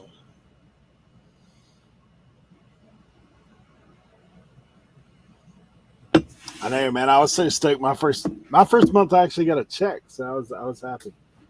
I netted like 166. That's with paying my next month's rent. So Yeah, see, for me, like, I'm not like in this particular situation. I'm just looking at it as I'm spending, $170 less than what I was spending on my storage unit. exactly. So, like, it's like storage. I'm getting paid for storage. Yeah, I mean that's the thing. Well, you know what's crazy is a lot of people have antique booths that they don't even break even. Like they, Oh, for sure. I can imagine. I don't know what. I mean, I go to antique malls. I'm just like, there's no way that you're. I'm looking at what your price is. There's no way you're selling any of this stuff. I don't know. That's a good idea, Rick. I should talk to Cernock about that. But I'm going to try and make a trip out there once every 2 weeks, because that's when I go to my honey hole, the shed is once every 2 weeks. So now I'm kind of going to source some stuff for the booth for the shed. Joe Deal says he's already up $75 and he's only open 2 weeks. Yeah, I mean, this is only the second day that my booth has been open because they're closed on Sundays and I moved in on Saturday. No, wait. Today's Tuesday. Today's Tuesday? Yeah. So the third day.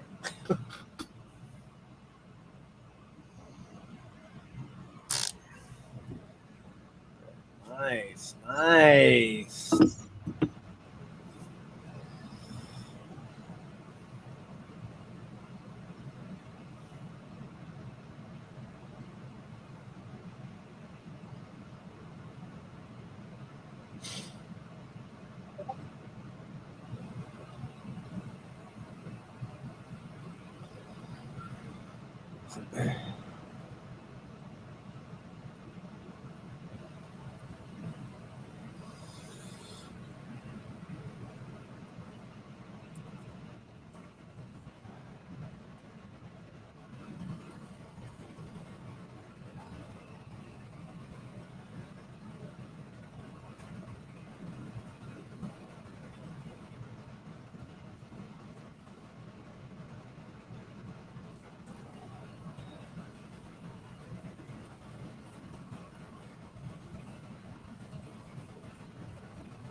And you can buy crypto through PayPal now.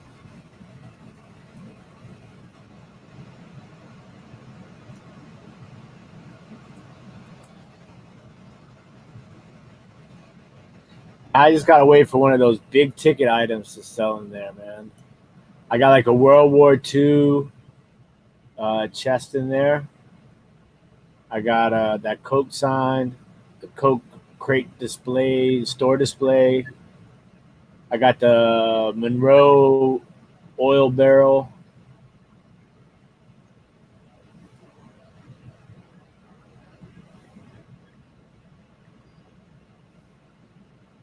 Yeah, it's I totally feel you on that too, Rick. But the way I look at it is if while I'm out there I can source. It's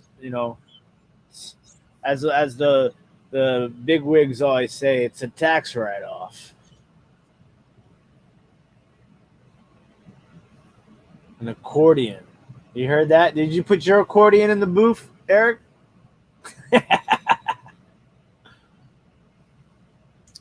Mine hasn't sold yet, but we'll see. Mine's actually a student accordion, so might take a little more. I think I've got it in there for like $90. So I tried to go around in my place, and I want to be under what those guys are selling their stuff for. Absolutely. Yeah. That was the first thing I did before I even told them who I was. I walked around that antique mall.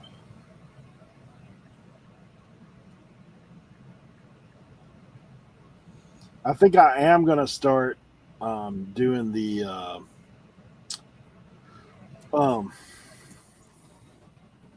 putting it on Facebook. Yeah. Okay. You want to know another trick that I think is gonna work for me? I'm gonna write a Google review of the antique mall and include pictures of my booth in the review. Hey, So then, anytime somebody searches on Google for that antique mall, my pictures will come up on the search. I know a guy who, man, he actually makes good money doing that map stuff. The Google Map, like where you go out to businesses, basically you get them in the search. Yeah. I've seen that stuff on the internet. I thought it was full of it, but that kid does it.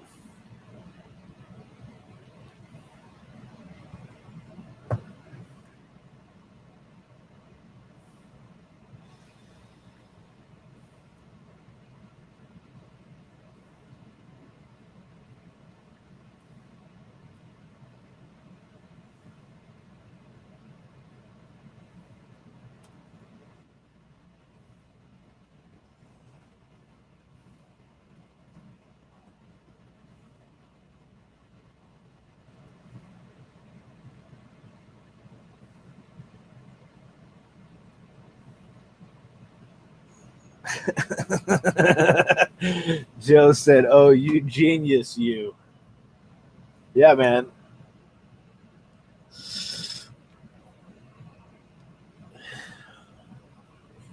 That's why I always tell people it's always best to be a buyer or, you know, if you want to do something, you do it from the other side first.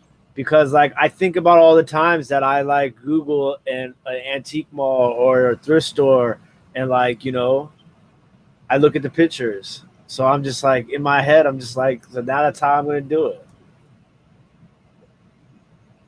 It just makes complete sense to me. Oh, Yeah, I mean, I took like pictures of everything. you got me looking right now, dude. Like, see, mine already has a Facebook page, and she does go around and take pictures of like my booths on there multiple times.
Susie, don't argue with me. Just hit the button. I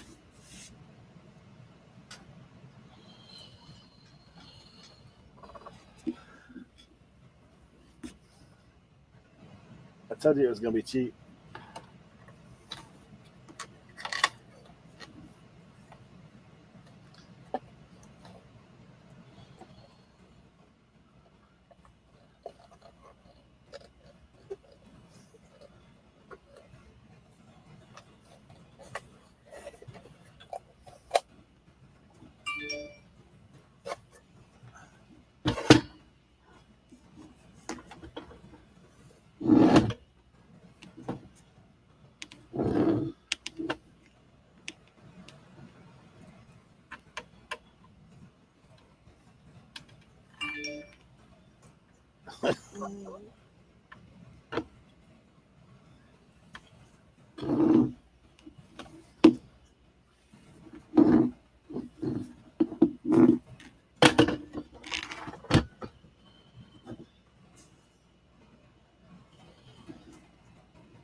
I will say this: don't expect the bubble wrap that Tim sends, because I'm not on that level of glassware yet.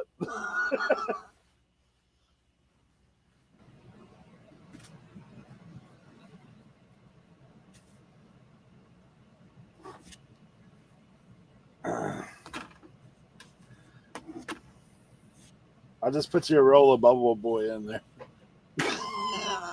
for one lid.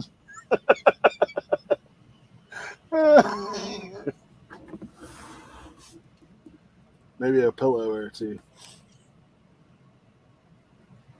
Actually, man, I got this last time. I got dude, the bubble wrap I got this last time, which is normally from my the place I normally get it from. This stuff is terrible. it's so cheap.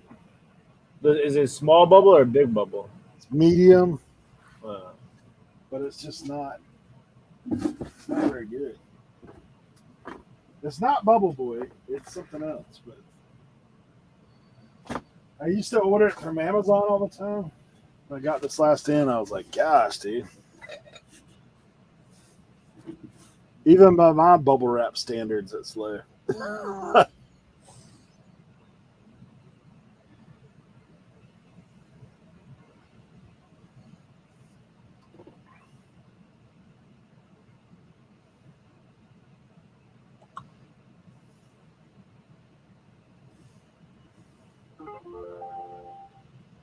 Who the heck is this guy?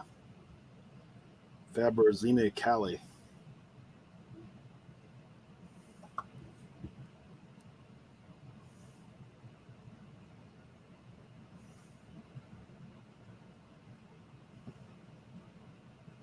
Sometimes eBay's messaging will be weird, right? Like it says you got a message, you click on it, there's no message.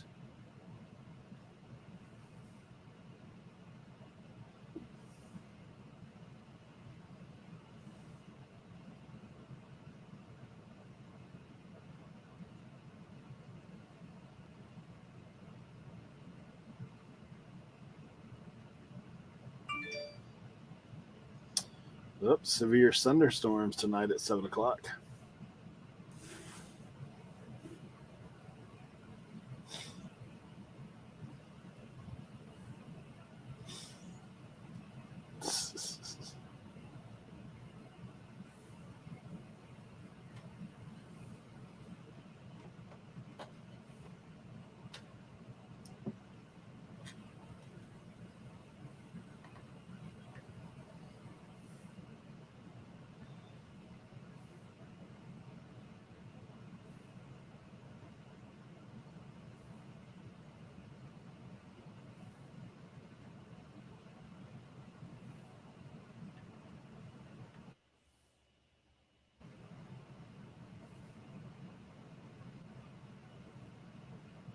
This guy's dumb, man. This is what I talk about people reading the listing. Please, I have this ink. It's older. Please confirm the expiration date of July 2021. No, in the listing it says July 19. Like in multiple placing.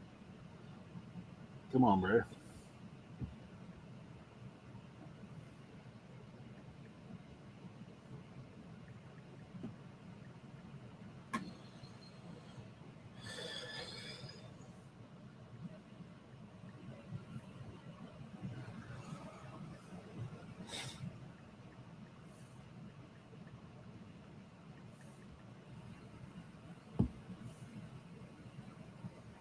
That's why it's so cheap, bro.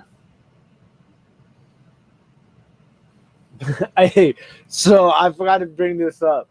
I like how sometimes on YouTube on your homepage, like it'll suggest videos of people that you're not subscribed to, right? Right. And there was this chick on there, and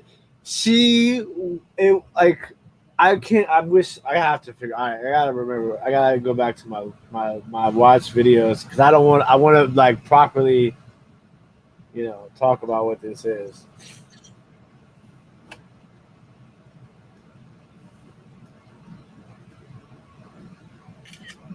But I was dying. It was. I didn't even finish watching the whole video.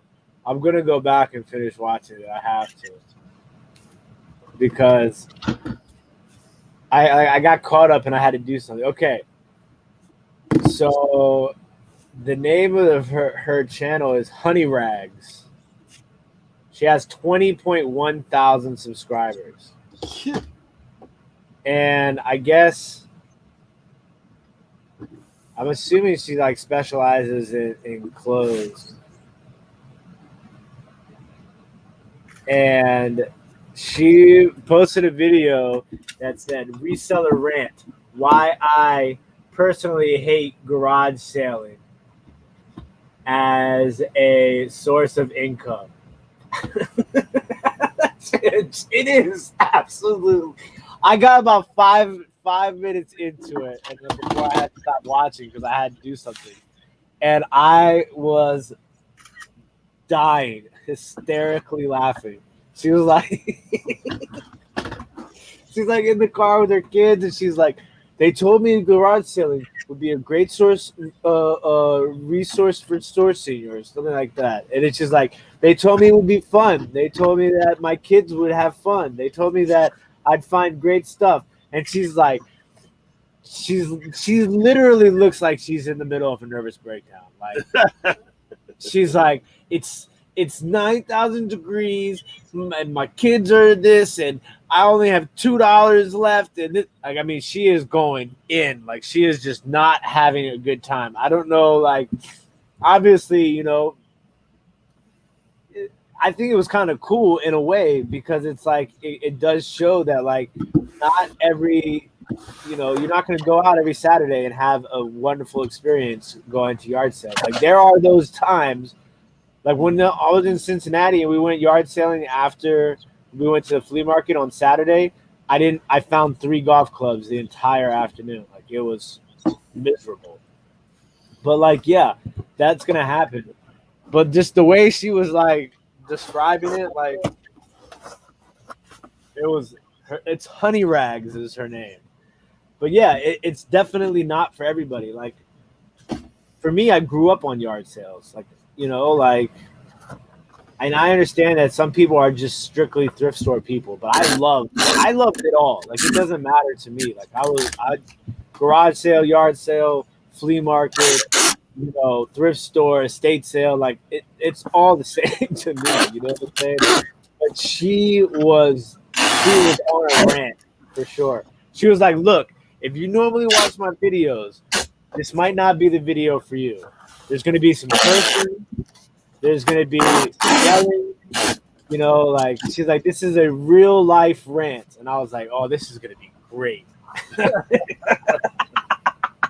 It's But crazy though. Like for me, it's the opposite. Like I don't really get in on the thrift store thing, man. Like for me, it's hit or miss. Yeah. Missed and hit. But man, she was upset. But the thing that made it so funny to me was like, you're a full time. I think she's a full time reseller. Even if you're a reseller, right? Like, have you never been to a garage sale before? Like ever? You don't know what you're in for. How could you never? Like that's what kind of like I guess like threw me off. Like I was just like, wait, is this like, are you going to a garage sale for the first time ever? Like this doesn't. I don't think I quite understand this, but it is. That's funny though.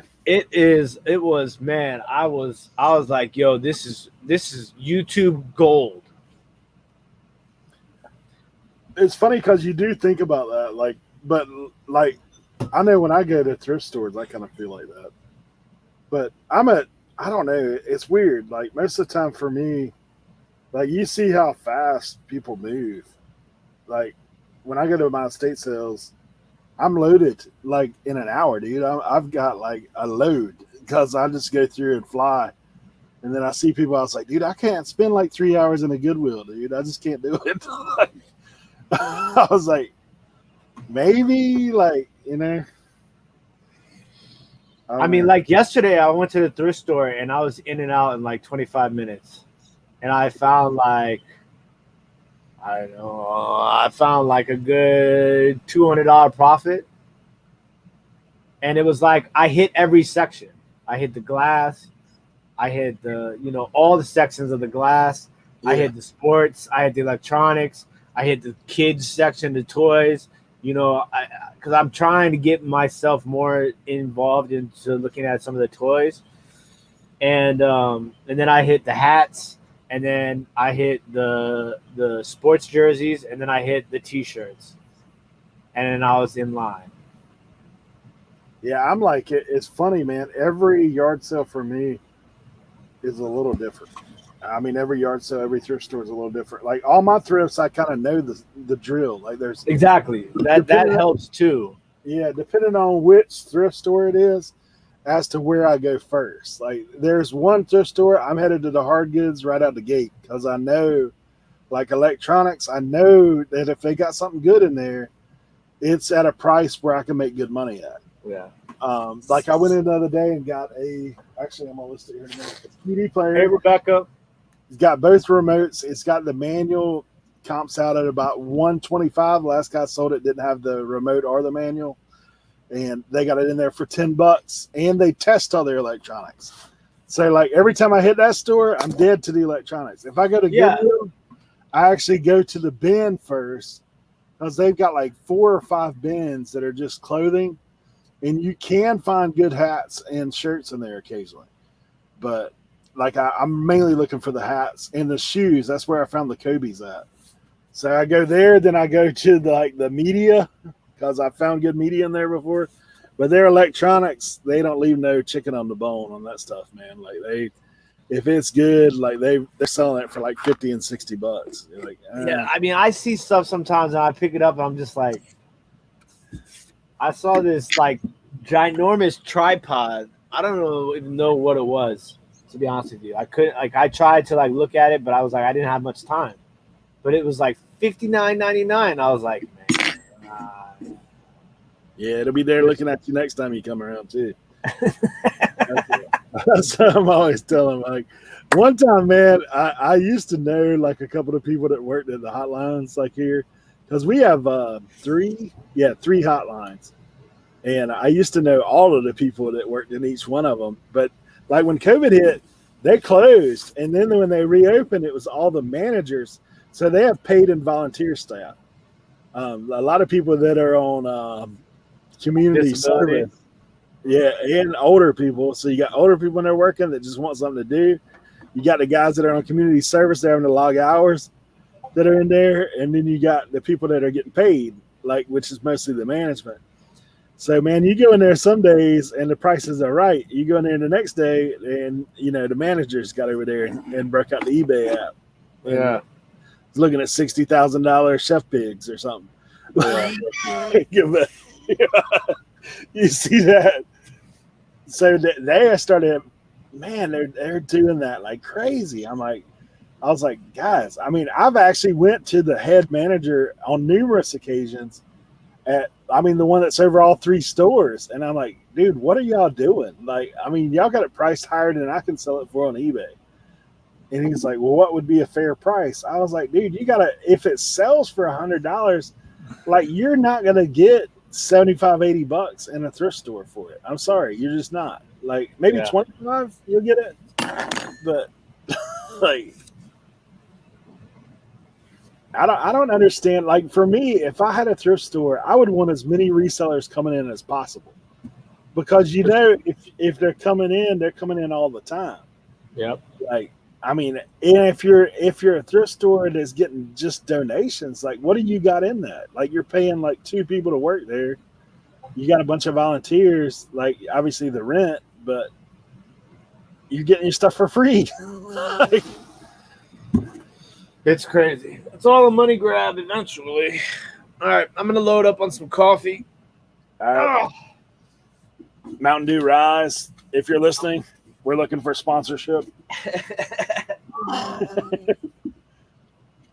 We don't discriminate against what flavor.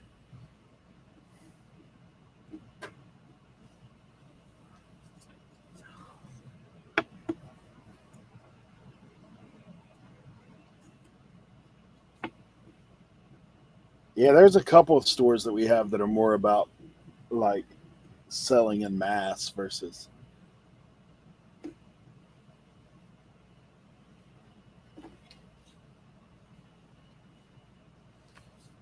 Yeah, that's true, Star City. There are a few people that just don't know.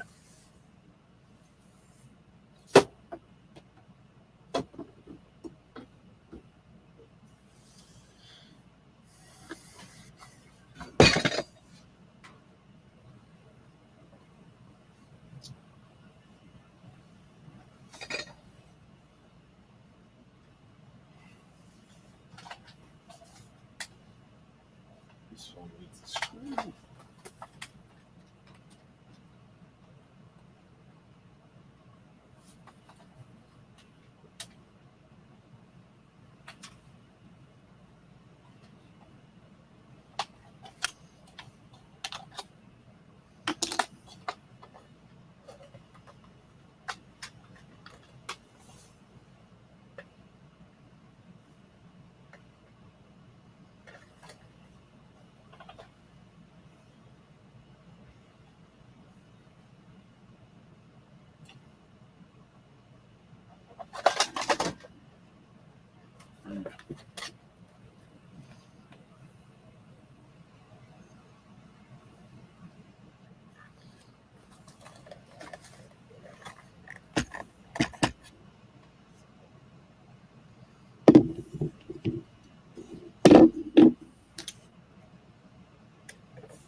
Yeah, I'm less about the thrift stores, but honestly, I'm a little spoiled because, like I said, where I get my stuff from these estate sales, like, I mean, it's hard to beat the price on it.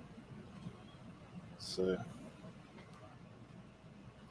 it's hard for me to pay up, to be honest.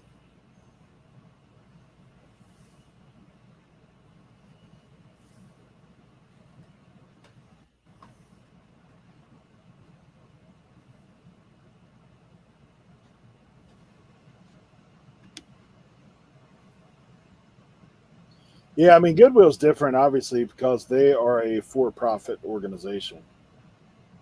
Like the place I'm talking about, like their profit goes to charity, truly to charity. So I mean, I don't mind them making some money, but not when it's just like over the top. Like they're selling stuff higher than retail. Are the ones that drive me completely bananas is when you see that they've got the stuff from like Dollar General or somewhere and it's still got the Dollar General tag on it for lower than what they have it priced for. Like I'm like, just you use a little common sense. If you can buy it brand new from Dollar General for $3, why is it $5 here? Like that's the stuff that drives me crazy. But,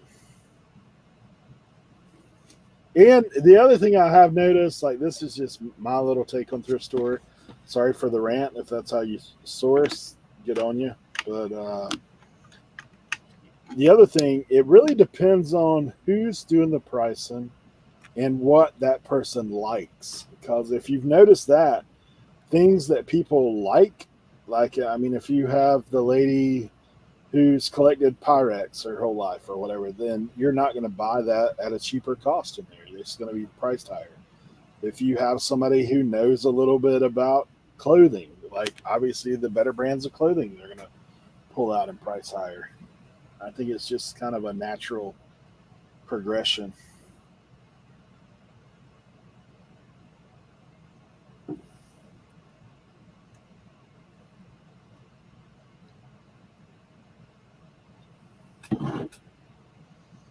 But truthfully, the other side of it is there is some people that price things higher because they don't want anybody buying it. They want to be the one to buy it. I know a couple of thrift stores that have policies that their employees can't buy unless it's been there for a week. So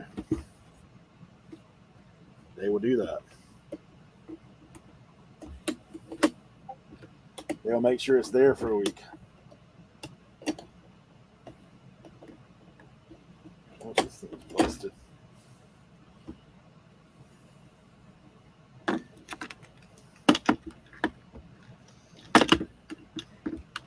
Hey, Johnny, good to see you, buddy.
Okay. Now we're moving the phone box to the shelf. Should be interesting.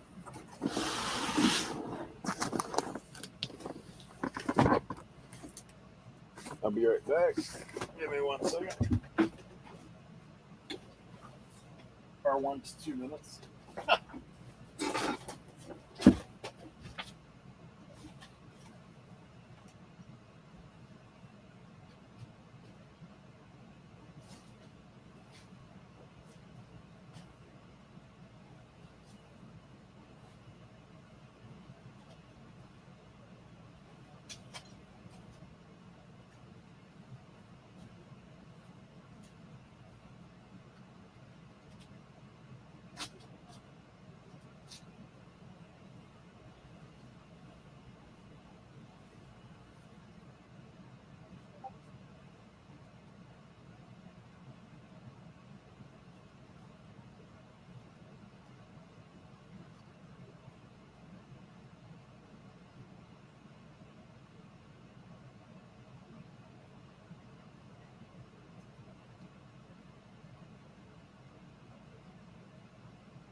Okay.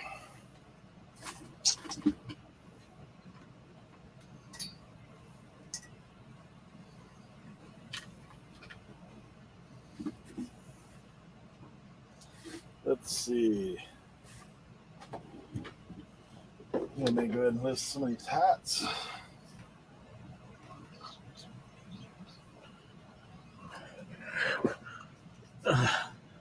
My mom just told me my cousin used to put ketchup on cantaloupe.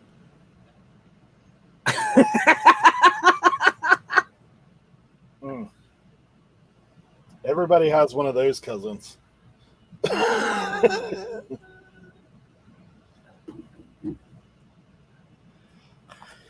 All right, we got mail. Let's see what we got here. Hey, Cernoc's here, so if you pull out that Warm Moon jersey. I will tell you that it's funny you say that because that's one of the headliner hits in the My Guys Jersey series this right now. It's a framed Warren Moon jersey with pictures and everything in it with the jersey autographed. It's so sick. So sick. It's not Titans, is it? No, not Titans.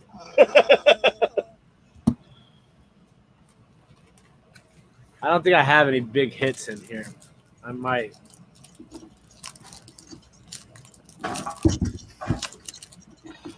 Ugh. I've been buying a lot of the 2021 Carolina Panthers because I like their draft class. I think they drafted well. All right, we got some. I'll separate the base cards from the sleeved cards to the hard cards. More base cards.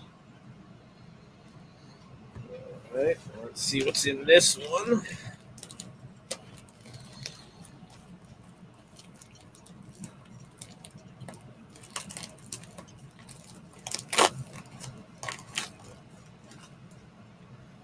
Oh, this is from that new app that I was trying that me and Cernock are on.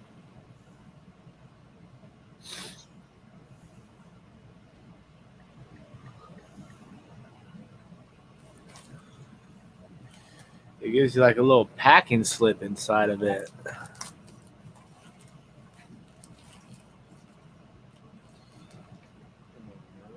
guess I should review this guy.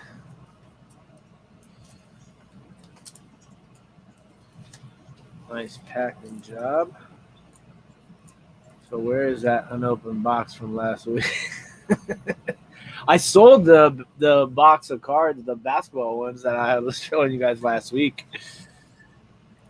Better get right with Washington football team. We're going to be right this year. Yes, sir, Rick. We're going to be good. Over the years. Nice packing job here. Oh, yeah, I did hit a big card in this. I remember now.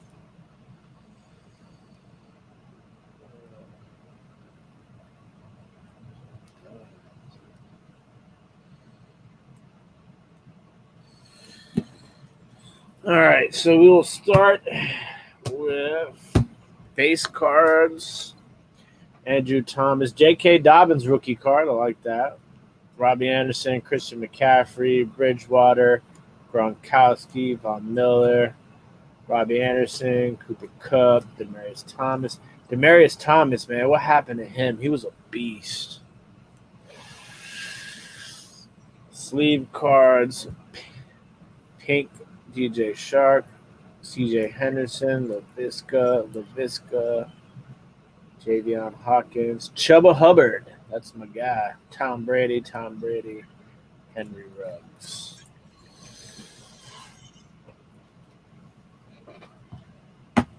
This is a sick card. T. Higgins, white, select, die cut. Antonio Gandy Golden, wide receiver, Washington football team, select silver. Henry Ruggs. Oh, here we go. This is a big hit. I forgot about this guy. Super stoked. Terrace Marshall.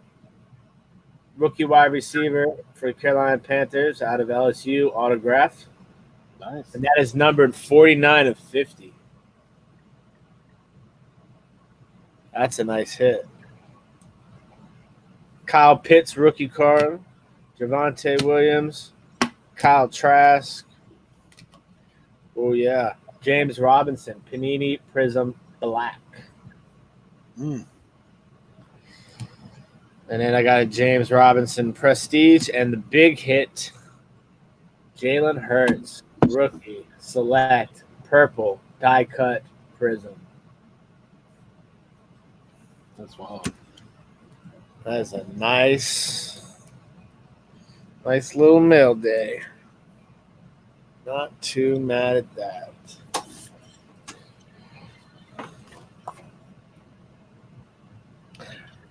I've been debating what to do with these.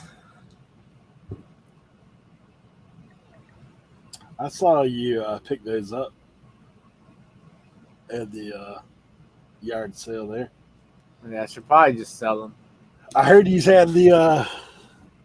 I heard you tell that guy like how much for all. He's like, yeah, we. He like shut that down. He said, no discount. Yeah. He ended that real quick. I was thinking to myself, how many resellers you think have came by there today? Yeah, that's what I was looking into them, Rick, and I didn't really see anything. It's like, only like a few cards that were like big hits. So I figured I'd just sell them unopened. But I don't know. They would look kind of fun to open. But I'm not going to. I'm going to sell them. Just don't tell Josie. No more of those. I learned my lesson. Oh, man. Hey, so I listed the character to this hat, Farmer Brown. What do you think? The Coker hat, Farmer Brown. That's such a dope hat. There's actually, man, I got looking, like there's no other Coker seeds out there, but there's a lot that were this same style. Different seed companies, I guess, came out with this same deal. Yeah, it's a lot of hats that had that look. Yeah, I mean, they're all there's Pioneer seed, which I've sold numerous K brands. How much did you list it at? I'm still in process. So the highest one that's sold so far was on an auction, 40 plus shipping, like something similar, but this is the only one. So I think I'm gonna go like $60 and see what happens. Yeah. Like they're suggesting 25, but that's only because you had some guys sell it for like $20. I'm gonna go 60 plus shipping. I ship that out first class in a box.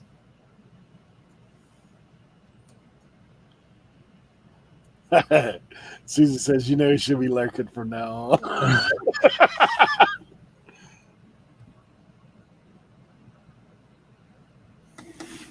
JC seemed like she had a good time at the rally there. Oh, yeah, she had a great time.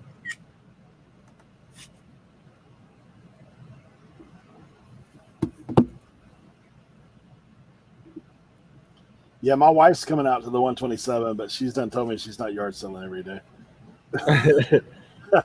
That's why we got a house. I'm going to be chilling. Yeah.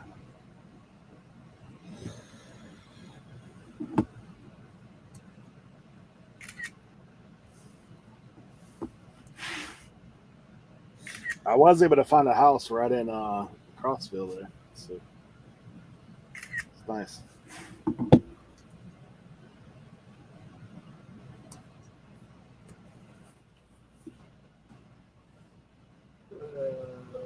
See if I can get the K brands to show up.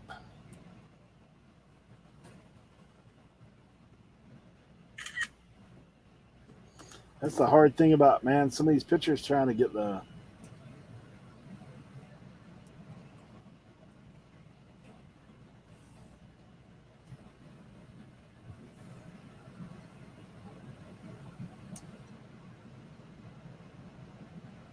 Johnny, the 127 is the 5th through the 8th of August. In 5th through 8th.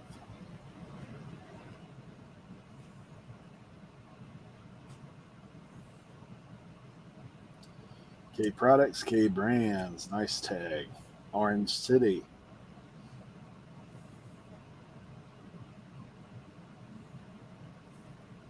I guess I should get a close up of the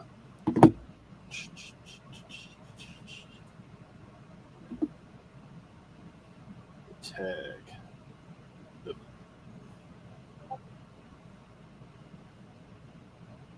Coker seed.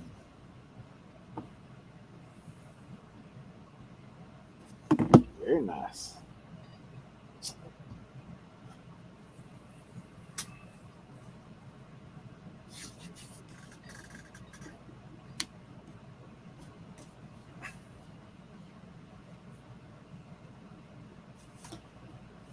I know, man.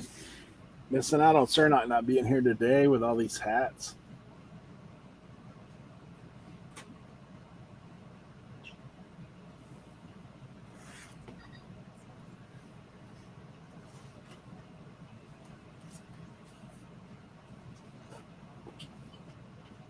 Hey, thanks, Johnny. Every Tuesday, brother. I'm here every Tuesday. Unless I'm not. I think I've only missed like one or two.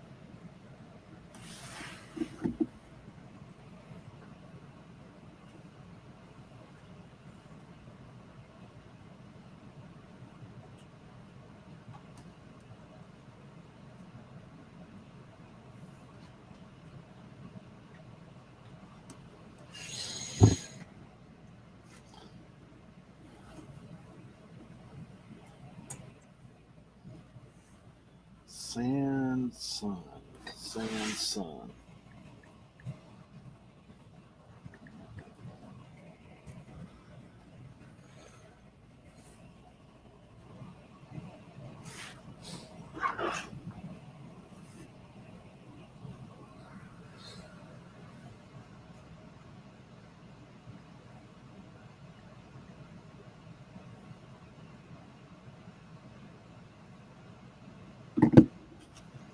Apparently, Sand Sun is known for the Hawaiian style hats.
All right, Ken, man, thanks for coming by, hanging out with us today. Appreciate it. I know know. It's probably middle of the night over there where you're at, or early in the morning one. So.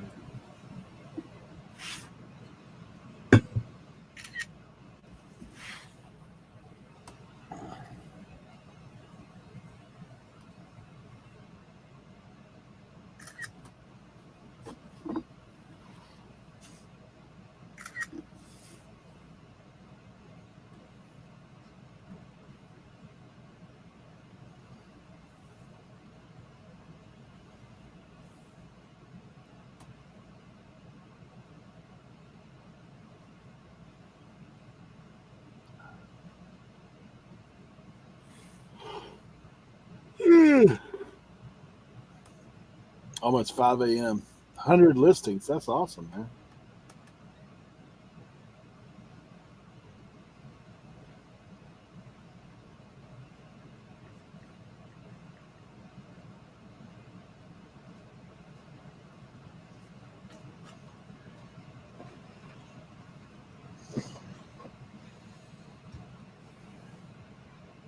Dude. You see where Ken says it's 5 a.m. He's done 100 listings.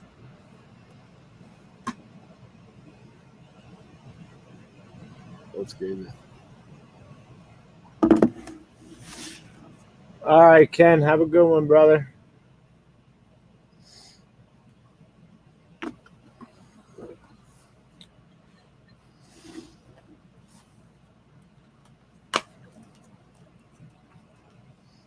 Yeah, man. We'll be around for sure. My favorite part of the day, removing stickers from video game cases. Gotta love that. I hate it. I mean, I'm usually pretty good at it. It's just if it's been there for a long time, that's when it sucks. But typically with video games, if they're good, they don't sit for long. It's the ones that are the worst are when the video game was also sold at like secondhand before it got to the thrift store, and you have to take off those stickers. The GameStop stickers are The terrible. worst. The worst. Terrible. All right. Canvas is going to need work. Bicep is going to need work. They'll get added to the hat camp box. I'm about to get like you, dude. I'm probably going to have a trash can full of hats by the time we get to that. I literally have a trash can of hats that I'm just going to dump like 4 cups of Oxy in and just take it outside and fill it up with the water and just every couple hours get like a big broom and just. Dude, Dora says easy, clean it off with lighter fluid. Stickers? Yeah. I've used the Goo Gone and stuff. I've had success with that.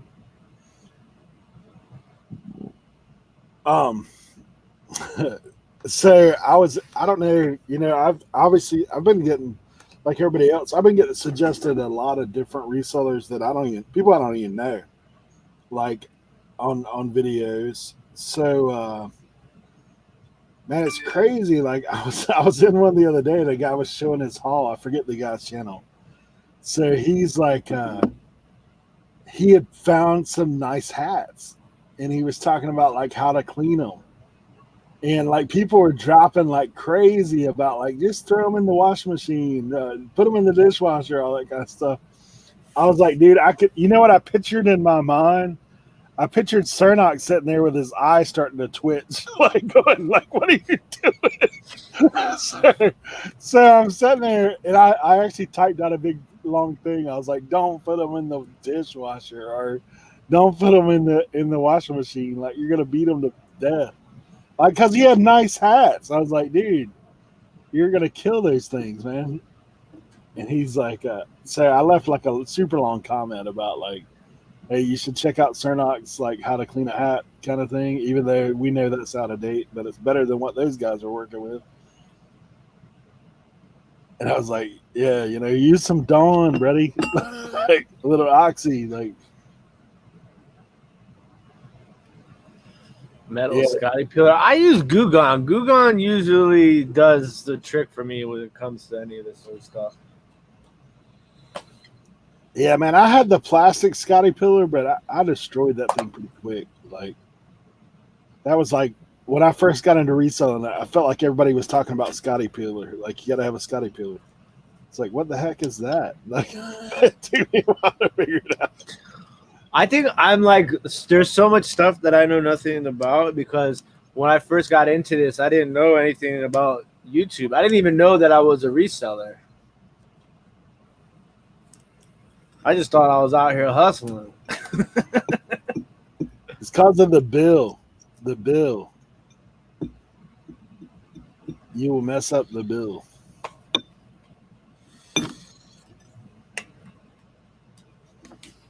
All right, I need to. The best part about these games is they are in absolutely fabulous conditions.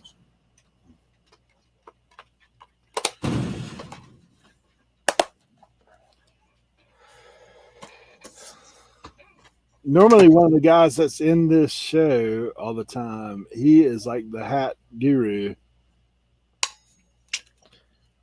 Cernoc's Connection. You need to check him out.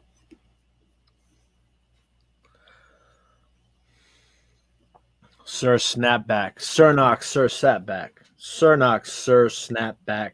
Sir Snapback, Cernoc. Yeah.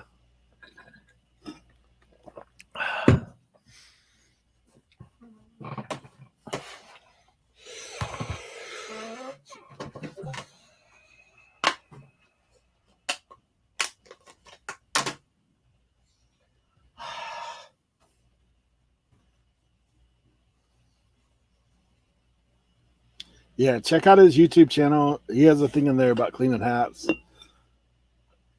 At some point in July, we're like, Cernoc is running hat camp, him and Tim. I'll be honorary camp counselor. They let me hang out as guinea pig. Counselor Eric. It's gonna be fun, man. I'll be running snack time with.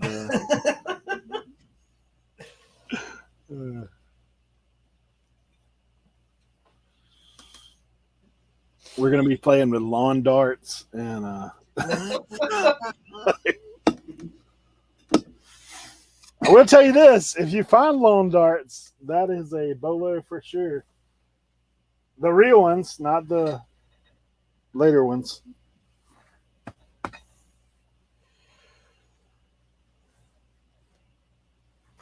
Yeah, Doyle. He's definitely the guy to check out when it comes to hats. You give wedges to the kids at the camp and then the campus director. Yeah, I'm not the director. I'm just a fellow hat enthusiast.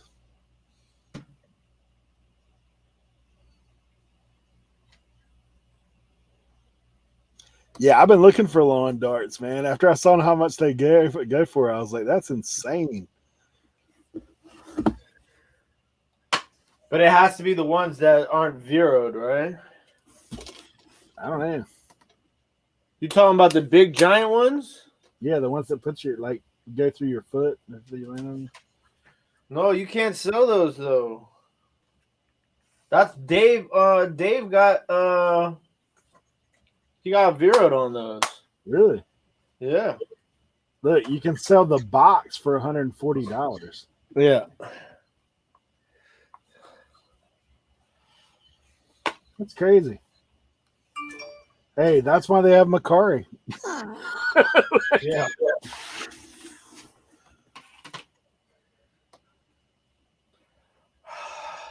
Dude, somebody just sold one on the 8th. Franklin Lawn Darts, $150. Complete game. That's what drives me crazy about the Vero stuff. Yeah. Like, is it Veroed or is it not Veroed?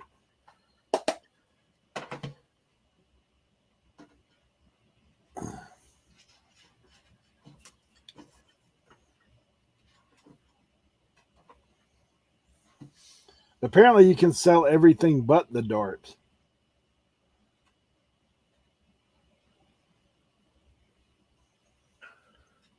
Yeah, Doyle, I would definitely check out Cernoc then. Man, there is a few name brands that you can look for.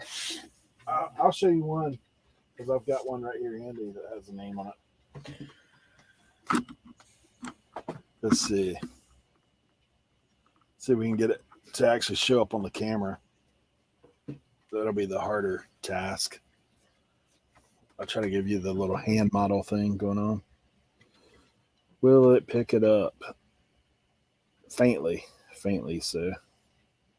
So if you see that K brand hat, made in USA, all those things are great.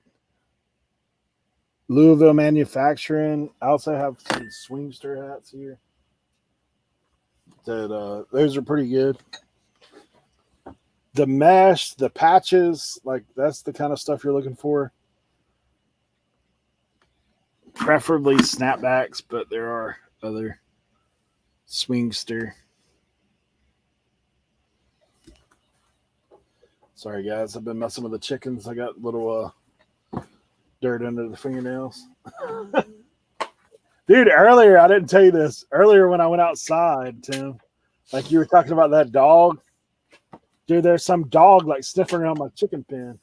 I have to go out there and drop the hammer.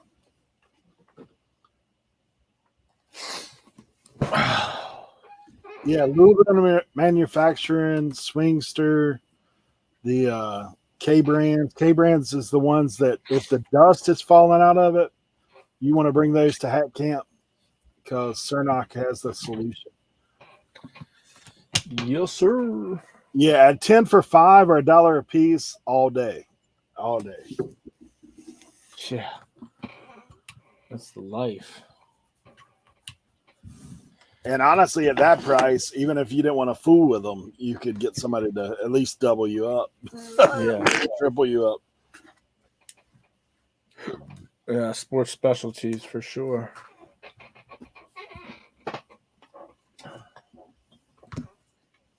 Yeah, if the foam breaks down, that's the ones honestly that's the ones you're looking for. To be honest. Sounds backwards, but if the foam's falling out, then that's a good sign that you got a good one.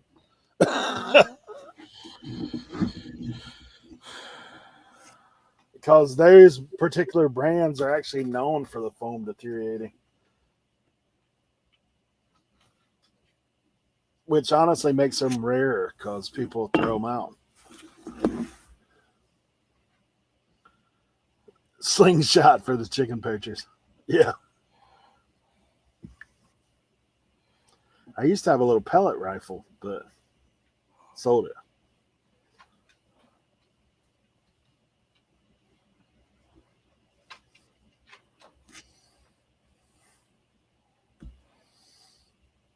Attack rooster named Delicious. I didn't name our chickens. They're egg chickens, but and honestly, today is the day that I'm putting their nesting boxes in. Start feeding them the laying pellets because I think they've came to the place. Dude, this can't be real pricing, right?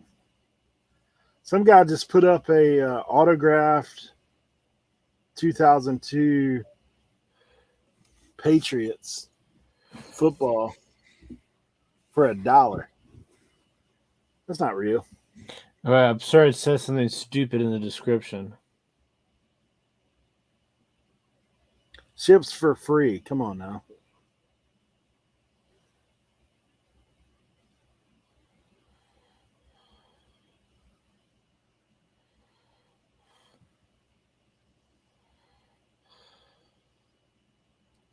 He said he's left about 30 of them in the last 3 months. Now, I will tell you, it's work. Like, it's one of them things. But honestly, man, you could wholesale those things to other resellers if you don't want to fool them. For sure.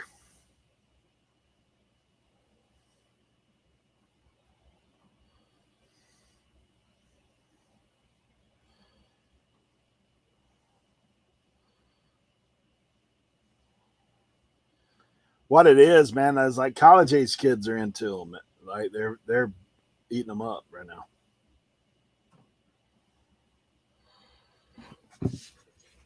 And older, but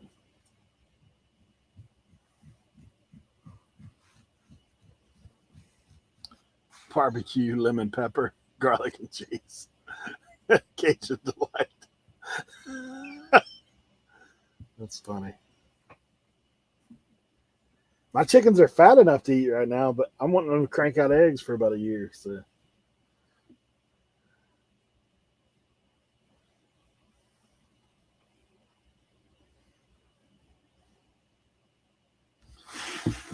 All right. Speaking of that, so I'm gonna run and get that other latest haul.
Oh man, what a life, guys! What a life. More coffee needed.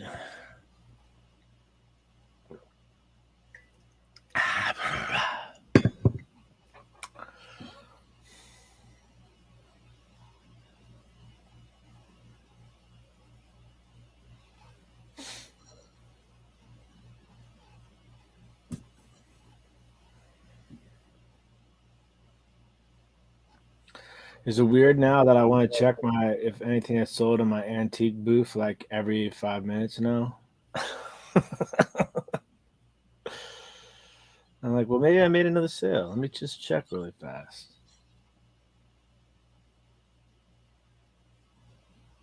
That's not what I'm doing right now. I'm editing pictures to be uploaded. Do 2 quick listings since these are video games. They're a little bit easier to list.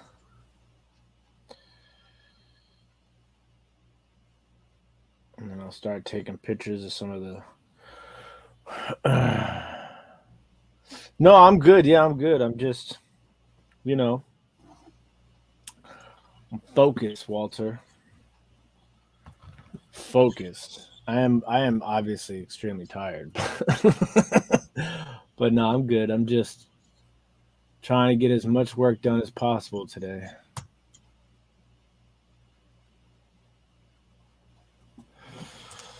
Always plotting the next move, Walter.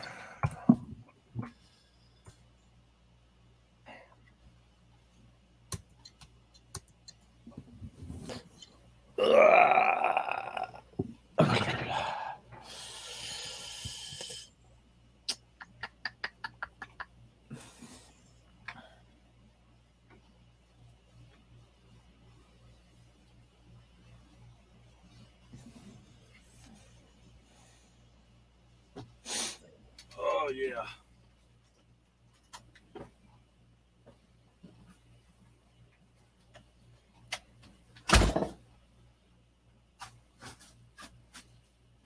Sacco hats.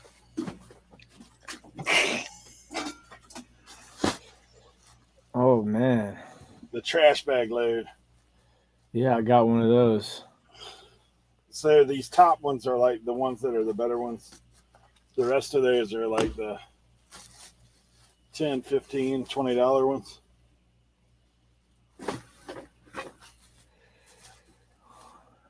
Check this out.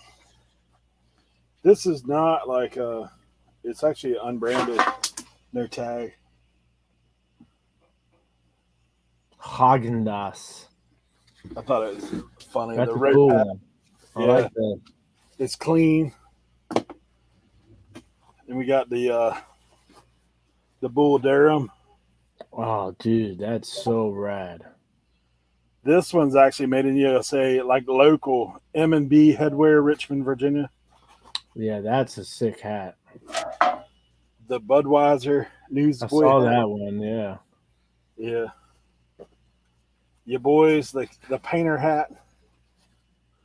Yeah, that's a dope one. Painter Redskins. Check this out. This is from the Czech Republic. It's a newsy hat, but it's wool. Like the Yeah. That's like I'm drinking espresso about ready to read you a poem hat. yeah. It's the Basque Beret. Basque. 100% wool, made in Czech Republic. This is probably my favorite one, just because I think it's cool. Corduroy, Florida, with mesh back. Yeah, that's a winner. No tag. The tag's gone, but it is the We Cover the World. I forget what Cernak calls this. But yeah, that thing's sweet. I think that was That fun. is so sick. I really like that one. So this is a K Products Grady White rope hat. So it's pretty decent. First class, Susie. So this Anheuser-Busch one is in need of oxy for sure. Yeah. it's got that yellowing on it. Oh, do this, Susie. Weigh that 1/10 of an ounce is a killer because it's almost $2 cheaper. Weigh a label and see if the label weighs enough to like take a label and put it on. Don't put it on, but like sit it on top of the bubble mailer and weigh it and see if it hits a pound. That's what I would do. So this one's a little Pat's, that nylon hat. Mr. Twister. I have no idea what that is, but this is made in Taiwan. It looks dope though. That's definitely super 90s. Yeah, nylon with the mesh stand in the back. See, I like those. Yeah. Here's your boy right here. Yeah, I saw that one yesterday. Yeah, when I set the thing up. I mean, there's some unique ones besides that. Like this is like Joe Deal said that's a fishing bait. The Mr. It is. Now that you say that, that is what that is. Because I remember seeing that before. I think my granddad used to use that bait. Check this guy out. It's got little crabs. That's a big I like that one too. Yeah, saltwater sportsman. Sea Pro. The Chamberlain of the Chesapeake Bay. That's a JanSport old vintage tag. JanSport hat? Yeah. Really? Yep. Nice. Can't go wrong with the Bad Hair Day hat. That's just China though. Taiwan, sorry. They love those novelty hats though. Banquet Racing. Rope hat. Bunch of rope stuff, man. For sure. Check this out. Those are the hats that sell like crazy. I never understood it, but they do.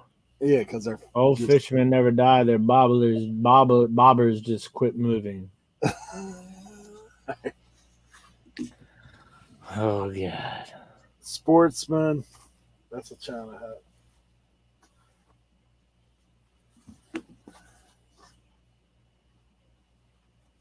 Halloween hat, boo. Old Forester. This is like denim. Just a regular hat with that. That'll sell. World's Greatest Grandpa. What tag is that? Russ Bear. Made in Taiwan. Just like the. This is another one I thought was kind of cool. It's got some little pins on it. The duck, Canadian goose. This has got the terry cloth on the inside, made in USA. Wait, Kent, did he really take him to the mission, or are you just saying that? I don't think he took him to the mission for real. Here's another one of them nylon hats, 2nd Street, Hampton, Virginia. That one's dope. Anything that has like that sort of like vibe, like I like the print on that. Kent said yes, 100. That is hilarious. Hey, this is a Pendleton hat. 100% wool. Nice. Medium sized head.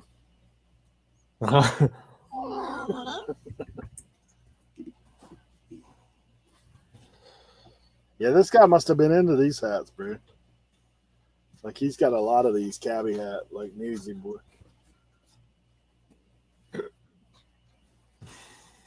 This is a pretty good one. This is K Brands. Foam falling out everywhere. Tackle. All these are going to need the steam action and the.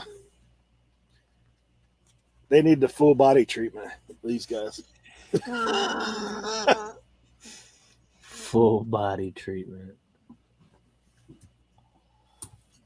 Here's your America hat. America.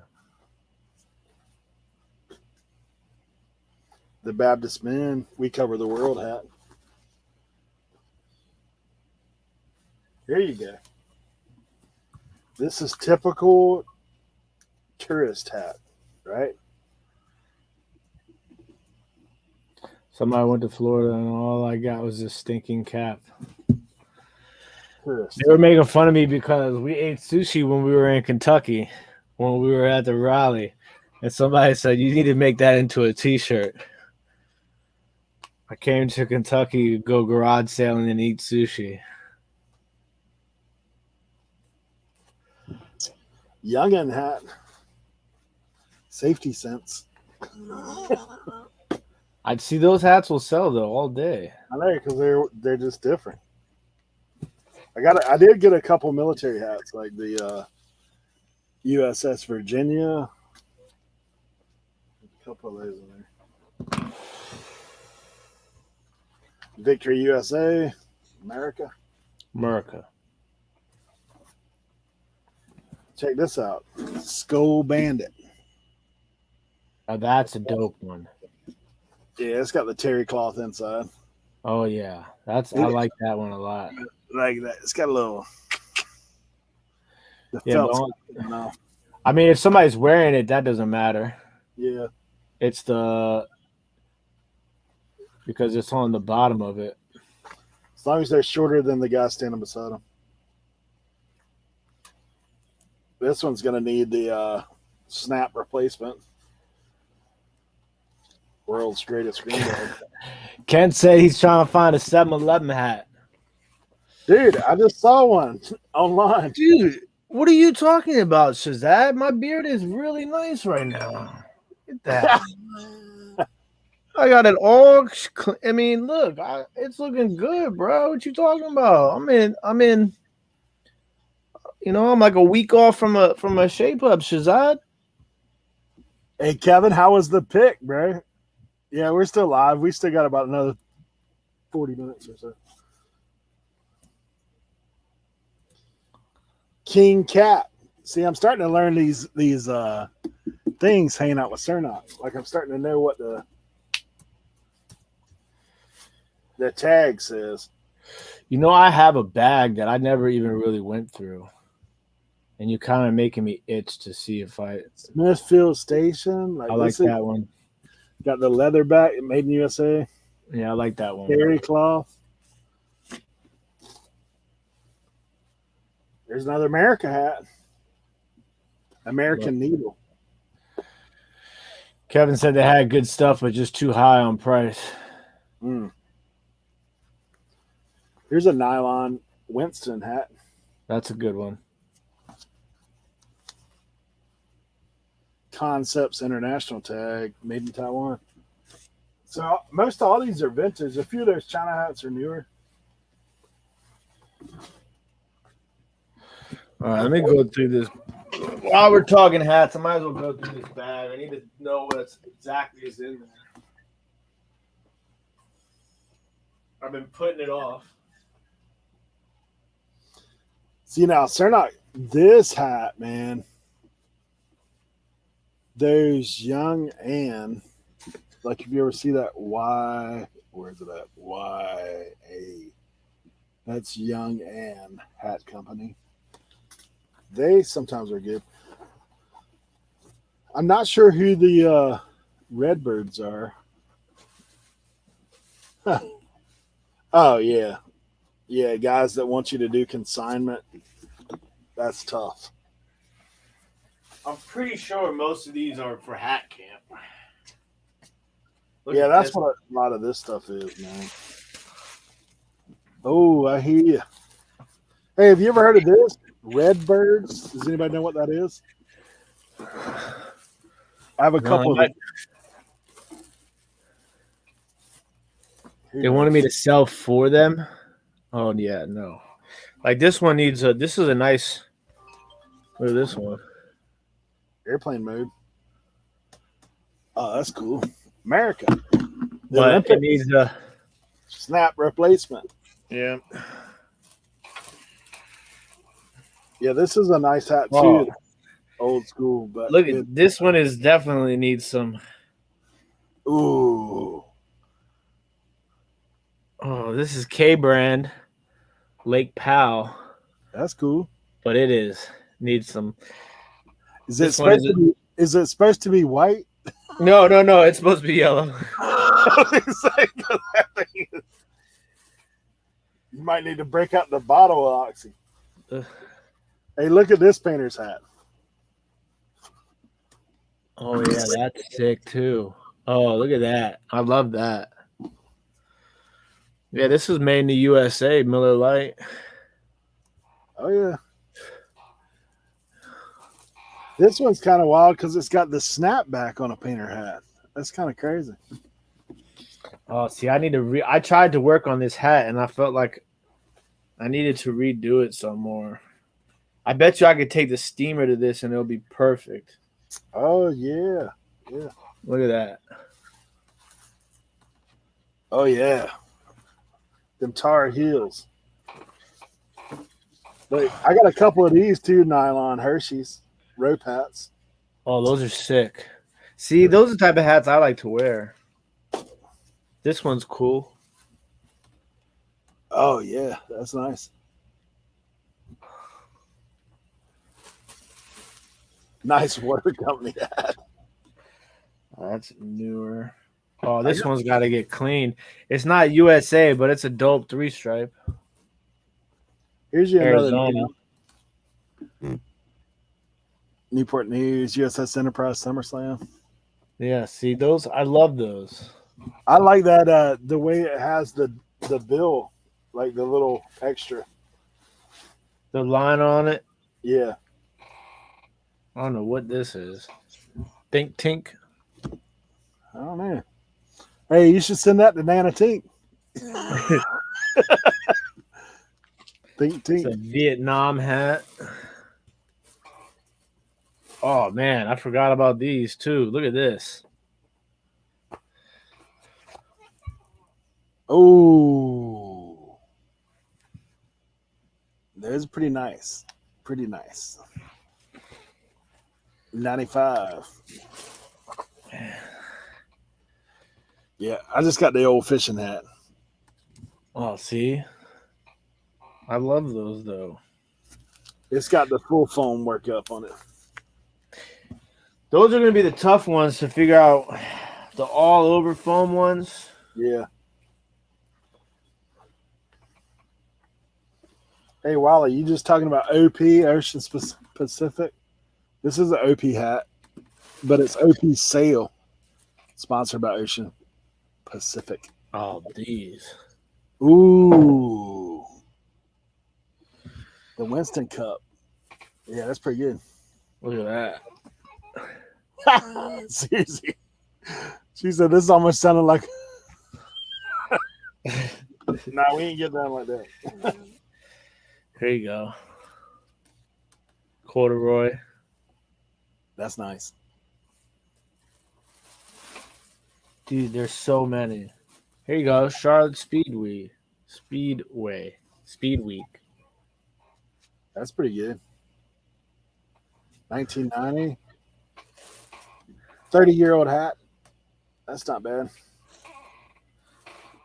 Oh, this one blew me. What was wrong with this one? Oh, this one just needs to be. This is Park Avenue. This made USA 3-stripe jump, but it needs a complete refoam. Oh yeah. That actually, man, the Music City. Mutual Tuesday auto auction.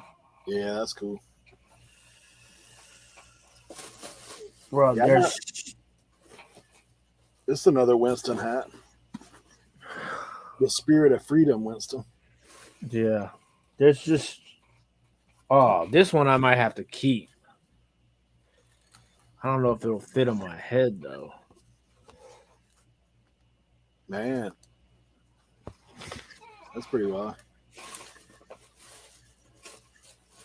Look at this corduroy. Auto tool. Oh, I like that one too. Oh man, the brim on this John is like destroyed. There's another corduroy. Myrtle Beach. See them corduroy hats, man. That's where it's at. I still think that Florida one's my favorite. Yeah, I love it because it's corduroy on the front, mesh on the back. Here you go. Don't worry, I'll fix it.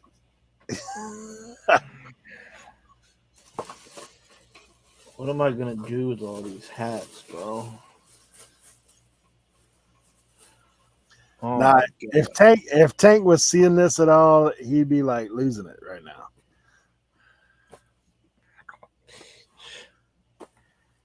Then he'd pull out like 1,200 more that you'd be like, what?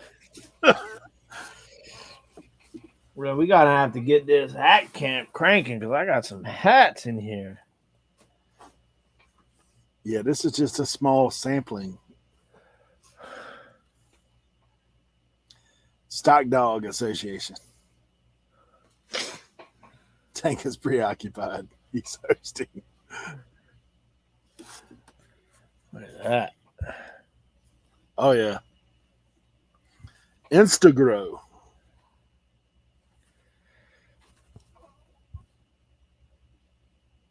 Mm-hmm.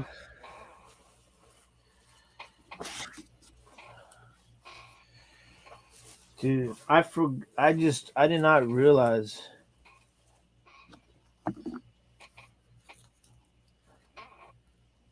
I got another painter's hat. Hershey. Just Hershey candy bar. Oh, man. This is like. I assume this is just a local team. Bodie Tort. Probably. It's got calves on the back. Auto cap. All right. Oh. The amount of foam in these things is just in this bag is. You have the red tide in the bottom of the bag right now. Oh my god. It's like all in my eye.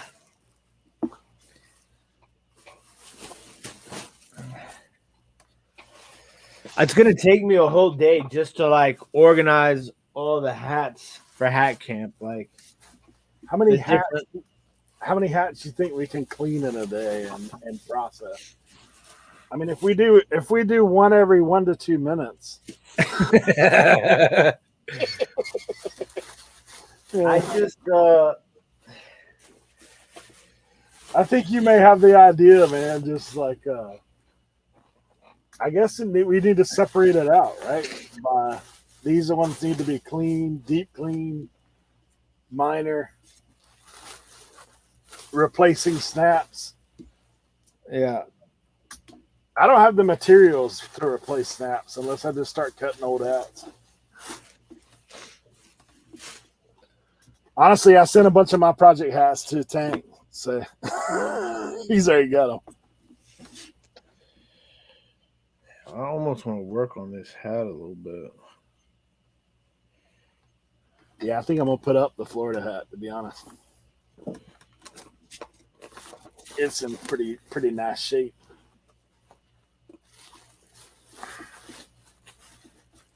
The hat camp will be the QVC of reselling. Hey, I'm not opposed to selling them on Hat Camp. That's for sure. Yeah. We're going to have some sort of hat sale at some point. Hey, we should incorporate it in there.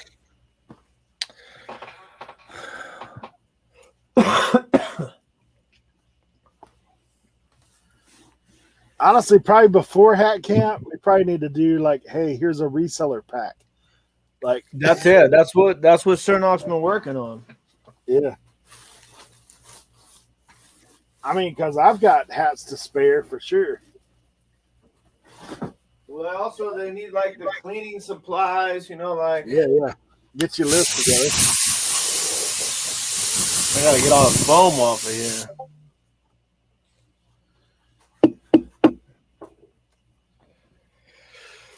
You need your supply list. You need your.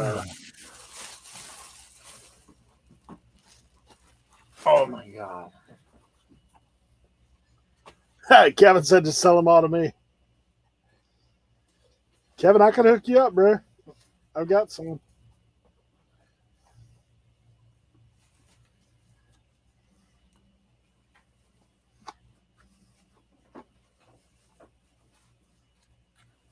Maybe I'll bring some out to Tennessee.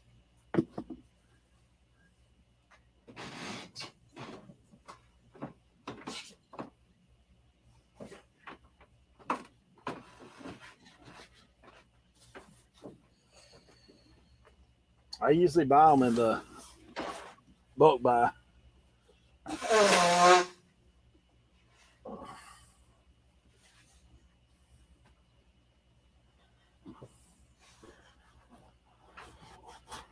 Oh, man.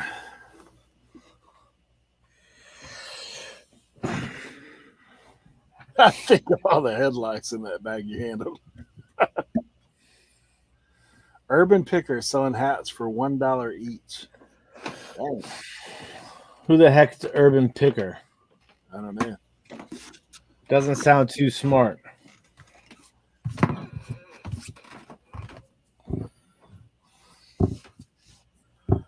All right, back to video games. That was fun. I like these. I like taking little hat breaks every once in a while. You got to do that. Show and tell. We got to have a little of that going on. Kit needs a can of Jolt. Yeah, the kit needs a can of Jolt cola so people can keep up with Tank. Oh man. Urban Picker. Never heard of him either.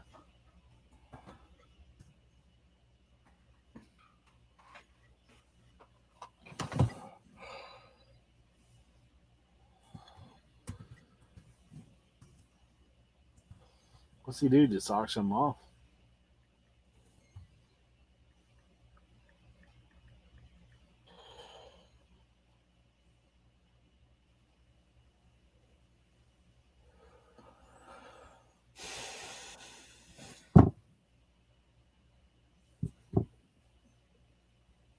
Oh, he's another one of these guys.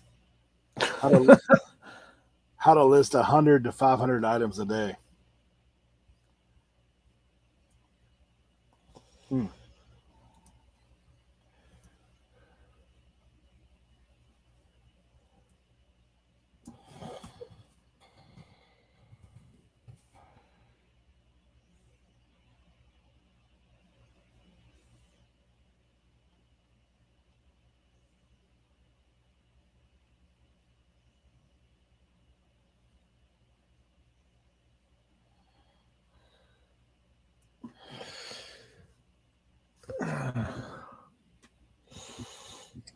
James is his name. Yeah.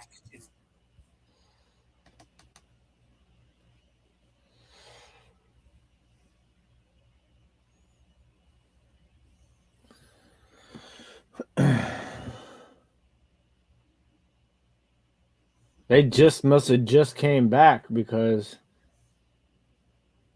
he must have been gone for a while.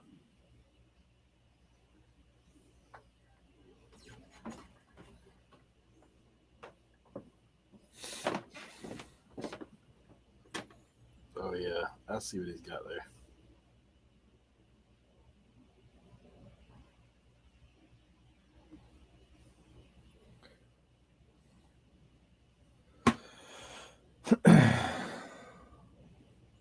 Well, where are the $1 hats, Kent? That's what I want to know. They're on his eBay store. It's like the fodder. It's like the guy who lists the video games. Like you too can have Madden 2007, 2008, 2009. I mean, I've sold lots like that. $29.99 for 20 hats, $14.99 shipping. This one there, look, $9.99, $14.99. But look at the hats. Yeah, they're not. No, they're not the high end stuff for sure.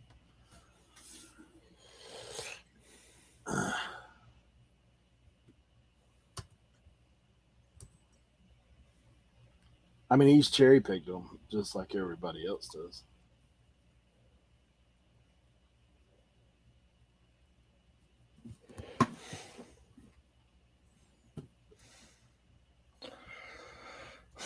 It looks like he starts auctions at $9.99. Hey, but you ain't getting that hat for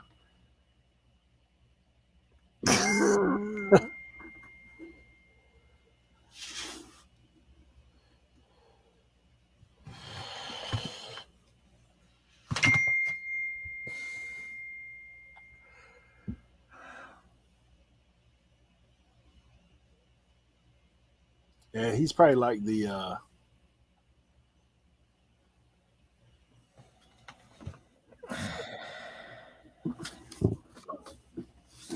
data refinement of hats instead of shoes and t-shirts.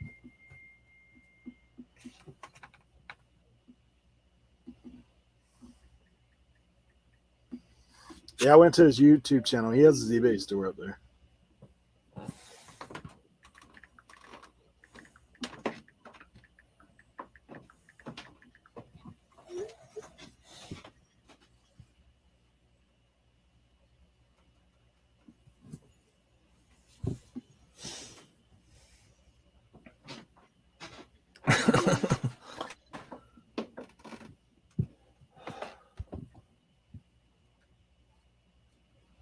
He is.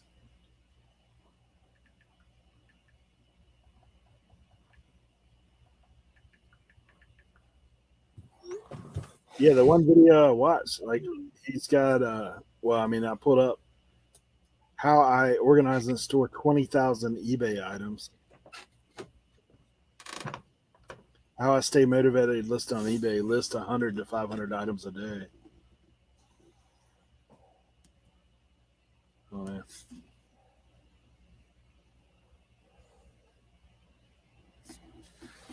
He's not scared tomato.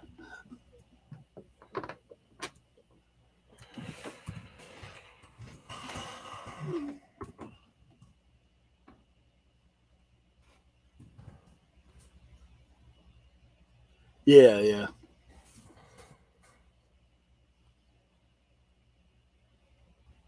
Yeah, I mean, that's exactly what daily refinement those guys are doing.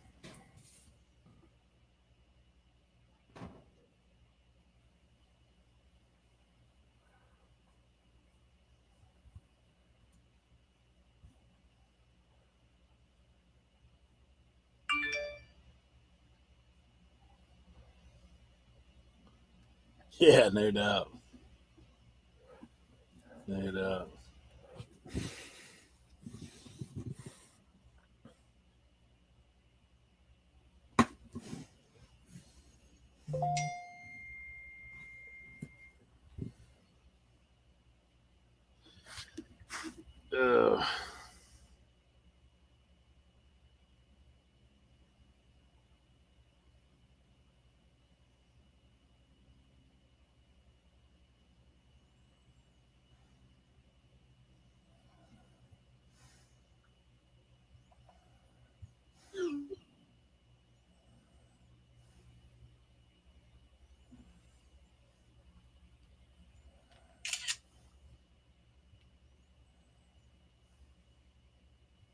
Hey, small town picker. Oh.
Mm.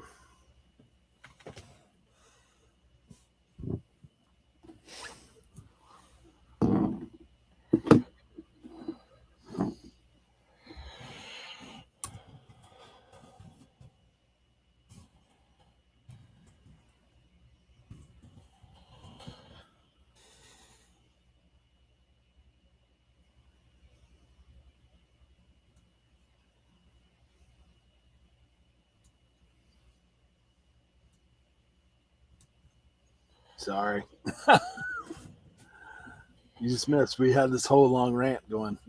We're just now back to work.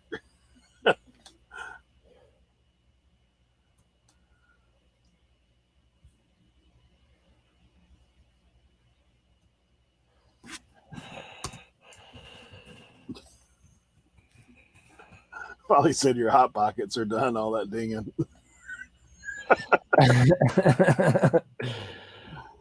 It's stock stuff.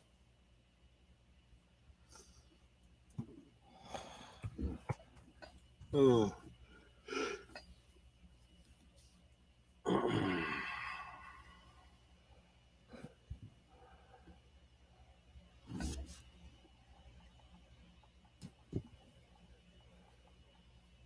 Mod Dukes is watching.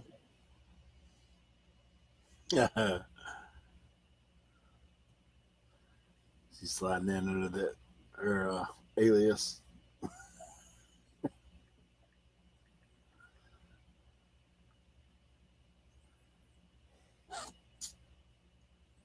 Salt licks with less flavor. Mm.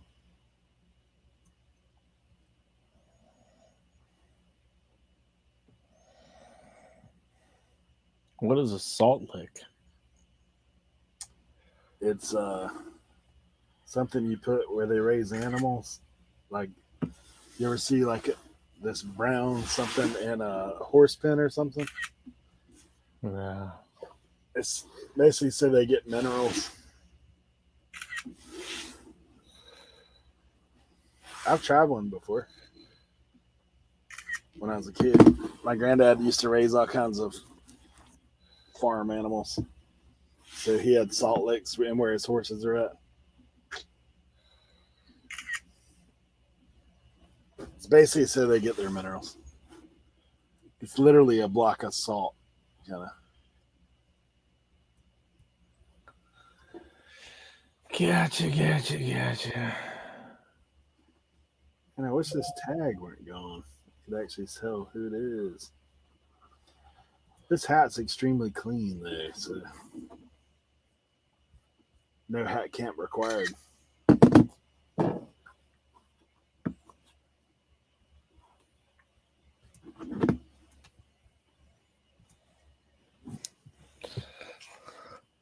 I think it's top of the world.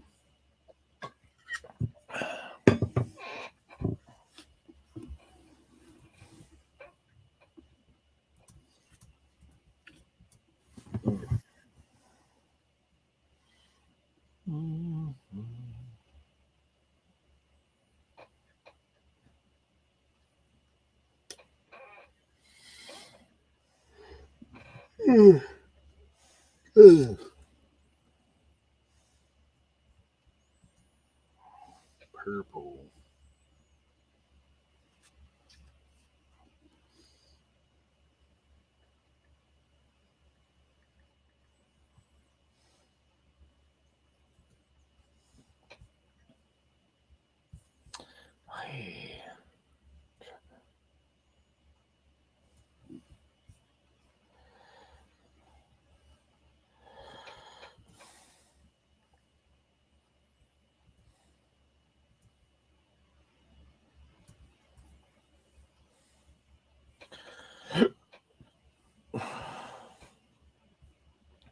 eBay's killing me.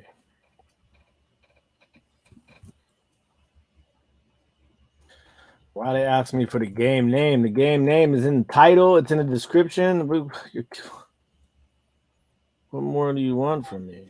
Oh yeah, some of their new requirements are kind of crazy, especially now. Now that Cernot's got us turning it all blue all the time. Oh, I gave up on that. I'm like, dude, some of this stuff ain't even relevant. Like earlier, I was listing a hat. It asked me like what kind of fur it had. What the heck, dude? I didn't know I was listing an animal.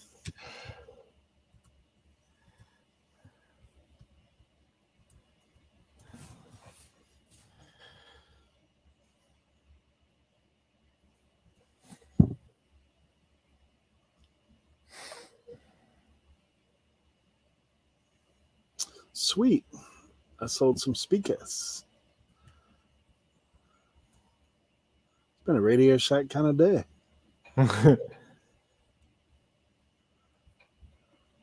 4 items, all Radio Shack.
Hey.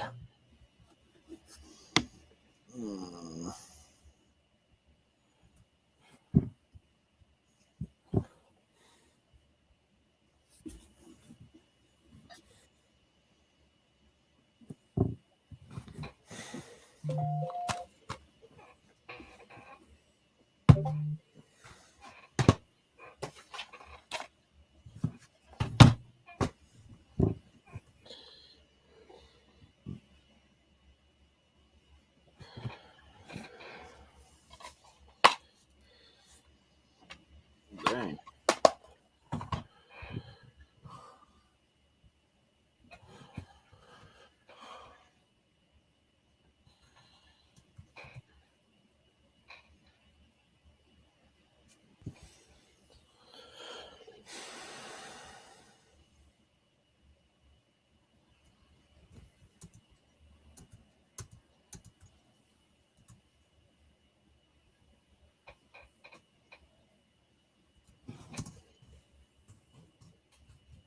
Dude, that is crazy, man.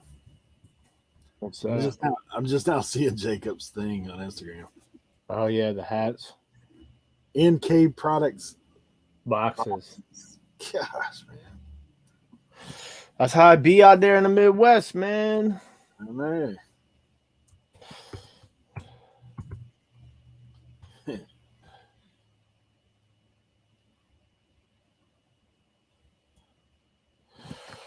Wait, is it Need for Speed 2 Underground or Need for Speed Underground 2? I would say 2. Need for Speed Underground 2. I don't know. Hey, he's got 2 of those hats I just listed. The palm hats, Yeah. short bills.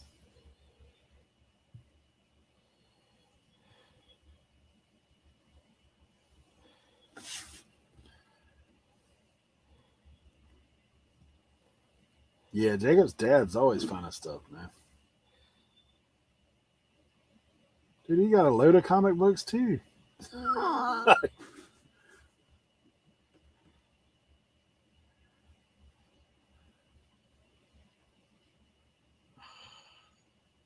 Two PS2 Slims, a GameCube in the original box, several games, Star Wars toys, and all these comics. $300. That's not bad.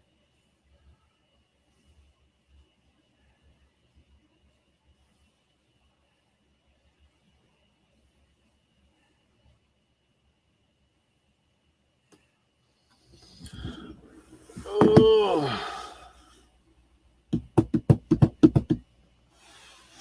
Reseller. ZZ Top reunion.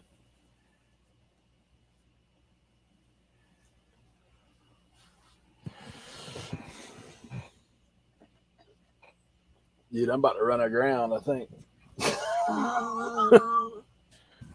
You said you about a what? Run aground?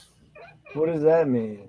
Like, you done? Oh, I live out here in the fishing community, man.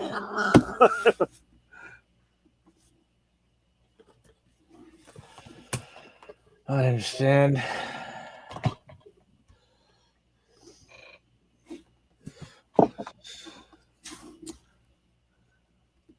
Put a lot of stuff on 20% off to downsize. Hopefully sales will come in. My prices are already fair.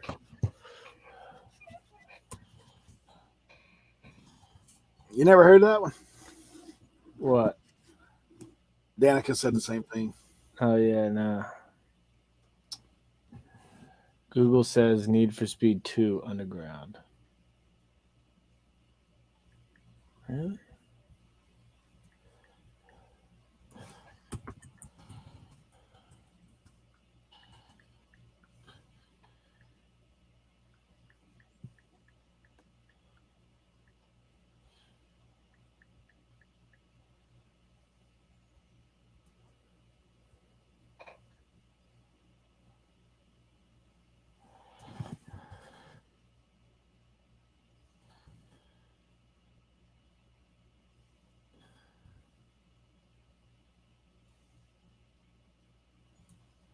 Yeah, that's probably one of these out here sayings. That's why no one knows what it is.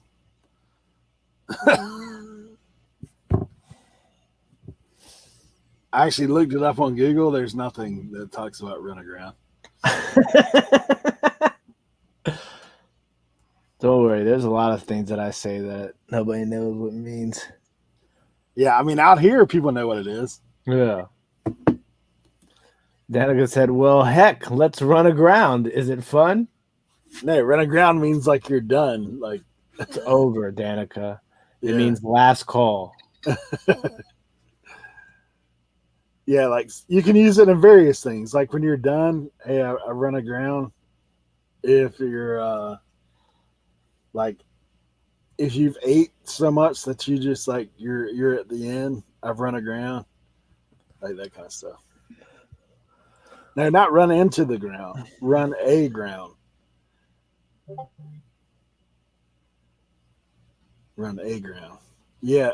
When I get off here, Danica, I'm watching your video because I've heard good things.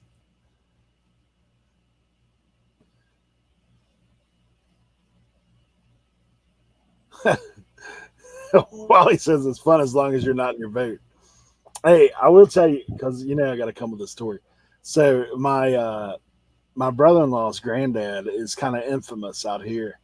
He used to be the magistrate, but he was a fisherman, and he got an inboard motor, like at one point, like one of those where it sucks the water up, spits it out. That's how it goes. And you can drive over practically everything. And so they were they were going out, and my brother-in-law's in the boat with him. So they're net fishing. So like they throw the net over, that kind of stuff. Yeah. He's cruising through, and literally, like he said, they're running over small like sandbars and stuff, just running over top of them because his boat could do that. And he said, next thing I know, he's looking and he said, Granted, that's an island right there. And he's like, nah, we can make it. So he floored it, and they got. He said, literally, he goes, we hit that island and like basically run aground is what they're talking about. And so when he did, he said it flew both of us out of the boat onto the beach. Oh man. So that is run aground. Of course, this same man, he's passed now. But he when he had another boat, he actually pulled up the power cable to an island further down. He was net fishing and pulled it up in his net reel and pulled up those people's power cable, knocked the power out down it out. They said when he was pulling it up, man, it was arcing in the water like it was blue looking out in the water. So when he got back to the dock, he reported, he goes, yeah, I thought I saw a cable out there. Oh my goodness. They gave him a medal. He's the one that broke it. Wow. If you ever come to the Outer Banks of North Carolina and you go down to the end, if you mention the name Captain Eve, everybody will be like, what? We know That's that guy. funny. So it's funny.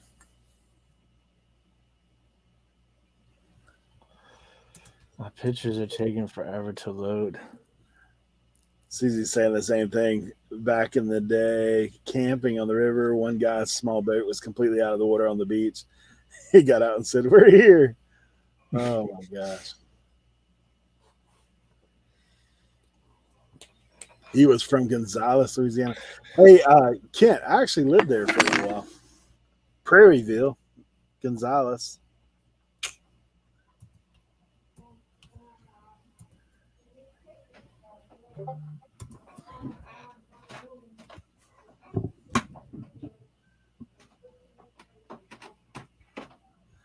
Running aground occurs when there is no longer deep enough water to float a vessel.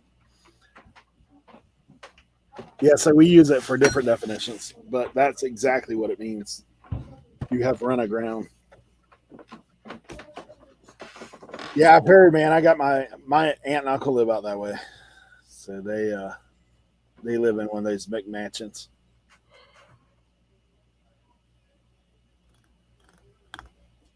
She's actually developed some kind of like, it's not spray tan, but it's tan lotion that apparently is like super hot. It's called Sugar Sand Tan, and like it's blowing up right now for her. So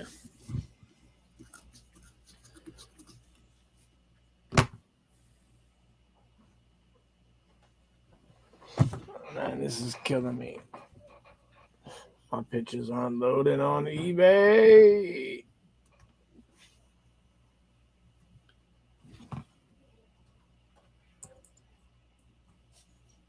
crazy routes.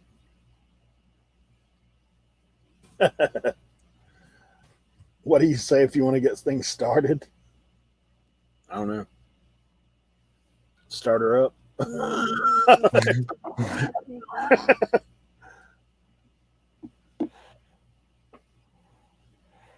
Wheels up.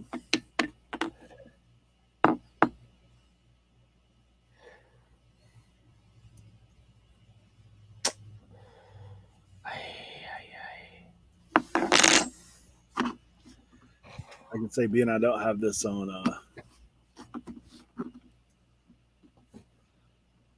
on any monetization today.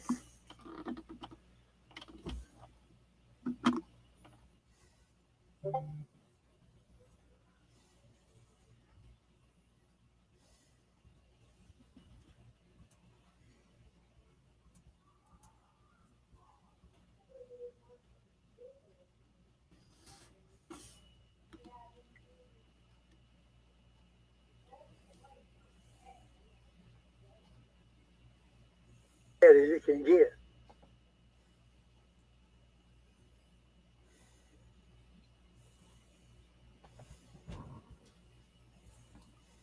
I'll give you a little loafing portion real quick. Loafing. Yeah. So this is how my kinfolk from here sound. This is how my dad used to sound when I first A porch. They sit on the pies. Yeah, well, I say the pies are, that's a porch that goes around the house. Like they sit out on the pies. Yeah, the real name's porch. We call it pizer. Well, them older people, I think some of them were worse than others, but they call it pizer. Gonna sit on the pizer. It's piazza. It's the right name. You know, but we always call them pisers. They say how hot the weather is. Cam, they made it moderate. Then they say it's dead slick cam. They made it more added oil, water like oil on it. Say Slick cam, that's when there's no wind whatsoever. Like you go out there and look on that water and it's perfectly slick. There's no movement. A slick calming, there's nothing moving. dead slick cam. Cam. It means calm. And it's slick on the water. Yeah. Grab that mark right there. Anything that maybe that you're building and it's supposed to be level and it's supposed to be true and it's supposed to be square and something didn't work out right, it's whopper jawed. Whopper jawed, yeah. Whopper jawed. Building a boat machine just right, she's whopper jawed. Something's not true. You know, if it's out of shape, it'd be whopper jawed. What's that, Drawing was Gary custom. Grace? You're right. When we were growing up, nobody else used it, but just the people here. And I don't think to this day anybody's ever known what it meant. Yeah, but I think I know, but I'll tell you this: I had an 8th grade English teacher that if she caught you saying it, she'd make you write it 1,000 times, but yet you didn't know how to spell it. The drawing was like, well, I know what drawing is when I say it. But let me see if I can explain it to you. Drawing would be like, it's not real, or you're not telling the truth, or, you know, they stretch it and you'll go drawing. Somebody would be sitting there and start talking, telling a tale or something. And they We'll didn't put it believe. back. The outsider that comes in and ask you where the lighthouse is, or when he's standing right in front of it, or point out over the Pamlico sign and say, "Is this the Atlantic Ocean? What time did the 4 o'clock ferry leave?" That's a core sound word. I think that's what James Barry says. I basically seen a lot of that way, kind of. There are dingbatters and then there are dingbatters. Yes, there's real ones, And then there are ones that blank, you blank. just, you know. What are you watching? The people at Record Cake, yeah. Hey, Outer Banks, man. Like my dad, people used to always be like, is your dad from Australia or somewhere? Like they would always be asking, like, he's not from America. I was like, no, yeah, Tracy's like, I can't even understand them. They sound like they're talking like me. I mean, it's a different dialect. You know, like they say, so if you're out here and you talk about, so we have high tide, you know, everybody knows what that is, high tide, but they say hoy toid is what they call it. Hoy toid. You're like, what? That's not how you say that. Hoy toid. On the sound side. That's how they talk about. That is hilarious. Yeah, so like some of my aunts and uncles, they talk a lot like that.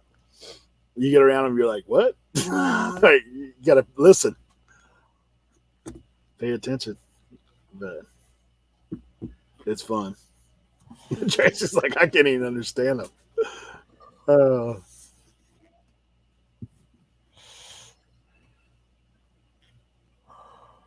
I mean, I've been around some of those guys. Like I know Kent. Like, dude, if you get around some of those Cajuns, buddy, some of them you can't. It's not quite as bad as Waterboy, but it's pretty close.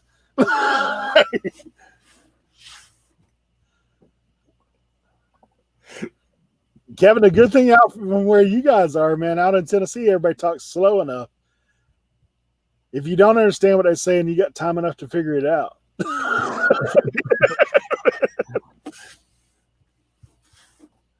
What's funny is my mom's from North Florida, which is pretty much Alabama. And so her family always talks with super Southern accent. So like you get the two of them together, like it's crazy because like people go to my mom. If my mom goes home like down that way for a while, when she comes back, she's talking all Southern, like real Southern. But like if Dad, like if he gets around some of his family for a little while, he starts talking back in that thick accent. So I guess I just kind of have a screwed up one kind of between the two. It's funny, people are always like, "You're not from North Carolina." I was like, "Yeah, I'm from a different place than." Because if you go in Western North Carolina, people talk with a thicker accent for sure.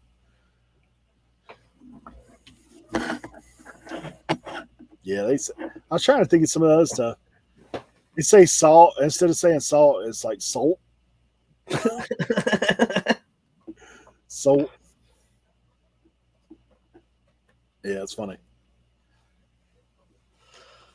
But like a lot of the words out here, I mean, a lot of the towns, like if you just read the town, you would say it. So where I live, it's called Juan Cheese. But like when people come here, they're always calling it something different. Or Manio. Manio actually has a T in it, but no one says it. It's spelled Manteo. Everybody says Manio. No T. No T. If you say Manteo, then everybody's like, "Oh, you're not from around here." Yeah, Juan Cheese. WANCHESE. Juan Keese. About the only thing we have up there is longer O sounds at Minnesota. Y'all do say "don't you know" all the time, right? Is that Minnesota or is that North Dakota? I don't know, man. My brother's married to a Minnesotian, and she says "don't you know" a lot. She also says instead of like "I'm going to go with you," they just say "I'm going to come with." I'm like, what? Like you're missing some words there.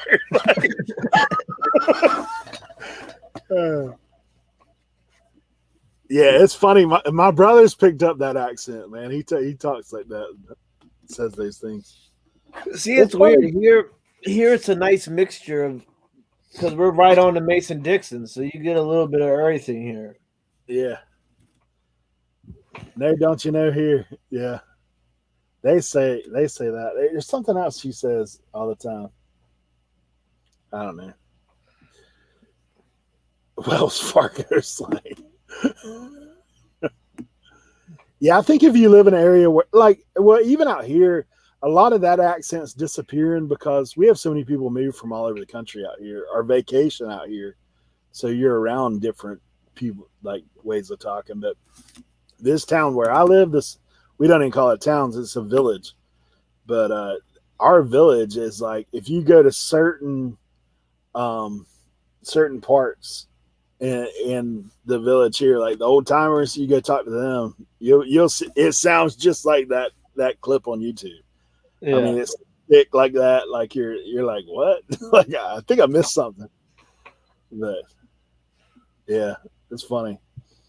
Of course, I like accents, so for me, I'm always like, it doesn't really matter. I think they're hilarious. Yeah, for sure. We used to talk to people because when I had my Subway, so my oldest daughter's just like me, so we get people from all over the world coming there. So like Scottish and English, I mean, it's just hilarious to hear them talk. So like we'd make them talk more. Like we'd ask them stuff all the time, like just to be like, if we're making the sandwich, they're getting to say. We had a lot of French Canadian too that would come in, so they call all kinds of stuff weird stuff.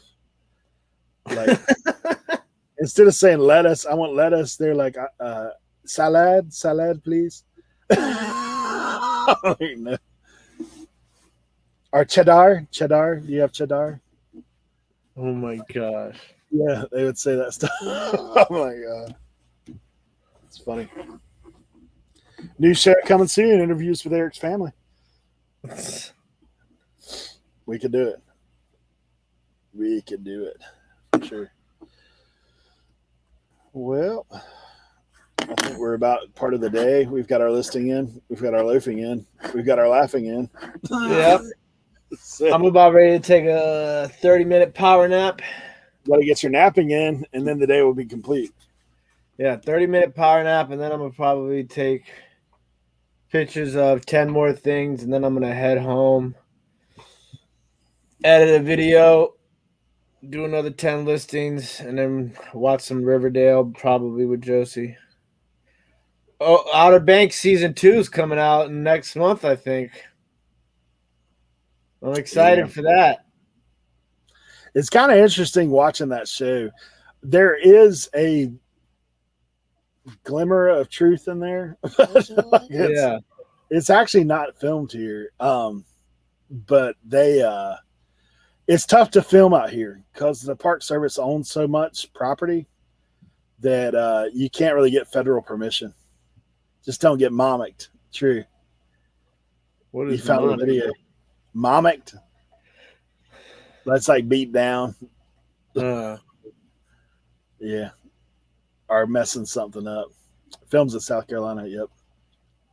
When does the new Ozark start? Yeah. I don't know. Man, that's a great show. The Outer Banks show did make if I'd had a little foreknowledge back then, I would have bought up a bunch of these cheap Outer Banks shirts I see everywhere because they were selling like crazy for a little while. I bet. We have all these like tourist shops everywhere that have that stuff. But most of it's OBX instead of spelling out Outer Banks. Yeah. Don't get momicked. That's funny. Oh, man. Well, sir, it was a successful day as per usual. Yeah, appreciate you coming, hanging out. So pleasure is all mine.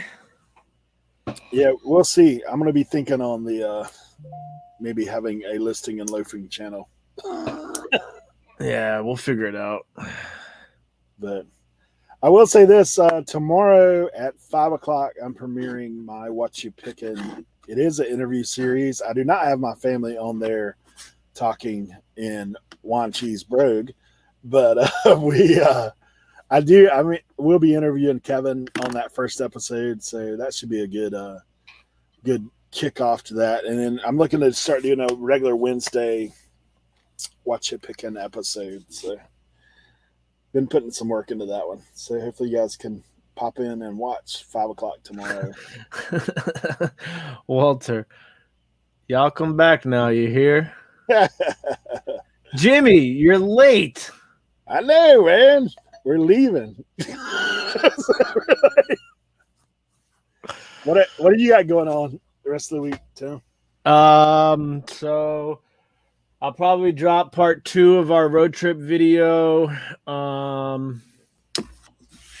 tomorrow, and then I'll drop part 3 on Friday, and then I'll drop my antique booth video on Saturday, and then maybe Sunday I'll drop whatever we pick up from the flea market Saturday morning. So I got a busy week, and then I got to start moving out the storage unit.